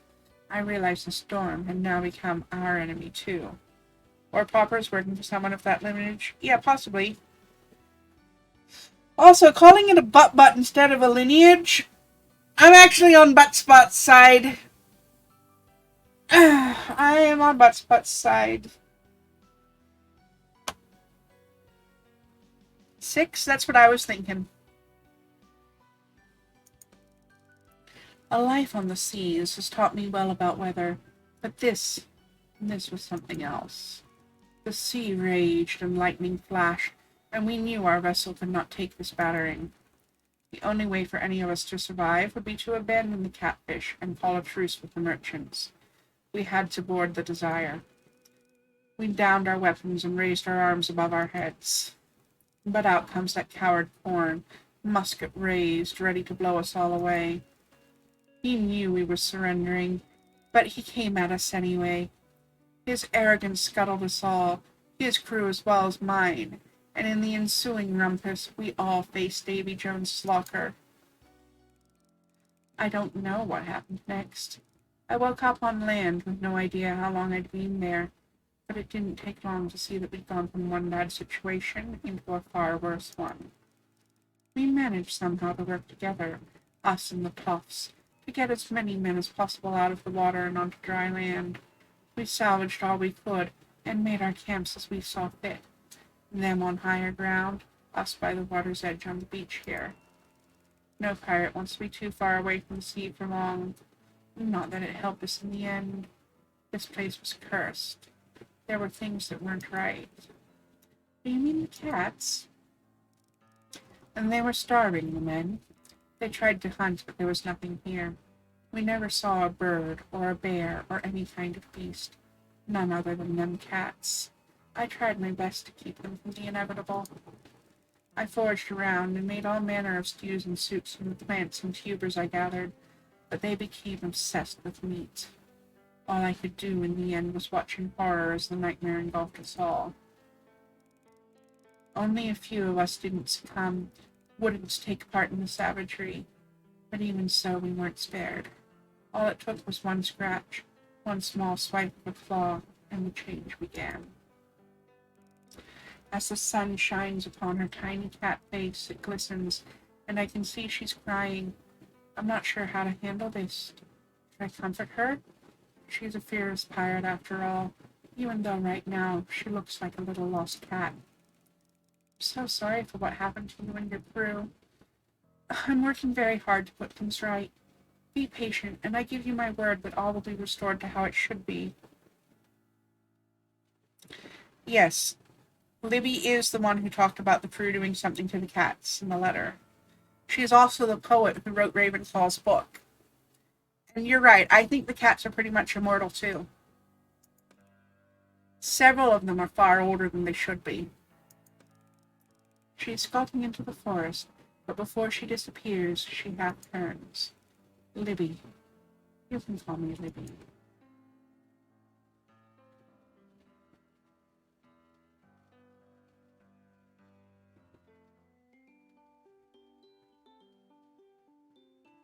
Could be. I don't know. Could be. I wonder if I get anything from doing the Sherlock ones again.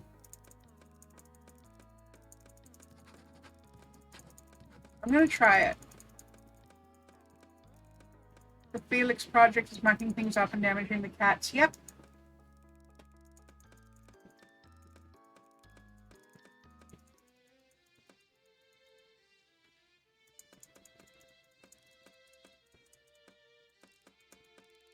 A youth serum? Something along those lines. Something along those lines.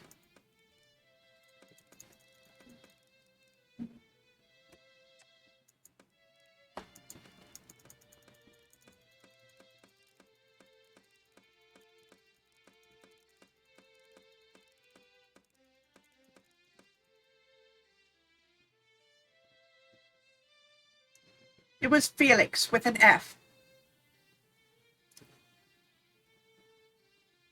As in feline.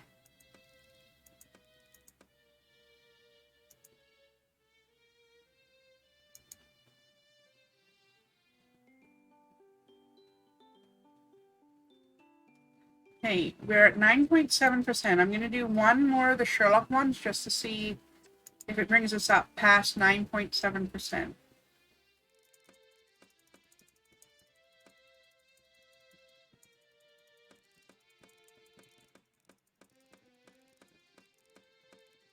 It means lucky. Mm-hmm.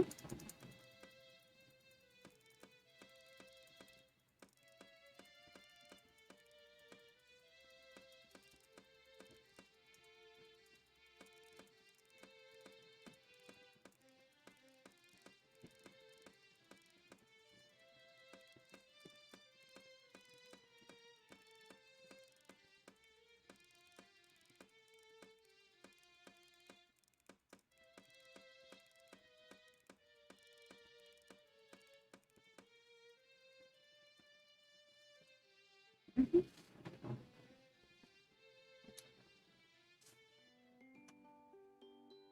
Okay, that's not actually advancing anything, so I'm not going to mess around with it.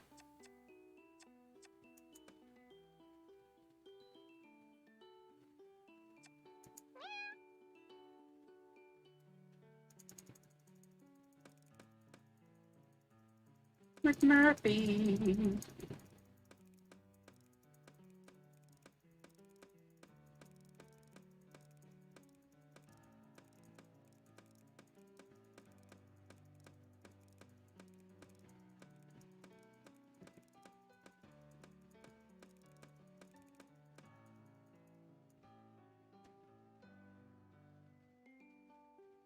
Okay, Recon 15 unlocked.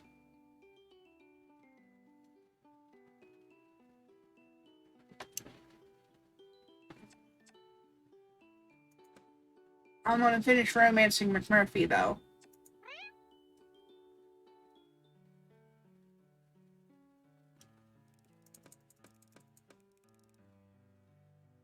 Oops, I started going through, but I wasn't ready to go through. Okay, McMurphy's rambling about stars. I got that much. Just do it, Kara. The big shiny one way up there. Got 1,000 miles bond and tell me where you get to. I smile. I'm partying on Venus. Oh, yeah? There are so many goddesses here, McMurphy, and they're all naked. You should see it. The laughing stops, or maybe it was only in my head to begin with. I look down at the fluffy cat, who seems to be far from his usual self. You okay, kitty cat? I think there's a big pub up in that sky. McMurphy grins and closes his eyes. And there I am, my big human toes warming by the fireplace. My long hair, the same dark golden colour as the ale I have in my man hand. They're singing, lots of it, and people dancing around. Those that can't find space to dance on the floor are dancing on the tables, naturally.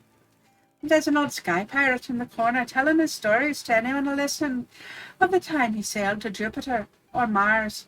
And you're there too, of course. You're sat right by me. We've unlimited drinks because we're famous in these parts. We're practically royalty. Ale, stout, beer, whiskey too. They just keep coming. When it gets dark and the place is quiet, we sneak out back to the beer garden.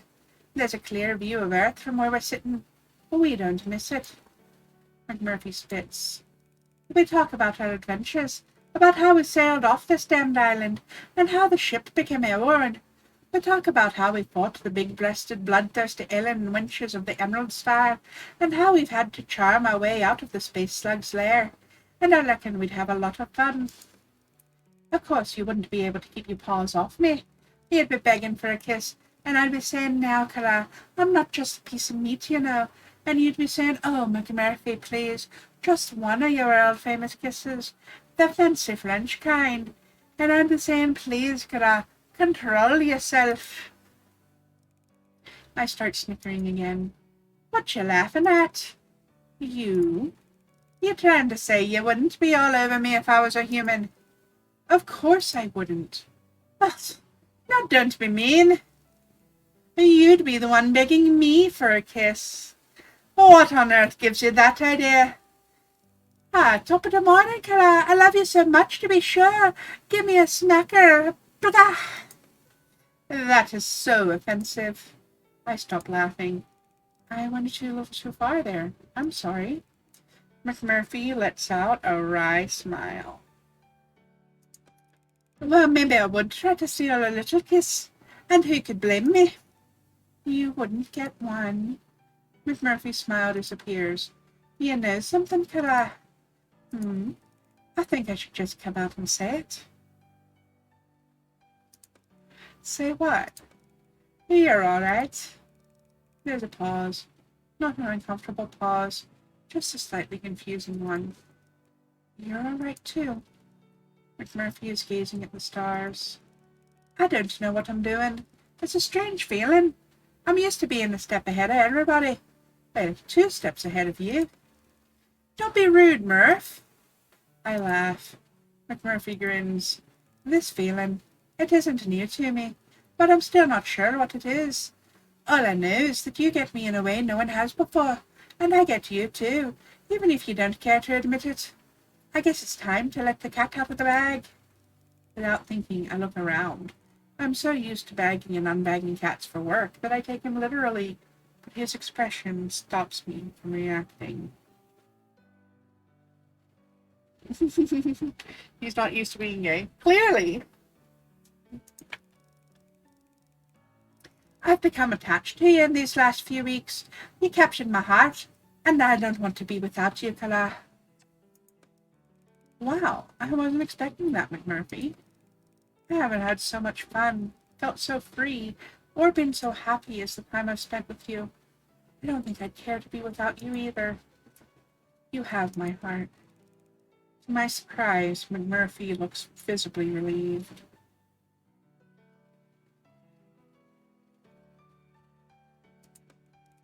Well, Kala, I look forward to many more adventures with you.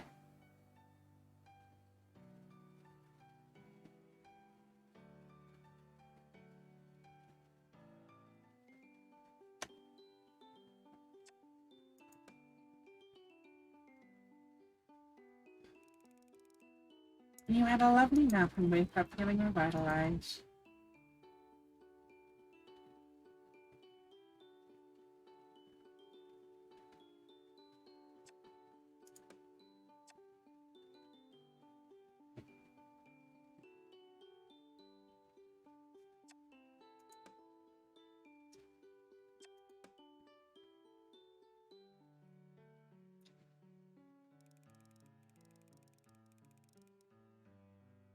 Pirate's Diary, which we read already, actually.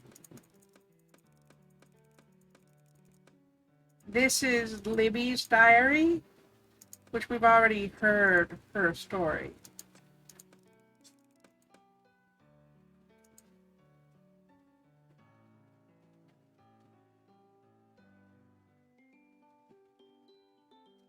All right, last research. Ready, ready, ready, ready, ready, ready, ready, ready, ready.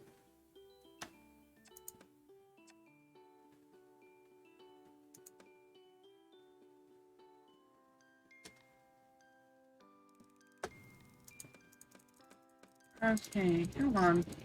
Fast as possible.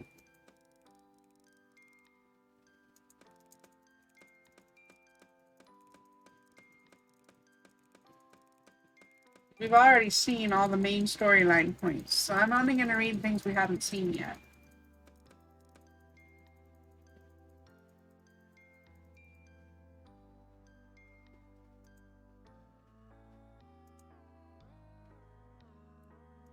Alright.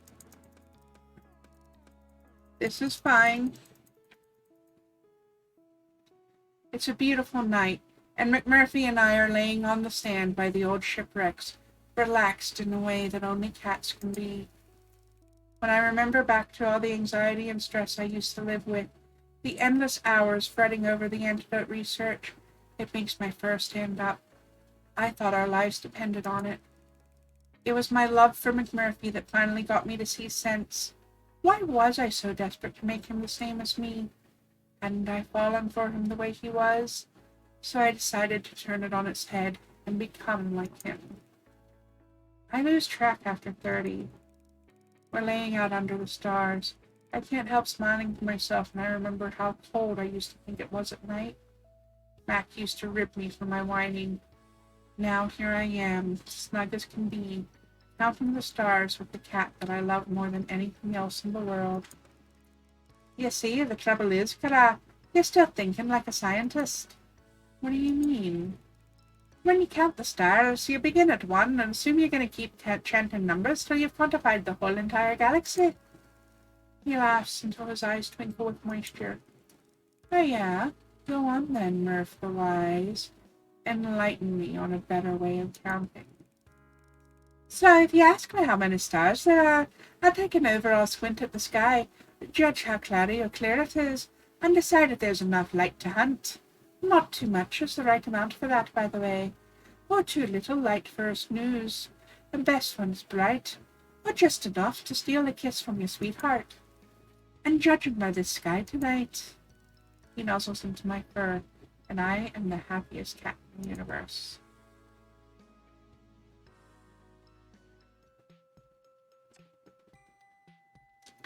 Ending achieved, love drunk!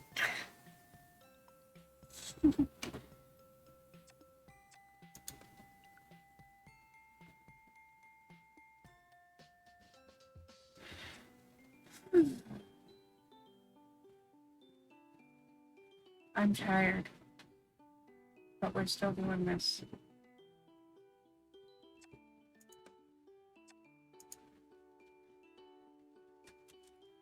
I did say I was going to name them all Mal, didn't I?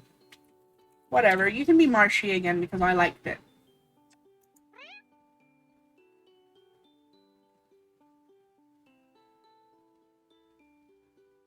To get the full 100%, I have to do a speedy playthrough where everyone dies. No, I'm not doing that this time, though. Too late. Did you have a different name for her?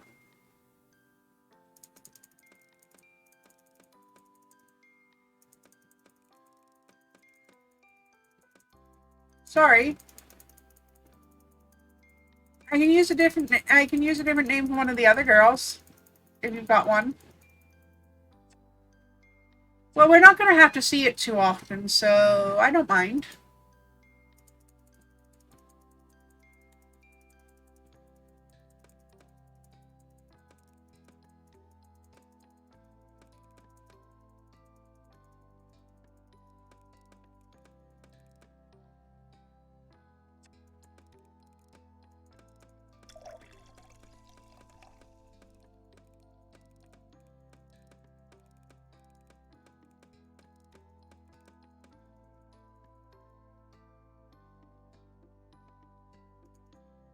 Hey Google, what's the weather today?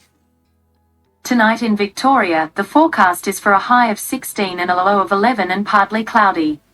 Currently it's 17 degrees and partly cloudy. Thank you.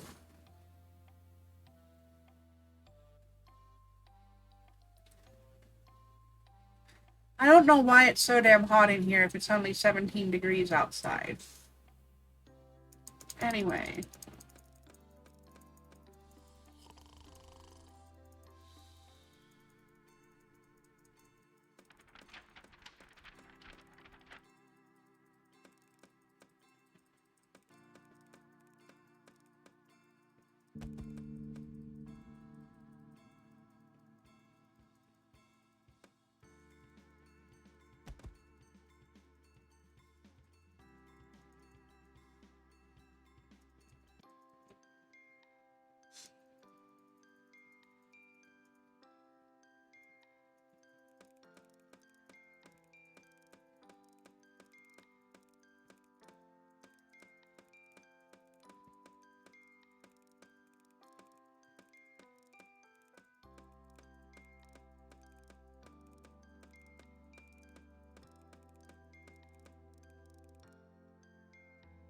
Wait, something is different. Who are you? You'll figure it out. It's not my problem anymore.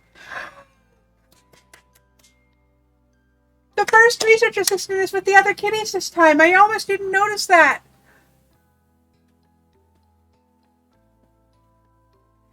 Kitty! Kitty Mal! You're actually kind of cute, too. Brown tabby with blue eyes. I like that. New cat slinks off toward the forest area. Oh, don't worry about them. They're preoccupied elsewhere. I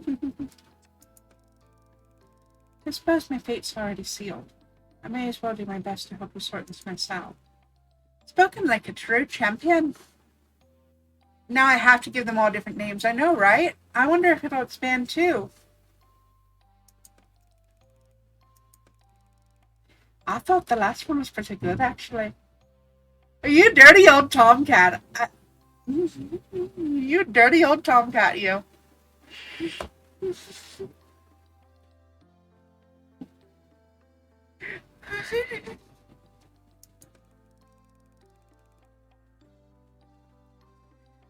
I like giving them all different variants of my name, though.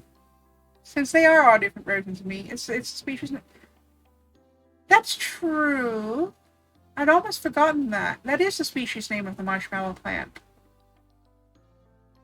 I'm gonna give that name to the final one.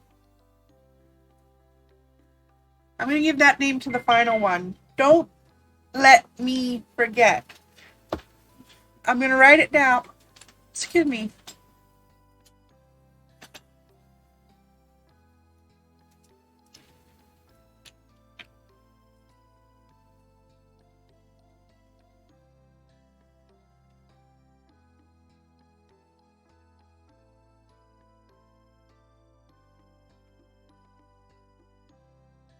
I should have remembered it because it's a name that I've used for my player characters before when Mallow hasn't been. Um,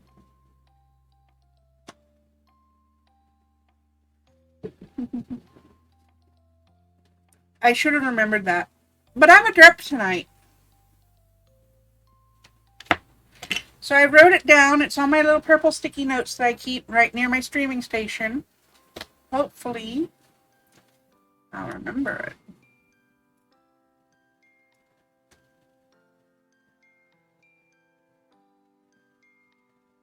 Unfortunately, they didn't get very far with discovering an antidote or what happened to our friends. Catalog. Gotta go to work. Call one Peeps. Okay, I will. Because Marshmallow Peeps.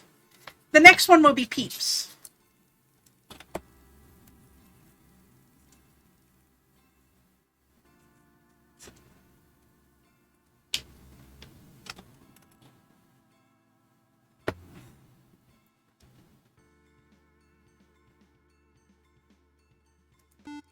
Alright, I'm back at the lab. Some things are better kept to oneself.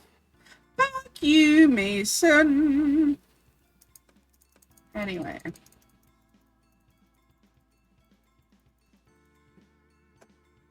S'mores. Okay, that's 3 names.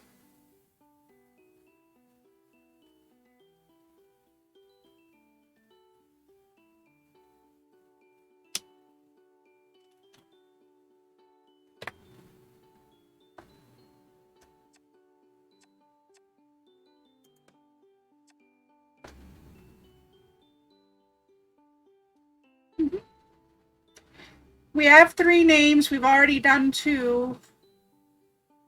And we still haven't done Mallow. So, actually, I think that's enough names.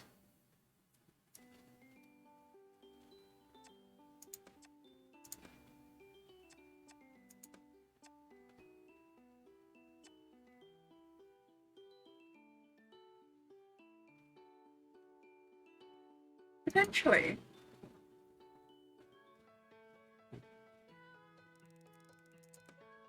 Trixie's gonna show me the water pools.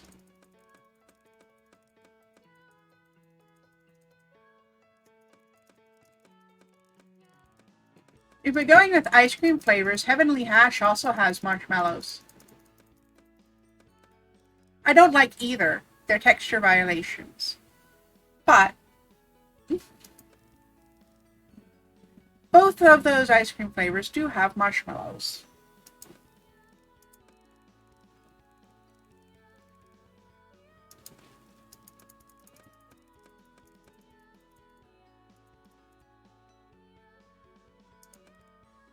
You were talking about the candy bar? I didn't know there was a candy bar.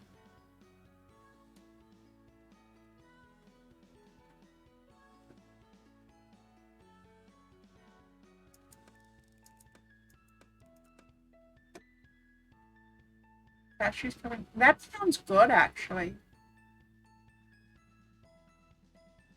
It's only sold at one store in West Van. I'll look for it.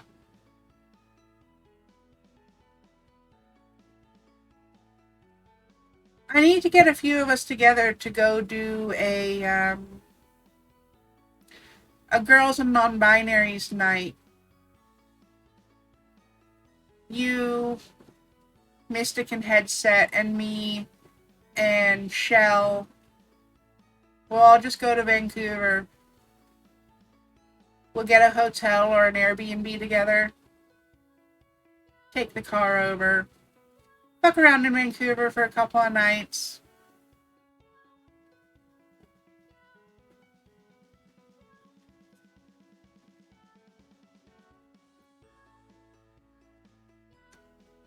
It'd be fun.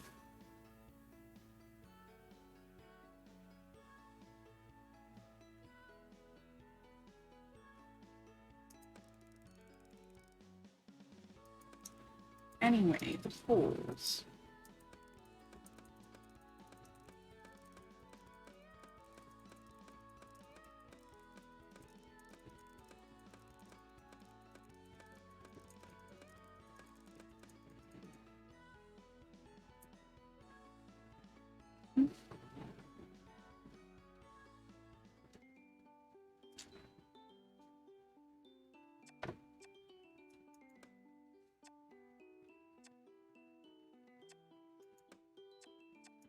And Snooty has brought me something to check out.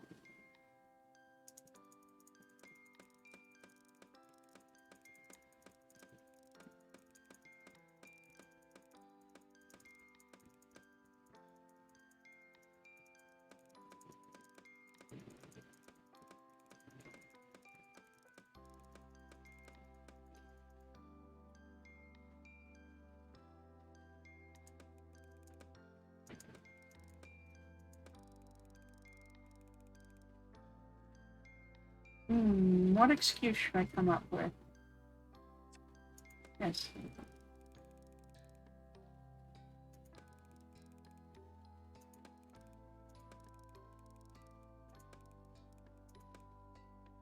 Fecal samples!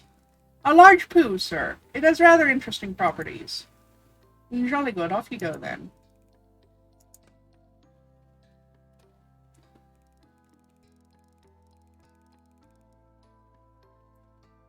He's rolling around in the ointment now.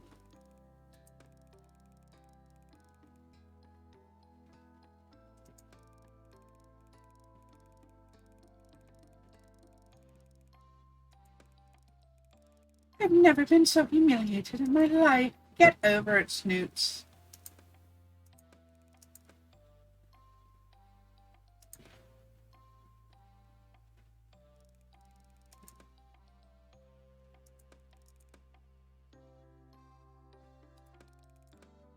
Snooty, snooty, snooty. About 30% of it is cat saliva. Yay.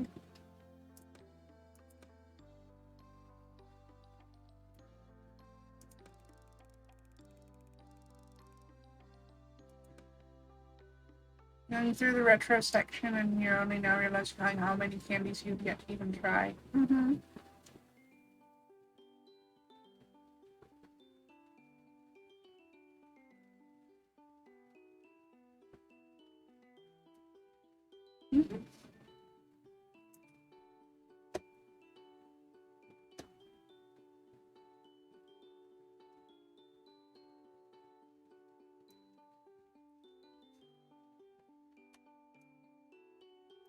There are lots of sweets from all around the world. I've only tried a small fraction of them myself.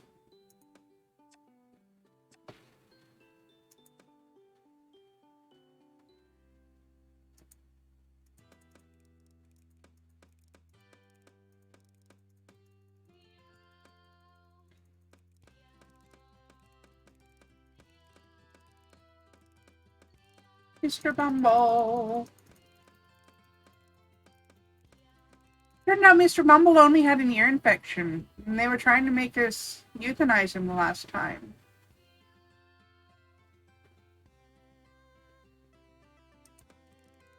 Cadbury egg brownies? That sounds delightfully disgusting. That'd be a sugar bomb to end all sugar bombs, and I'd enjoy every second of it.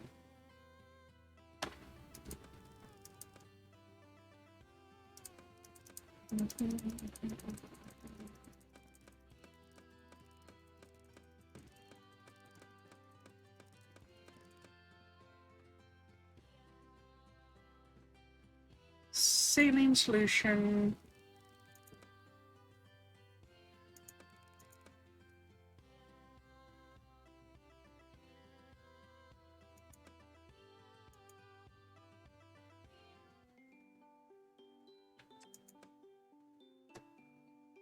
Cadbury egg Rice crispy bars. That sounds good too.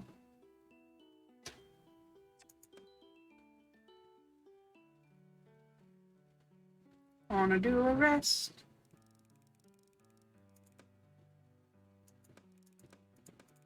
I've already seen this one.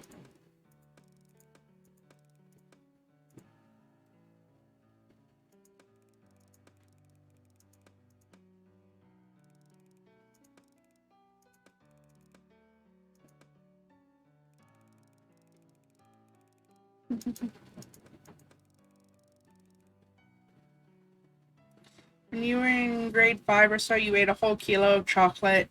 You regretted it. Your teacher didn't stop you, though, and you're glad every kid has to learn. Fair enough. That sounds really good, headset. What's the problem? You have one Cadbury cream egg and you can't stop until the whole box is gone.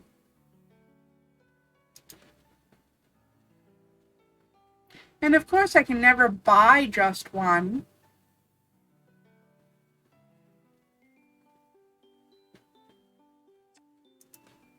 Why would I do something sensible like that?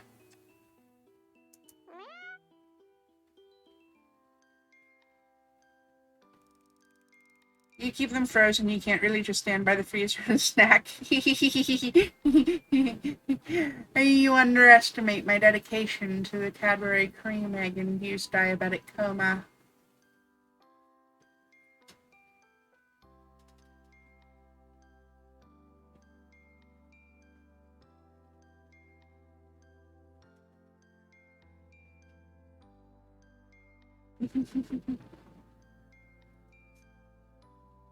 Oh, the mini eggs are dangerous too. Don't worry about that. Can't stand the change. They changed the formula. When? I have to admit I haven't had any in a while. Probably since I was diagnosed with diabetes, because I know how I am around them. Well, that's disappointing. I'll have to try some next time they're around. And I was only diagnosed about 3 years ago, so I knew they got smaller. I was diagnosed. I've been diabetic for about 3 years now, I think. I haven't had one in that time. And it's quite likely that before that I just plain didn't have any, so. When did I quit buying them? I don't know. It has been a few years since I've had one. At least a few years. There's some places that kept to the same formula, but the recipe definitely changed. The ones that I had right before I was diagnosed with diabetes must have still been the old formula. They must have been, because, yeah. Dollar Tree often has leftover candy that's the previous formula up to a year or two after everybody else has already sold all the old stock.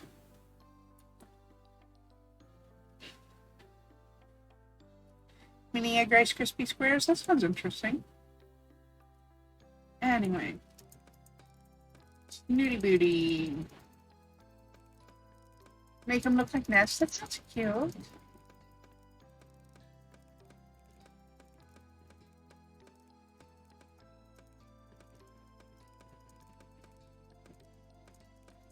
Why would they change a formula everybody already liked, though? It's like when Coke came out with New Coke in the 70s, early 80s, whenever it was. And then nobody would buy it. And they were trying to compete with Pepsi, but people who bought Coke bought it because they preferred the bitter taste. And they ended up actually losing money on New Coke and had to discontinue it. You don't like either? Well, I'd be very surprised if you'd ever had New Coke, considering that it was, discontinued before you were born. Like Coke or Pepsi. That's fair. I like Coke Zero, but Coke Zero tastes like Pepsi. And I like Pepsi. They're not the same as like a craft brewed cola like Phillips. Like you just said, Mystic. There's a slight delay in the stream, so that'll probably show up like 10-15 seconds after. But yeah, Phillips and a couple of the other small craft breweries that got into sodas,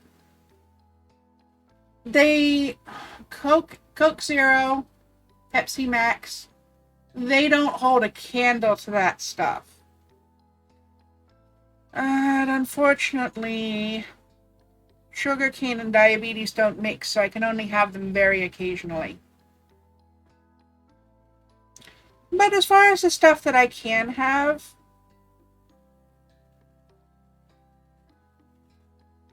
it's like angels having an orgy on your tongue. No, not quite. Phillips root beer is angels having an orgy on your tongue.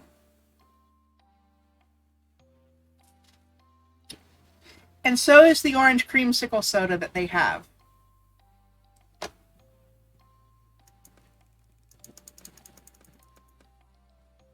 Yes, that was Phillips.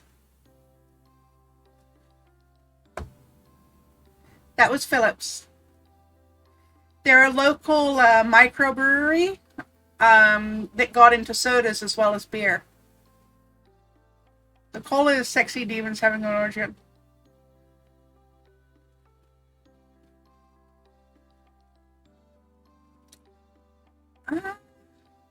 You know what? No. I take back what I said. The cola is the angels, the root beer and the creamsicle soda are sexy demons having an orgy on your tongue. Well, small batch, craft brewed, barrel aged root beer is always going to be better than mass market bullshit.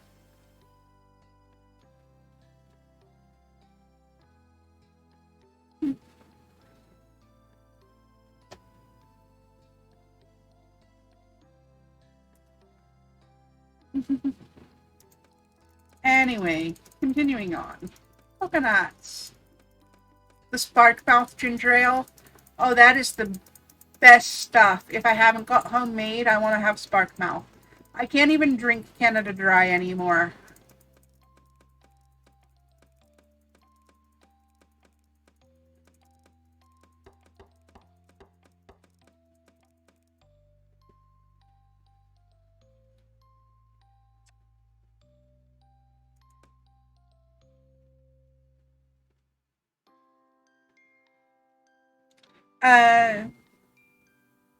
Wasn't Sparkmouth the ginger ale?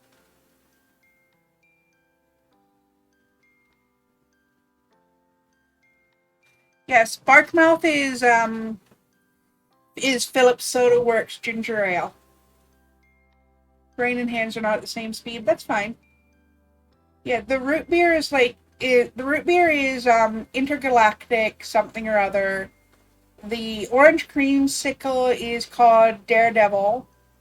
The ginger ale is Sparkmouth. I don't remember what they called their cola.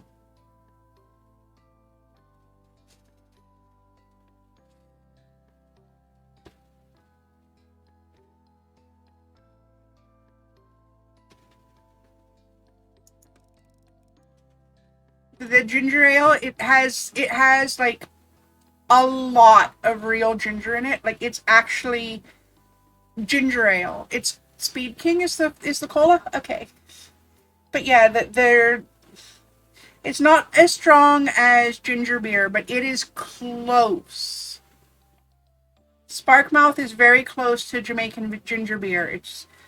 It's just enough prior to the line between ginger ale and ginger beer that I can still drink it, but it's got so much ginger in it that it has a slight spicy kick, and I love it.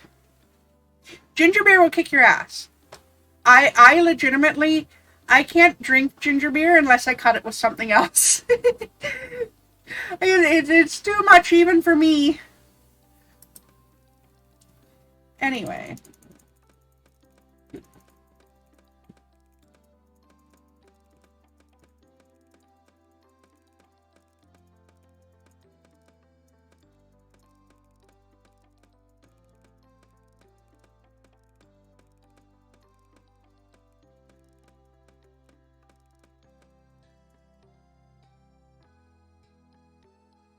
I keep getting distracted. I'm trying to speed run this so that I can actually see a half decent ending.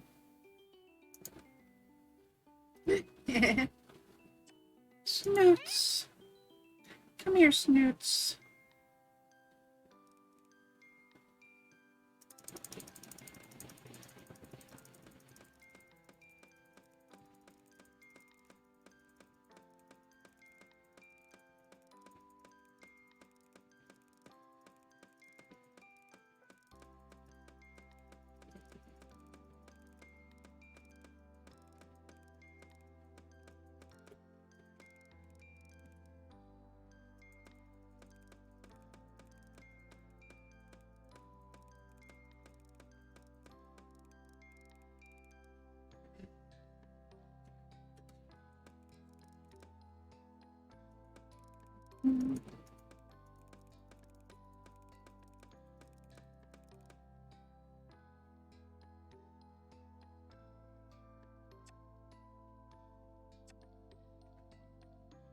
I don't remember what we did last time. Did we flatter her or were we accurate? I think we flattered her, didn't we?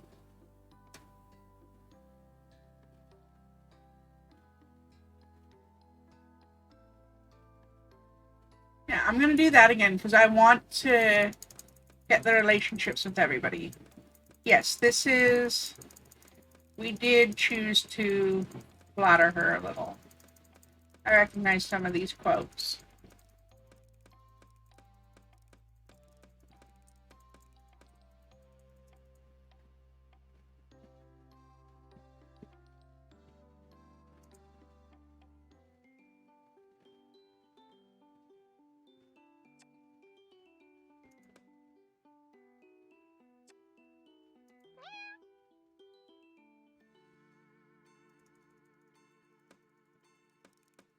Snooty, snooty, snooty, booty.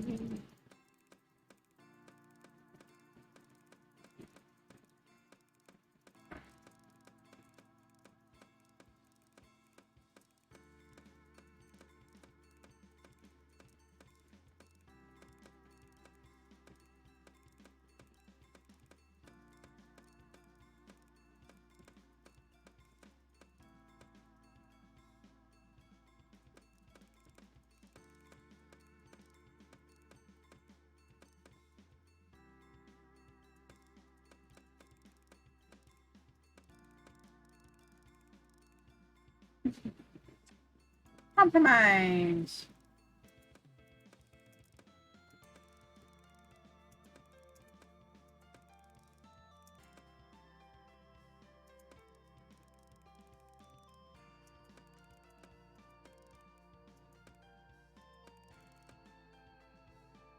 I don't see how the nail varnish would have affected her retracting her claws, especially since the moment she decided to scratch anything, it would come right off. But oh well. I don't paint my kitty's nails. I paint my own nails. She'd love claw caps. She probably would. She probably would. I've done claw caps on my kitties before. They hate them and they're a pain to put on.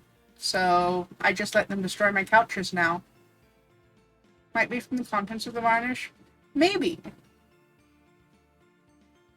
But what the player character actually says to Snooty is because it'll interfere with the natural attraction of your claws. And like, if the question was about the contents, then sure. They make pet safe nail polish, but do you think that anything that they find on this island is going to be pet safe?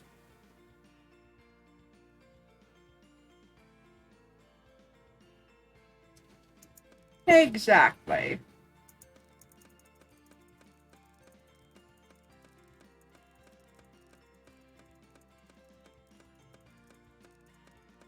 Claw caps are great for dogs on hardwood.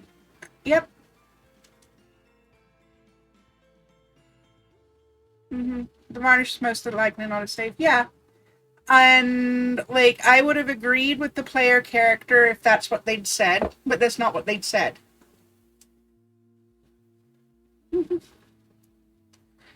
But yeah, I've done claw caps on my cats, and they hated them, and it was a pain in the ass for me, it was a pain in the ass for them, they were not comfortable, and they really didn't save my couches anyway. So I'm just gonna have to get a new couch. And maybe keep the slip cover on it this time. Maybe. Maybe. I'm not really worried about it right now, though. It doesn't matter. I'm just trying to get through the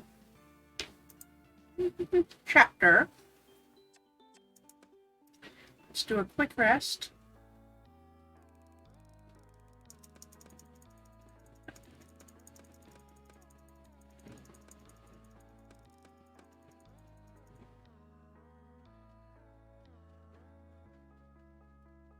Maybe the player character is an intern and was BSing. Maybe. It doesn't matter too much. It's a mild criticism and not really a criticism. Just an, I don't understand this. If someone is more educated than I, please sing out. But yeah.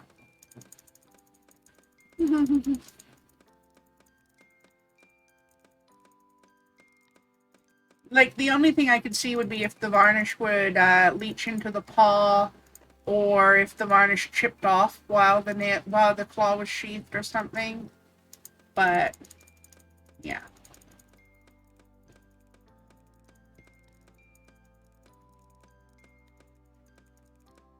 Maybe they didn't want to deal with angry reviews of people saying, "But I paint my cat's nails, how dare you?"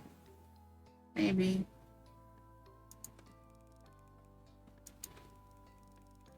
Maybe. I don't care. I don't care right now. Anyways. I have the skin cream from Snoots.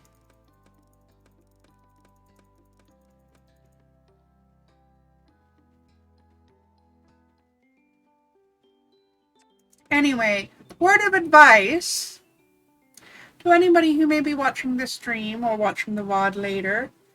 Don't paint your cat's nails unless you can guarantee that it is pet safe nail varnish. And even then, tread carefully. After all, we wouldn't want anybody to lose an eye.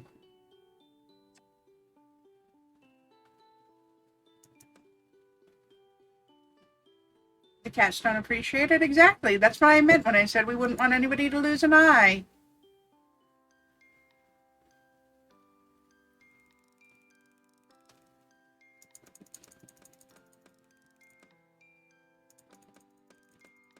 Snooty, snooty, snooty, snooty, snooty, snooty, snooty, snooty, snooty.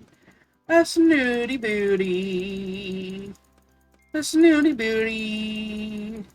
A snooty kitty with a snooty booty. That's why her name's Snooty Booty. I'm not even high. I can't explain this.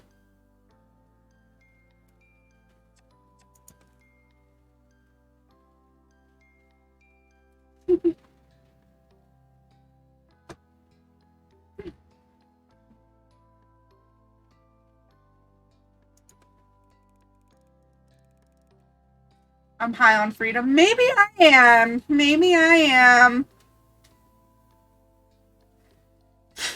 Bald eagle screech. I haven't got a bald eagle screech, but I have a goat scream.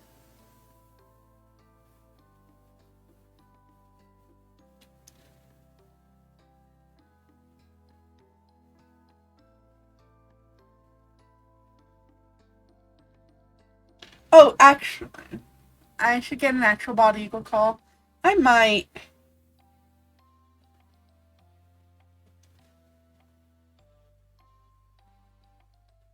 Actually, instead of the goat scream, I'm going to play this one.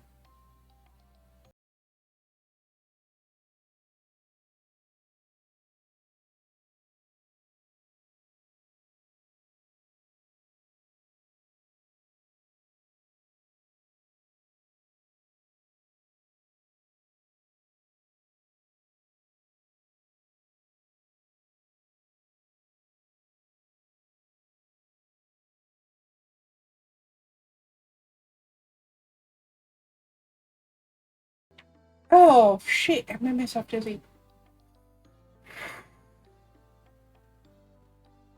You ever headbang so hard that your glasses fall off? Actually, I don't think either of you wear glasses. Never mind. And your headset does. Sometimes. I just accidentally yeeted my glasses right off my face. And made myself dizzy. I catch my breath.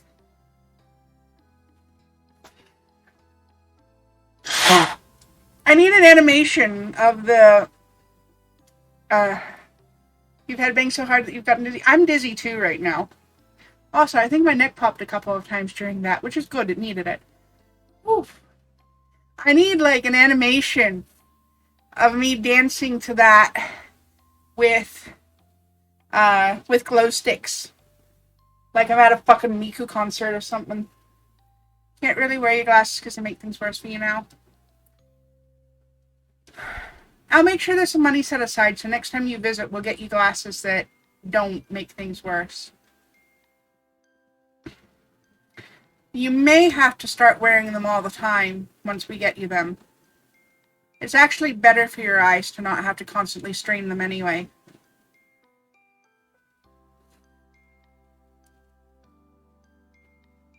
That's why I said we'll get you new glasses when you're here, and I will make sure I have money set aside.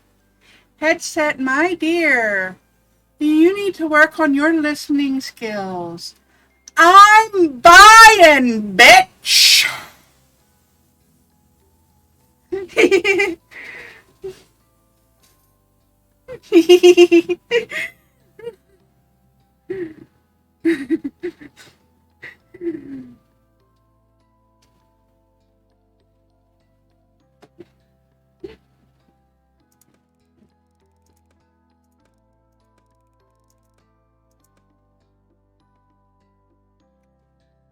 Dick, turn up the laptop strikes again.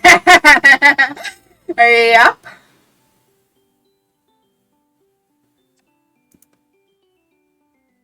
Your laptop is now called Dick Turn Up.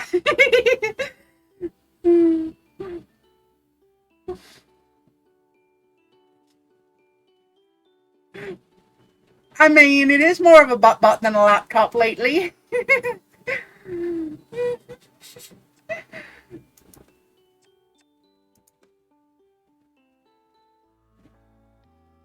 Man, I don't even know what Pokemon's in the chat. It's only a Lily anyway. I've seen like 5 of them already just in today's stream. Any butts. Or should I say, any snooty booties. At least it hasn't screamed at you like it did yesterday. That's true.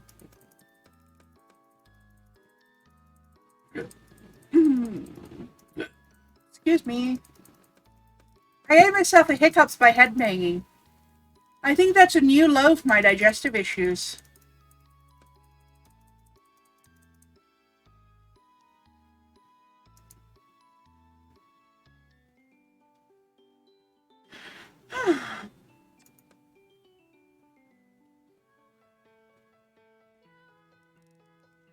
Now let's see. Is that everything I need? Ah, the granola one.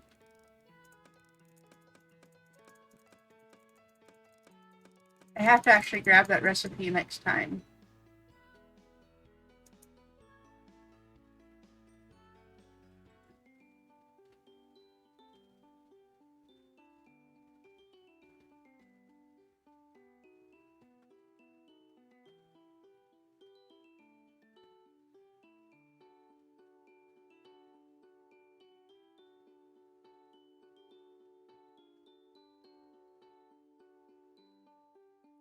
Alright. Time to finish the research. I should check the extras first. Okay, no more extras yet.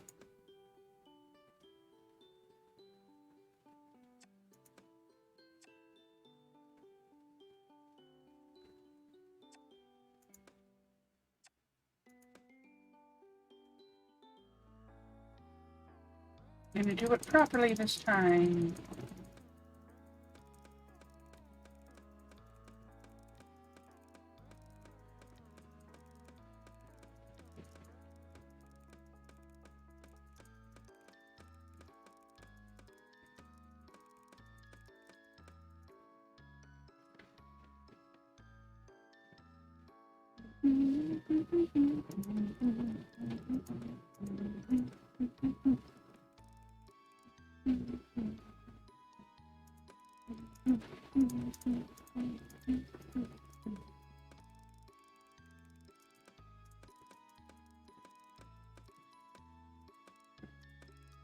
Flippers!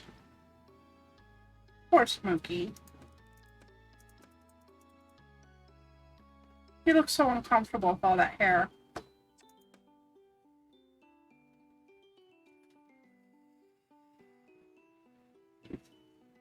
The there's at least a 10-second delay on the streams normally anyway. Headset. So if I say something and it's something that you just said, it's because it hasn't popped up for me yet. There's a 10-second delay normally, and I think it's probably closer to 20 or 30 seconds for you because of distance and slow laptops and stuff. Wipe my glasses off so that I can see what I'm doing.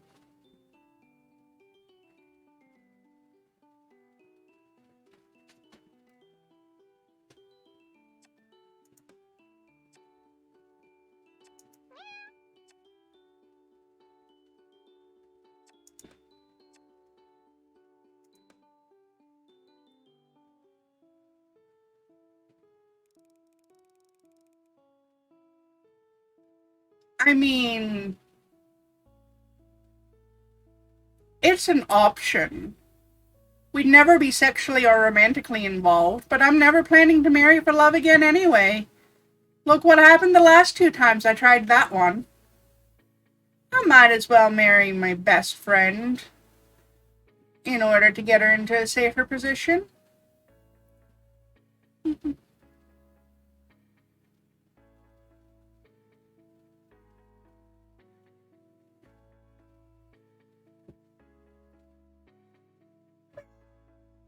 It's an option. Not one I'm going to take seriously yet.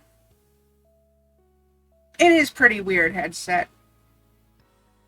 But it's an option if everything else fails.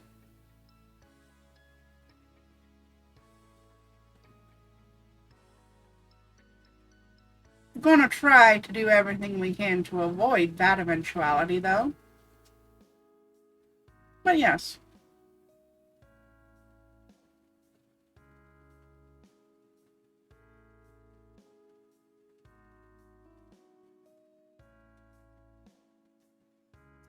Anyway, socks.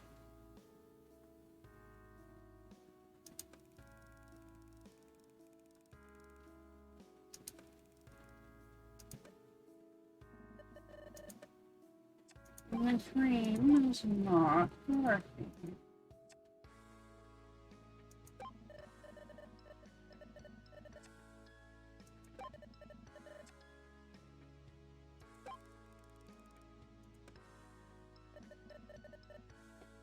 I'm gonna use the steroid formula, not cream 116.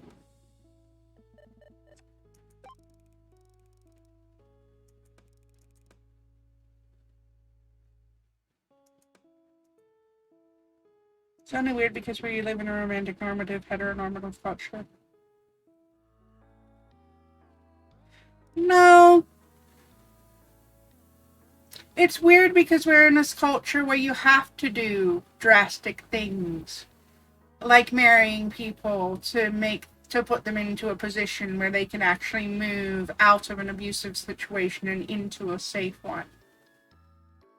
It's weird because we live in a culture that so glorifies parents, spouses, and siblings in such a way that even when they're mistreating you, you have to just buck up and handle being a victim in silence. It's weird because culturally, we are fucking weird.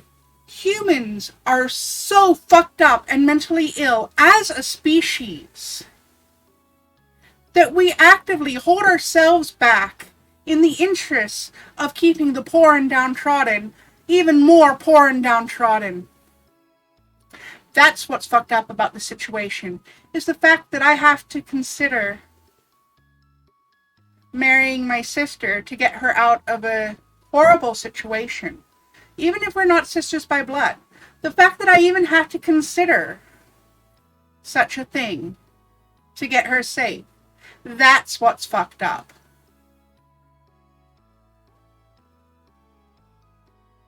The fact that we, who aren't related to her by blood, care more about her than the people who are. And the fact that you, who are not related to me by blood, nor will ever be romantically or sexually involved with me, care more about me than the person that I married. And the system thinks that that is fucking hilarious. That's what's fucked up about these situations.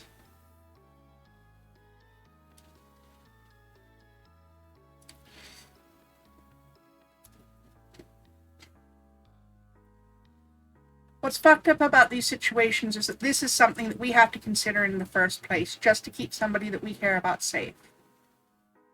It's not fair. It's not right. And frankly, I wouldn't care if somebody nuked this whole fucking planet tomorrow.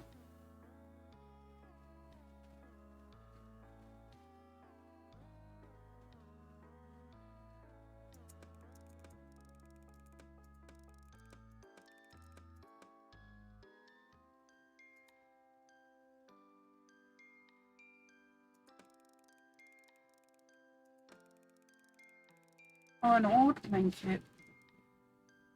One I used to have on my bunk when I lived in a tent. That memory is beginning to fade a little around the edges.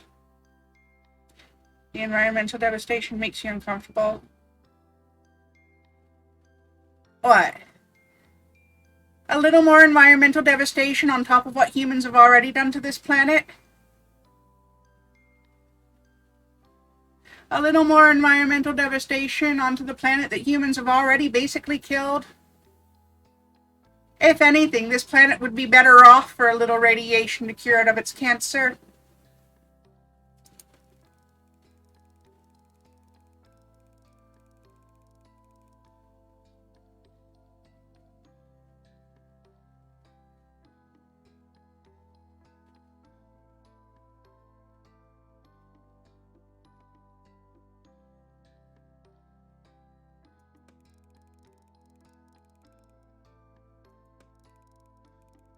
Aw, Marsha made a cute kitty.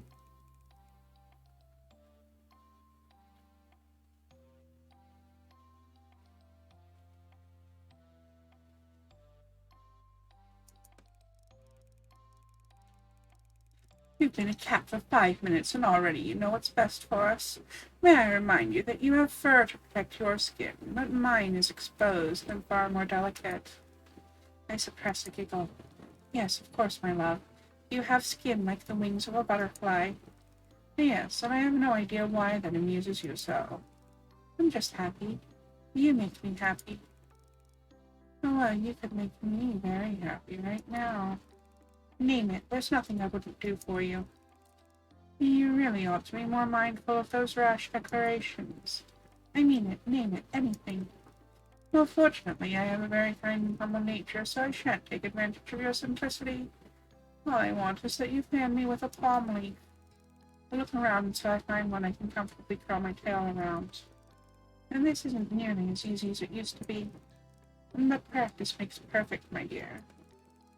We settle down in the peace and quiet of the afternoon, me gently wafting the palm leaf over our snoozing snoots. How much more blissful could life be? I'm half tempted to warn the new research assistant to just throw in the towel from the start and join us, but I suppose they have their own journey's end. I'm so glad I found mine. Most of the humans make me uncomfortable. Prefer the humans that are capable of using common sense and understanding with cooperation and able to grasp that everyone had a different opinion without acting like they came out of a toxic hole. I have found very few humans that meet that description.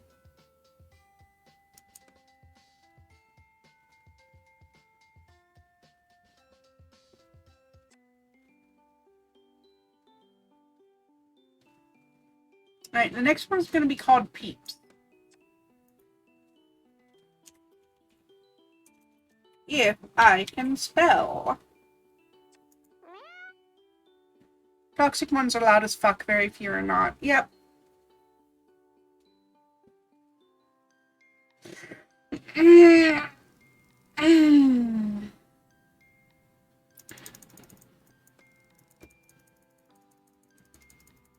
Hopefully this will be a little faster now.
There's Marshy.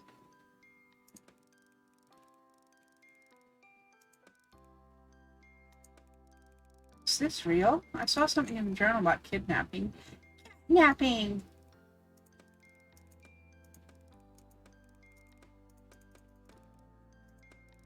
So I wasn't entirely wasting my time. Hang on, you? Are you? You figure it out. It's not my problem anymore. The mysterious cat slinks off towards the forest area. Oh, don't worry about them. They're preoccupied elsewhere.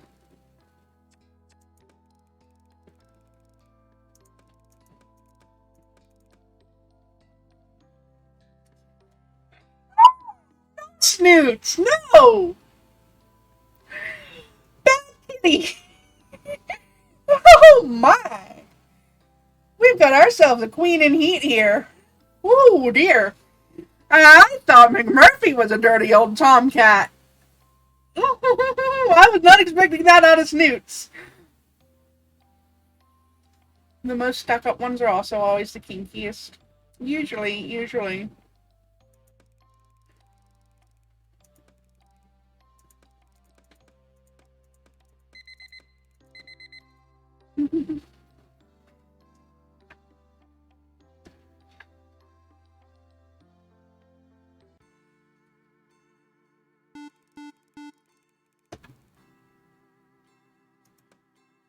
Loose lips sink ships.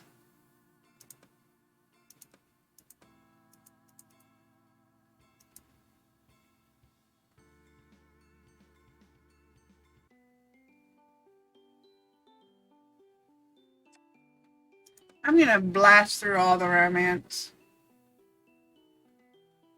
It's gonna be Trixie or Floofy. I kind of want Floofy.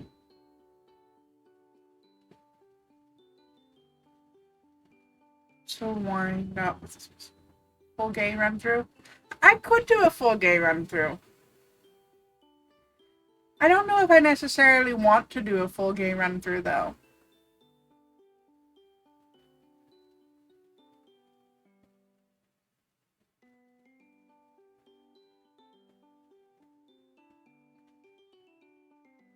It is Pride. This month in the US, next month in Canada.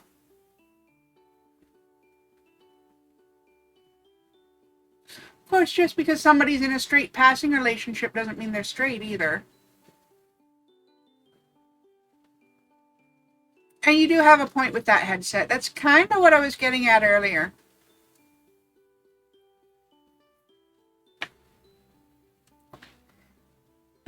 Hey Google, flip a coin for me. You got tails. Thanks, love. I'm honored to serve. Well, it was tails, so I guess it is going to be Trixie this time. Trixie and Peeps.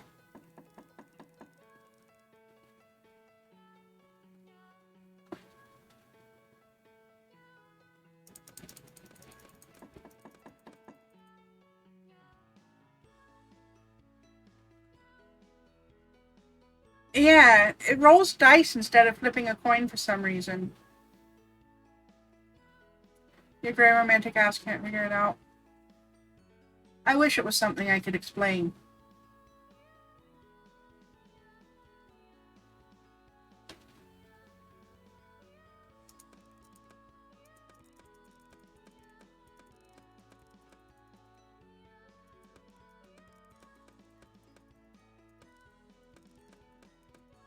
Trixie, Trixie, Trixie. Trixie is very adorable.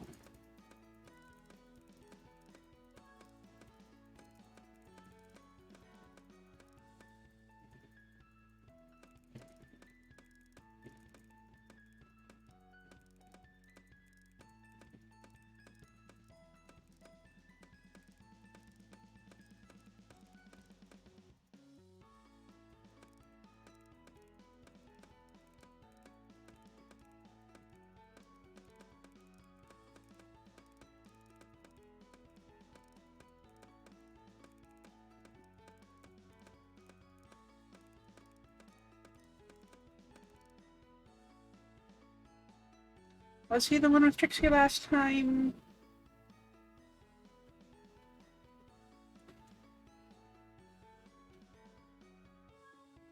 Might have been. I don't remember. I'm really sure it was Marshy and Snooty last time. I don't remember who was with Trixie last time. It was this one with Trixie? Okay. Well, maybe they're just meant to be.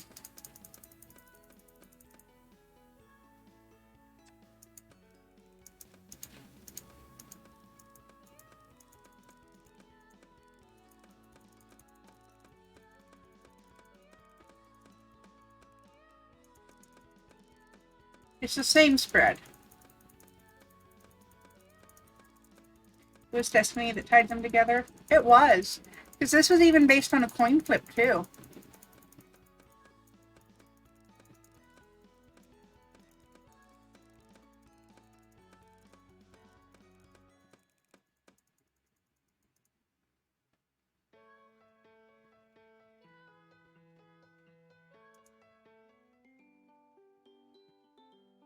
I'm just gonna blast through the romance.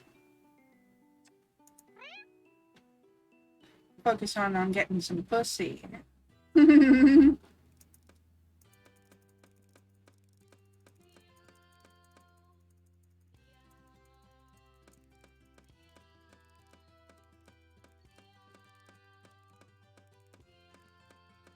just want a little fuzzy pussy.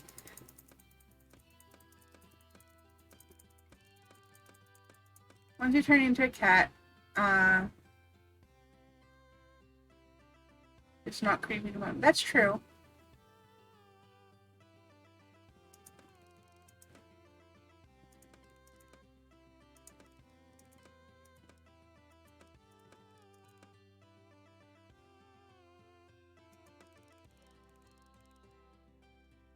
I'm gonna be honest.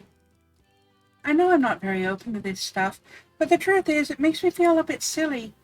It's like there's this great game, and I'm the only one that doesn't know how to play.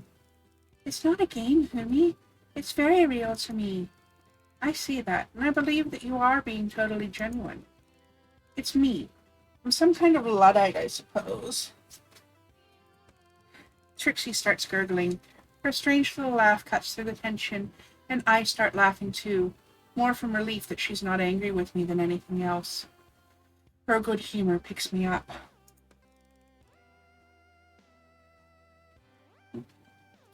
Look, let me have one last try, will you? Be my guest, but I really don't mind calling it a day if you want to, Humi. I would love to stop and head back to camp for a glass of cold lemonade, but I feel I owe Trixie more effort than I've been making. No, I'm placing myself in your paws. I'm prepared to do whatever it takes to get me in touch with my higher self. Ooh, good use of terminology, Humi. 1 brownie point already. Okay, so, stand up and close your eyes. I do as I'm told. Now feel the flow of energy come through your crown chakra. White light coursing through your body. Crown chakra? I'm lost already, but I try to follow what she's suggesting. Wonderful. Now slowly raise one leg and extend it behind you. Find your balance. I'm wobbling like jelly. Good. And extend your arms out in front of you. Stretch right out. Now bring your right hand towards your face with your fingers splayed. What? But I'm managing to keep a straight face. That's something. Now bring your thumb to the tip of your nose. Okay. And wiggle your fingers. There's a stifled gurgling sound. I can't resist opening one eye. Trixie is rolling around trying not to laugh out loud. I see myself, how ridiculous I look, and I join in with her mirth.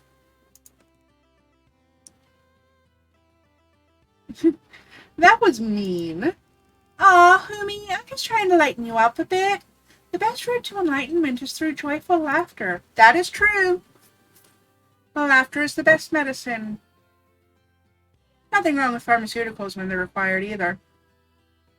But laughter helps. Well, whatever Christmas cracker you read that in, it wasn't wrong. We lay on the ground for a while, soaking in the energy from the rocks, and I can honestly say I felt nothing. Don't worry, newbie. I'll channel for you until your own channels are clear. I have no idea what she means, but I feel very happy about it. I think that was a successful date.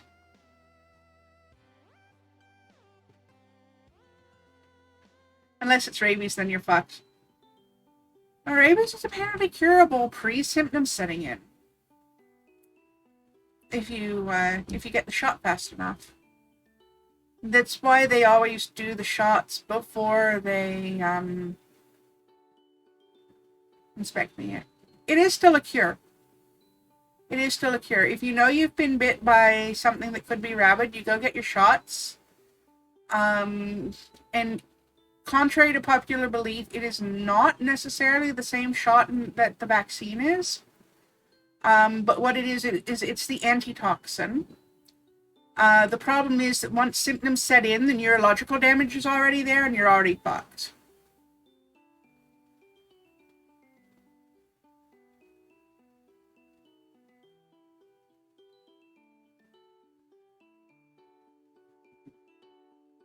In the modern world, a human dying of rabies is very, very rare.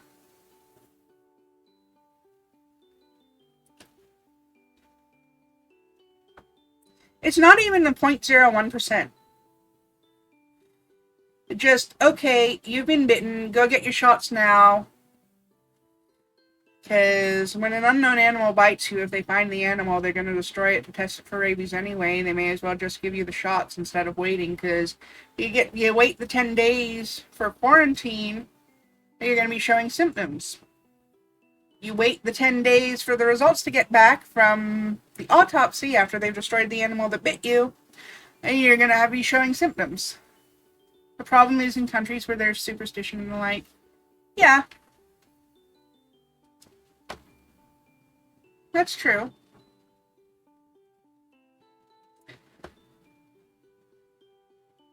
But there are programs in those countries.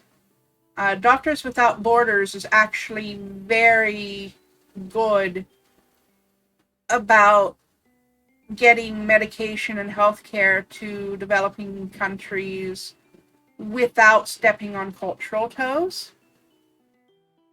Yes, and education. They do the education, they bring the supplies, and they do their best to work with people who are familiar with the communities. Yeah, you're not pregnant with puppies when you get bit. Yep.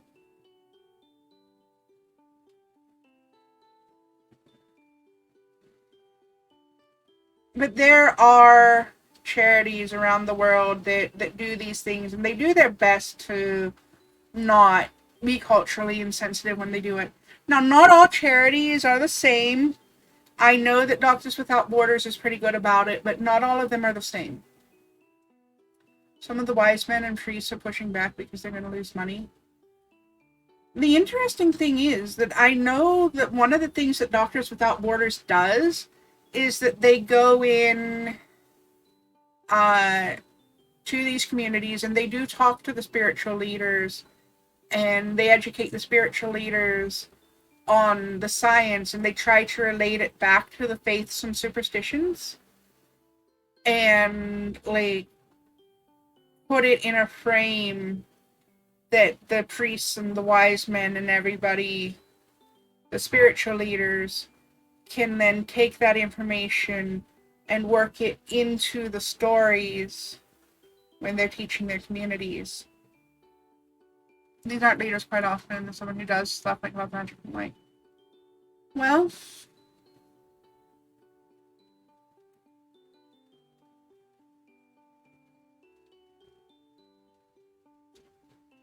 like, I think you mean psychics, not physics. But you know what? There's people that believe those sorts of people in all countries. And I have the same thing to say about them that I have to say about anti-vax Karens here. Fuck around, find out, bitches!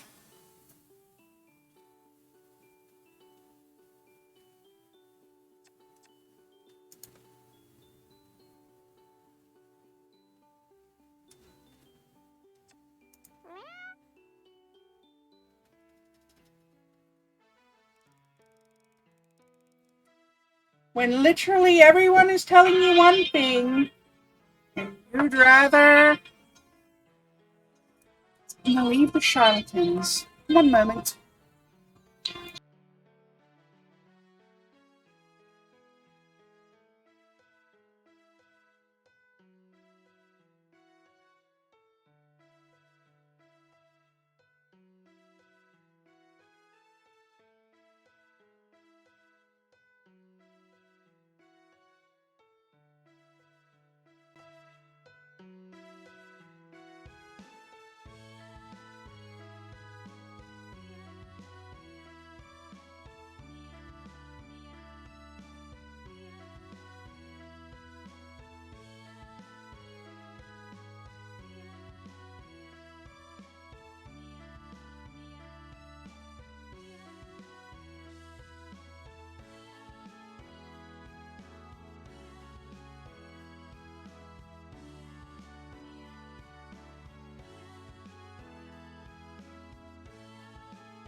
Sorry, it could sounds you repeat funny. what you just said? One of- You said Guthrie needs to take the responsibility to use the therapy tools himself?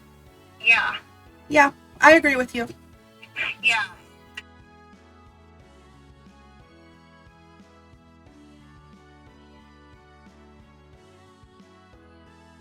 Is a very good coping skill in the very short term, and by that I mean it helps people feel better, right? Like if whatever is going on is really upsetting, I can just avoid it, think about it, and then I don't have to feel bad. It's not at all an effective coping skill outside of the very short term because life goes on, problems get bigger, and they become more overwhelming, right? Right. And so, you know, I actually think that part of Guthrie talking about wanting to end their life is like a tool to get you to back off, basically, and to try and get their needs met, which is like away from the fight or away from the dispute. Lots of people learn this technique, right? Because it's really scary for family and friends to be like, oh my gosh, you're going to kill yourself. I need to do something. But ultimately, you know, people need to take responsibility for their behavior, and that includes maintaining their safety and developing other coping skills. So,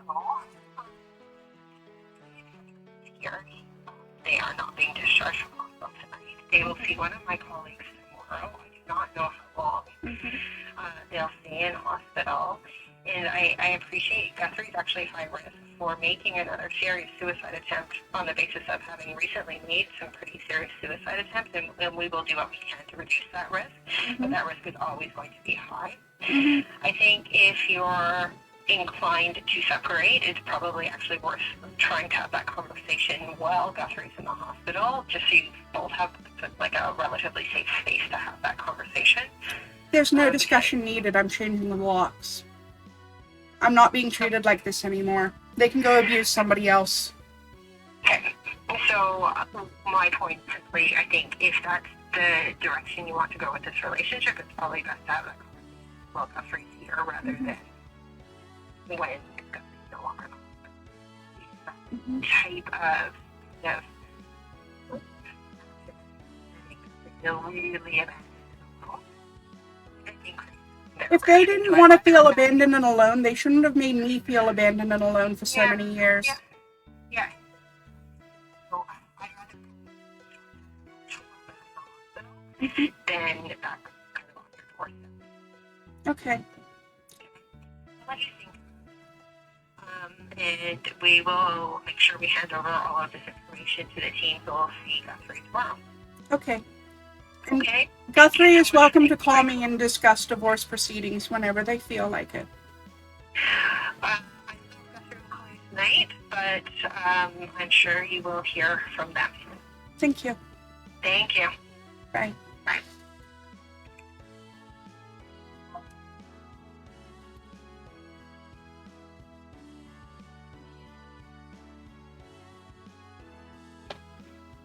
Oh, I got unmuted. Yes, y'all heard that. That was the psychiatrist.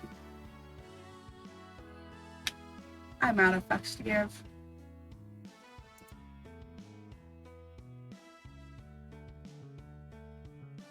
Feel free to go back and listen to it if you want.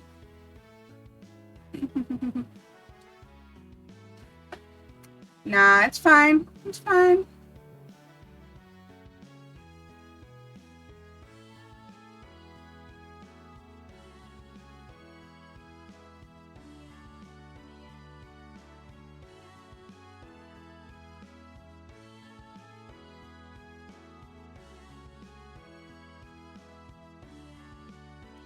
Anyway.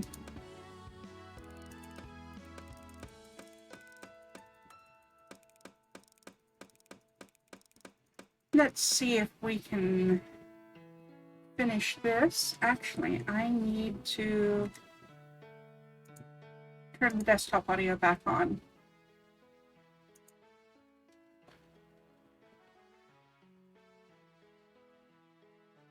Yep, go get yourself a good seat at bin 4. Have fun.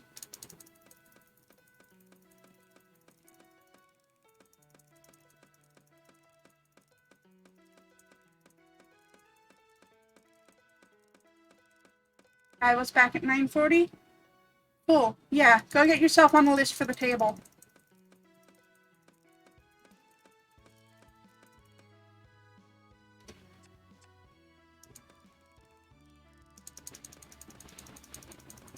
Mm-hmm. Sounds about right. I'm going to try to speedrun this as fast as possible.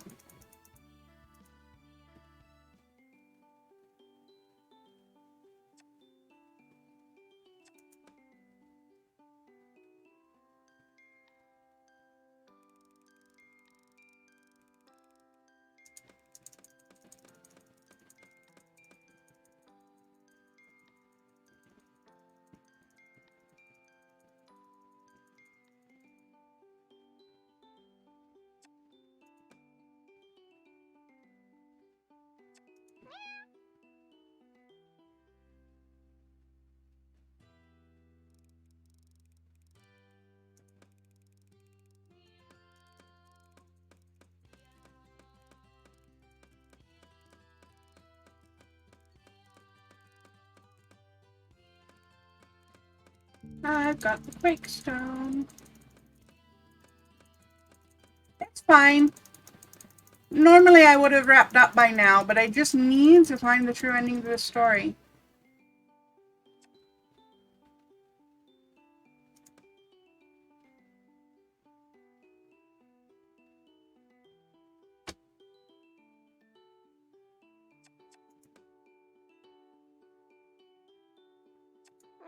It's been a long stream.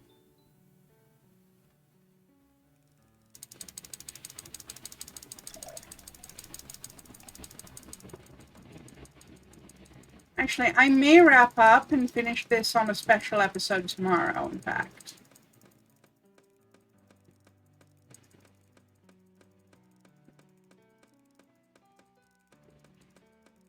Yep, I'm going to wrap up after this one, and I'll finish it up in a special episode tomorrow.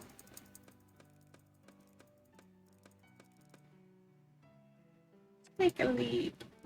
Together forever. Let the adventure begin.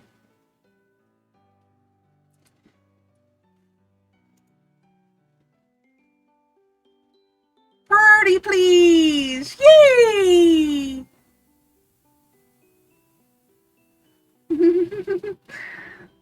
Alrighty. Return to main menu. And throw up the ending screen. No regrets! Alright. Who's online right now?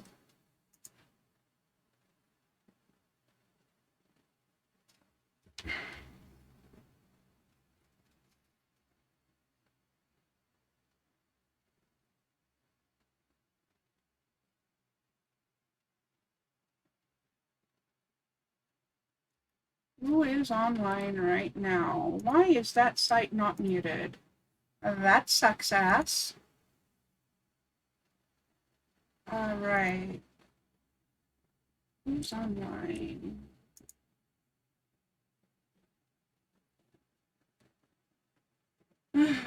Hopes is online, but I don't want to send out a raid today. I just don't have the energy. I can't do the social thing today. I'm sorry, everyone. Ooh, tier A. Gonna do a quick catch of that.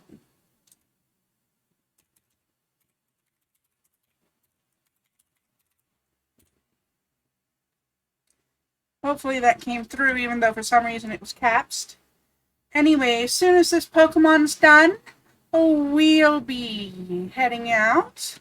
I am going to get stoned as fuck and celebrate my life away from my aggressive soon-to-be ex. Well, passive-aggressive, but still. Everybody stay safe, stay healthy, stay happy. Most importantly of all, stay weird. Now, come on. Where's that Pokemon? Where's that Pokemon? Let me know who's being caught. I am going to celebrate this freedom so fucking hard. Get a pizza. I don't think I'm going to get a pizza, but I am going to cook something nice for myself. I'm going to get super, super stoned. Hey, I may even spend some time with my vibrator later. After all, it's been a while since I've had a proper orgasm.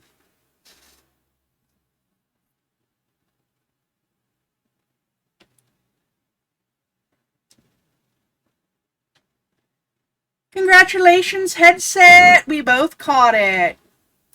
I'm sorry to see you didn't get it, Mystic, but next time. There's always next time. Good night, everybody. Stay weird. You weren't expecting to catch that one with a great ball, and you didn't even... Okay, fair enough, fair enough. Good night.